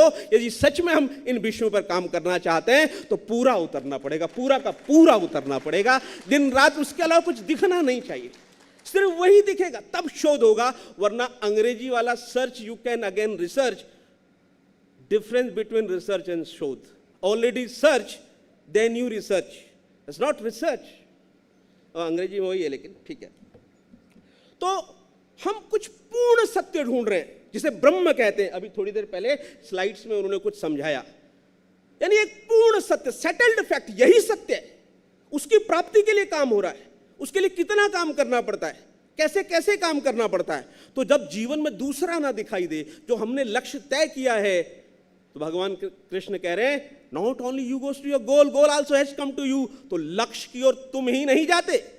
जब तुम्हारा पूर्ण समर्पण उस काम के लिए होता है तो झक मारकर लक्ष्य तुम्हारे पास आता है। इसे कबीर कह रहे हैं, कह कबीर सो पूरा पायो। अभी एक विसंगतियों का दौर चल रहा है। आप इतिहास पर काम कर रहे हैं, उन जो हम काम कर रहे हैं उसे स्थापित भी करना है। हमने ढूंढ लिया सच, तो स्थापित भी होना चाहिए। अभी अभी कई प्रकार की विसंगतियों ने जन्म लिया, भीषण प्रकार की विसंगतियां नई नई प्रकार की आई हैं। आज से 20 साल पहले, इंक्लूडिंग 10 साल पहले तक भी, या 15 साल पहले तक भी, पिछले 40 साल में मैं सुनता आया, बताते आया, गुरु हो तो द्रोणाचार्य जैसे, शिष्य हो तो एकलव्य जैसे। आदर्श गुरु शिष्य परंपरा में द्रोणाचार्य एकलव्य का उदाहरण मैंने 84 से सुनते सुनते सुनते 10-12 साल पहले उसका विकृतीकरण प्रारंभ हुआ, और आजकल हम सुन रहे हैं कि द्रोणाचार्य तो शोषक था, उसने तो शोषण किया था। किसका किया था? अपने शिष्य का किया था। शोषित कौन? एकलव्य। शोषक कौन? द्रोणाचार्य। हजारों वर्षों से आदर्श गुरु शिष्य परंपरा को पिछले 10 से 15 साल में कुछ कथानकों ने, कुछ व्याख्यानों ने एक विकृत रूप से हमारे सामने प्रस्तुत कर दिया है। ऐसे कई विकृतियां इतिहास के कथानकों में लगातार की जा रही हैं। वो हमें शोध के द्वारा प्राप्ति नहीं करनी, उनको स्थापित भी करना है, स्टैब्लिश भी करना है। सबको पता है, बच्चे को कहानी पता है कि बच्चा जो है 4 साल का, 5 साल का भक्त प्रहलाद था, छोटा सा था। उसके पिता इतने बड़े सम्राट थे, हिरण्यकश्यप, स्वयं को भगवान घोषित करने का सामर्थ्य था। उनकी भी बड़ी बहन, उनके समकक्ष मायावी, उनके सब समकक्ष कई वरदान, दैत्य, असुर, और वो वरदान के कारण प्रहलाद को जलाने के लिए बैठी है। प्रहलाद बच गया, वो जल गया। तो कुछ लोगों ने कहा बुआ मार दी हमारी, हम बुआ के वंशज, हिरण्यकश्यप हमारा पिता, होलिका हमारी बुआ। और मनुवादी कौन है? ये प्रहलाद मनुवादी है, ये प्रहलाद ब्राह्मणवादी है, ये प्रहलाद स्वर्ण है, और बुआ वो हमारी है। एक छोटे से बालक को जलाकर मारने की साजिश आ रही है होलिका दहन, हफ्ता बचा है। तो कैसे इतने प्राचीन इतिहास को जो बच्चे को पता था, और पिछले 10 से 15 वर्षों में पूरे देश में प्रहलाद ब्राह्मणिकल पेट्रा की उसका प्रतीक, मनुवाद का प्रतीक बनाकर, और होलिका जो है वो रिश्तेदार हो गई है, हिरण्यकश्यप सज्जन हो गए हैं। तो इस प्रकार के ऐतिहासिक व्याख्या, किस प्रकार से विकृतीकरण का दौर चल रहा है, सेटल्ड फैक्ट्स को भी कथानकों के द्वारा तोड़ा जा रहा है, उस पर भी काम करने की आवश्यकता है। आप नए नए जो मिल नहीं रहे, जो दूर छट गए, ऐसे सारे इतिहास को खोज कर ला रहे हैं, उस पर पर्याप्त काम कर रहे हैं। और यहाँ पर जो सेटल्ड फैक्ट हैं वो भी विकृत हो रहे हैं, तो उनको भी इस्टेब्लिश करने का काम हमारे इतिहासकारों का है।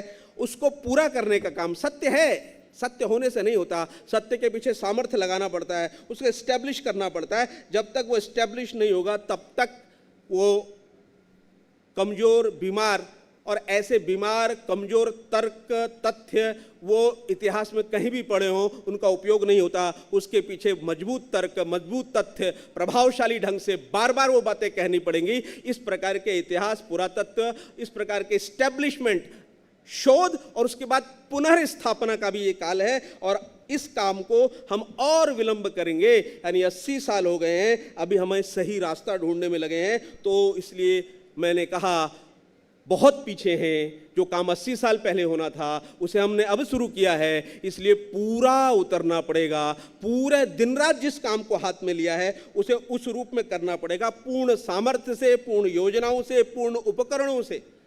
जो भी टूल्स, जो भी टेक्नोलॉजी हमारे पास है, कॉपी पेस्ट से नहीं चलेगा। AI, गूगल, वो सब टूल्स हैं, वो हेल्पर्स हैं, हमारे सहयोगी हो सकती हैं।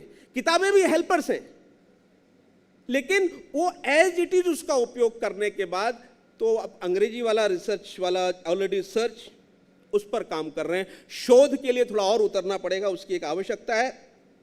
तब जाकर वो अध्ययन बनेगा, तब जाकर वो समाज का उपयोगी बनेगा। इस प्रकार के कई सारे भ्रमों को जो सेटल्ड हो गए हैं, आर्य आक्रमण सेटल हो गया कि नहीं है, मैक्स पूल का कचड़ा वो साबित हो गया, मैकाले विलियम जोन्स ने जो किया उसकी चर्चा हो रही है लगातार, DNA को लेकर पर्याप्त रिसर्च आ गई है। यानी ऐसे बहुत से आख्यान जिनको सैकड़ों सालों में विकृत किया गया, 150 साल में, उसके तथ्य सत्य सब सामने के आने के बाद भी अभी सिविल सर्विसेज की परीक्षाओं में पूछे नहीं जाते हैं। अभी पाठ्यक्रमों में NCERT में भी वो बदले नहीं है, जिसकी सर्व मान्यता हो गई है। इस प्रकार के भी आर्य आक्रमण सिद्धांत से लेकर छोटी बड़ी सब बातें तक जो सेटल्ड हो गई है, असत्य था, वो भी अभी स्थापित नहीं हुई है, तो उसको भी स्थापित करना है। और जो नया काम हम कर रहे हैं लगातार, उसको भी स्थापित करना है। तो इतना तो मानिए कि हमारे, जैसे मैंने रोमिला जी का नाम लिया, इरफान हबीब का नाम लिया, विपिन चंद का नाम लिया, RC हरिश्चंद्र शर्मा जी का नाम लिया, तो इन लोगों, ये होगा किसी का बेस जेम्स मूल का होगा, मैकाले एंड मार्क्स का काम, लेकिन इन लोगों के परिश्रम को नकारा नहीं जा सकता है। वो जेम्स मिल हो, वो इरफान हबीब हो, वो रोमिला थापर हो, वो जितने भी ये लोग हैं, इन लोगों ने रात दिन काम किया है। यानी विकृतीकरण का काम भी उन्होंने कितनी ईमानदारी से किया है, उसको अगर ठीक करना है तो उनसे ज़्यादा मेहनत करनी पड़ेगी, कम से काम नहीं होगा। तो वो भी एक संघर्ष हमने करना है, नई नई बातों को भी ठीक करना है, और जो हम कर रहे हैं उसको भी हमें ठीक करना है। तो इस प्रकार की एक आवश्यकता है।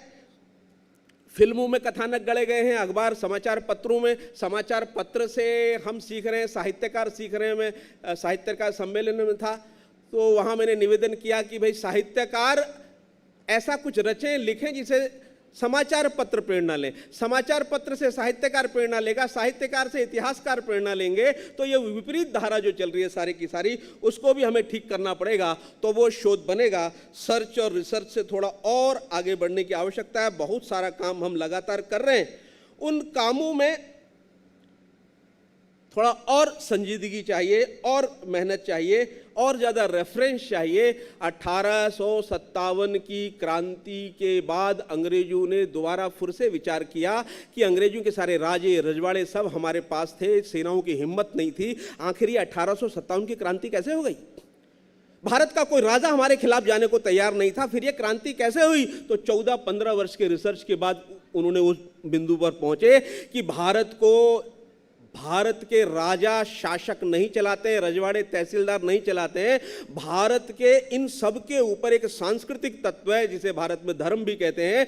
तो भारत को भारतीय संस्कृति चलाती है। तो 14-15 साल यानी 1857 से लगभग 1870-71 तक 13-14 साल लगातार ब्रिटिशर्स के सारे स्कॉलर्स ने काम किया। आखिर 1857 की क्रांति क्यों हुई, किसके दम पर हुई? तो फिर पता चला इसके पीछे भारतीय संस्कृति है। तो भारतीय संस्कृति को कुचलने का काम करेंगे। फिर उनको पता चला कि भारतीय संस्कृति को कुचला नहीं जा सकता है, कोई उसका एक मेंटर नहीं है, एक जगह पर फिक्स नहीं है, एक व्यक्ति से चलती नहीं है। तो कौन चलाता है? तो साधु चलाते हैं, संत चलाते हैं, शंकराचार्य चलाते हैं और ब्राह्मण चलाते हैं। तो कहाँ ढूंढे ऋषियों को, मुनियों को? कंदराओं में आते हैं, कंदराओं में निकल जाते हैं, वो तो कुंभ में आते हैं 6 साल में, 12 साल में। तो कहाँ ढूंढे उनको? तो उनको जो सबसे ज्यादा लगा, जिसको वो टारगेट कर सकते थे, वो था ब्राह्मण। ये जो ब्राह्मण टारगेटेशन का सारा काम है, ये भी 1857 की क्रांति से 1871 के बीच के उस रिसर्च में से निकला कि भारतीय संस्कृति को अगर समाप्त करना है तो भारत के ब्राह्मणों को समाप्त करना पड़ेगा, उनके प्रति जो दृष्टि है उसको समाप्त करना पड़ेगा। इसलिए ब्रिटिश आर्काइव्स में ब्रिटिश वालों ने इस रिसर्च को आगे बढ़ाया और इस काम में सबसे ज़्यादा सहयोग जिन्होंने ताली बजाई है ब्राह्मणों ने ही किया। तो ब्राह्मणों ने नाइटहुड की उपाधियां ली, ब्राह्मणों ने सर की उपाधियां ली, ब्राह्मणों ने वो सारे लालच लोभ उपाधियां लेकर इतिहास का विकृतीकरण, धर्मशास्त्रों का विकृतीकरण उन सबने किया, ऐसा नहीं है, पर जिन्होंने भी किया वो संस्कृत के विद्वान थे, जानकार थे। बिना संस्कृत की उस विद्वता के उनमें छेपक जोड़ना, उनमें विकृतीकरण करना संभव नहीं था। वो भी इन शास्त्रों में जो विकृति आई है इसके लिए भी वही लोग जो स्वार्थ और खुदगर्जी वाले थे वो उसमें शामिल हैं। तो हम जब रेफरेंस लेंगे, ये बात जो मैंने 1857 की कही अभी, वो इसलिए कहा कि जब हम शोध के लिए रेफरेंस लेंगे तो क्या हमारा ग्रंथ, हमारी पांडुलिपि, हमारा प्राइमरी सोर्स 1857-58 से पहले का प्रकाशित है? क्या हम उन पांडुलिपियों पर काम कर सकते हैं? क्या उन ग्रंथों को हम अपने उसमें शामिल कर सकते हैं कि जिनमें छेपक की संभावना नहीं है, जिसमें जोड़ने की संभावना नहीं है? तो कृपया कर 1857-58 से पहले प्रकाशित जितने भी साहित्य हैं, पुस्तकें हैं, पांडुलिपियां हैं, उनको ढूंढिए, उन पर काम करिए, तो हम वो दे सकेंगे, वैसा दे सकेंगे जिसको हम सांस्कृतिक भारत कहते हैं। उस संस्कृति के उत्थान, ग्रेटर भारत लेगेसी के लिए हमारा योगदान महत्वपूर्ण सिद्ध होगा यदि इस प्रकार के हम शोध और पांडुलिपियों को जोड़कर काम करेंगे, तो हम वहां पहुंच सकेंगे जिसके लिए मैंने कहा, कह कबीर सो पूरा पायो। आपने सुना, उसके लिए धन्यवाद।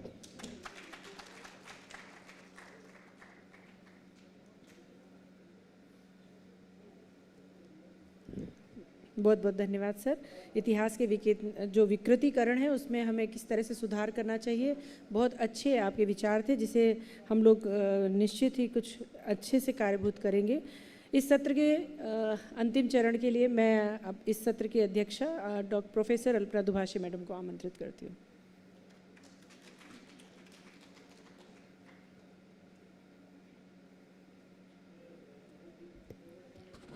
आप सबको हृदय से प्रणाम करती हूँ।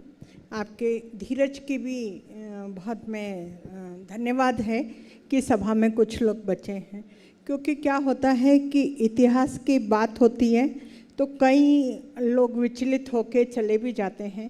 खैर, इस बात को छोड़िए।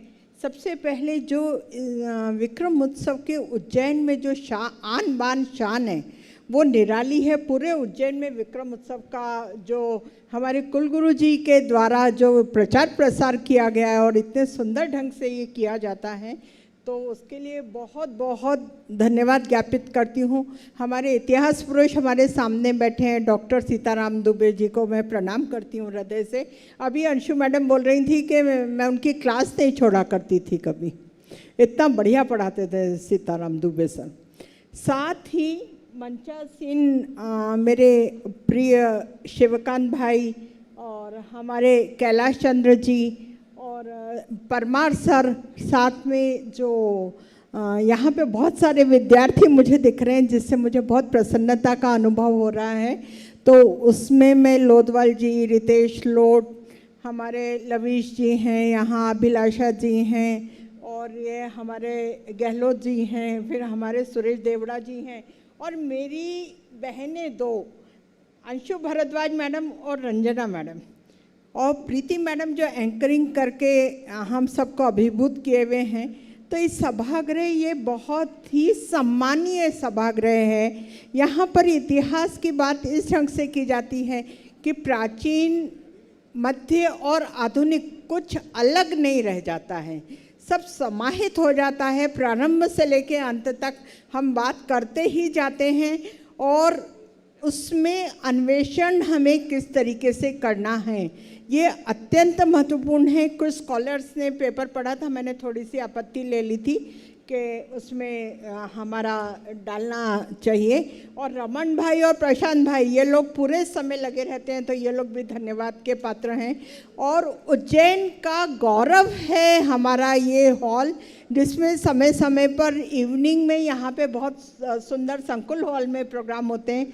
तो ये जो सांस्कृतिक नगरी बनाने का श्रेय, और जिस संस्कृति की बात अभी कैलाश जी कर रहे थे, मैं सहमत हूँ उनकी बातों से कि हमें हमारे पुरावशेषों को इस तरीके से देखने की ज़रूरत है, उनको पुनः लिखित करने की ज़रूरत है, पुनः अन्वेषण की ज़रूरत है। जो आज एक एटीट्यूड बन गया है रिसर्च का, वो रिसर्च नहीं जो रिसर्च सर ने बताई है। मेरे बहुत सारे स्कॉलर्स बैठे हैं, तो मैं सबसे यही चाहूँगी कि उस अन्वेषण को अगर हम करें तो वो अत्यंत श्रेष्ठ होगा, श्रेयस्कर होगा, बहुत अच्छा होगा। हमारे कुछ जो नए साथी प्रोफेसर बन गए हैं, जिनमें सोलंकी जी बैठे हैं, ये बैठे हैं लविश और मोहित, तो इन लोगों को अब जो नई पीढ़ी को वो संस्कार देने हैं कि हम लौट चलें पुनः अपनी संस्कृति की ओर, आप लौट चलें। तो उसके तहत इतिहास को टटोलना और खंगालना ये बहुत आवश्यक हो गया है। जो कुछ गलत सलत हुआ है उसको हम मद्देनज़र ना करें, उसको हम इग्नोर करके और अब नए सिरे से रचना का समय है। ये हम समझते हैं कि जब जागे तब सुधली, कोई बुराई नहीं है इन बातों में। और हमें एक जागृत और जो बृहत्तर भारत, मेरे फादर जब प्रोफेसर हुआ करते थे और घर में मैं किताबें देखती थी, तो मेरे फादर के पास जो प्राचीन इतिहास था उस पर बृहत्तर भारत ही लिखा होता था। और मैंने स्वयं उनकी उस समय जब मैं स्कूल में थी और बीए की किताबों से पढ़ लेती थी, एमए की किताबों से पढ़ लेती थी, तो मुझे याद है जावा, सुमात्रा, बोर्नियो से लेकर श्रीलंका, नेपाल, अफ़गानिस्तान सब भारत के हिस्से होते थे। तो भौगोलिक सीमाओं पे गौर करने की आवश्यकता नहीं है, हमें ज़रूरत है सांस्कृतिक एकता की। और भाषा कितनी भी विभिन्नता हो सकती है, किंतु भाषा का एक अपना मर्म होता है, भाषा की एक लय होती है, भाषा का एक संगीत होता है। उस संगीत को महसूस करके क्यों ना हम पुनः लौट चलें और बृहत्तर भारत का जो हमारी संकल्पना है, और मैं इसको संकल्पना नहीं मानती हूँ, मैं मानती हूँ एक दिन ऐसा होगा ही, क्योंकि इतिहास ऐसा हुआ था और ऐसा होगा भी। ऐसा एज्यूम हम करेंगे, पॉजिटिव हम सोचेंगे, तो निश्चित ही हम उस दिशा में आगे बढ़ते जाएंगे। आप लोगों ने सबने मुझे इतना सम्मान दिया और अध्यक्ष पद पर विभूषित किया, तो आप सबका करबद्ध मैं स्वीकार करती हूँ, धन्यवाद देती हूँ। जय भारत, जय हिंद। धन्यवाद मैडम। ये आज का प्रथम तकनीकी सत्र है। कुछ विलंब शुरू होने के कारण हमारा ये सत्र थोड़ा आगे बढ़ गया। एक सत्र और होना था, लेकिन अभी पीछे संयोजक महोदय ने ये तय किया कि जो सत्र अब शुरू होगा, बच्चे ध्रुव थक चुके हैं, तो कल सुबह इस सत्र को हम 10:30 बजे ले जाएंगे। उसकी अधिकृत घोषणा वो करेंगे, लेकिन उसके पूर्व मैं आभार के लिए प्राचीन भारतीय इतिहास की प्राध्यापिका अंजना मैडम को बुलाना चाहूँगी।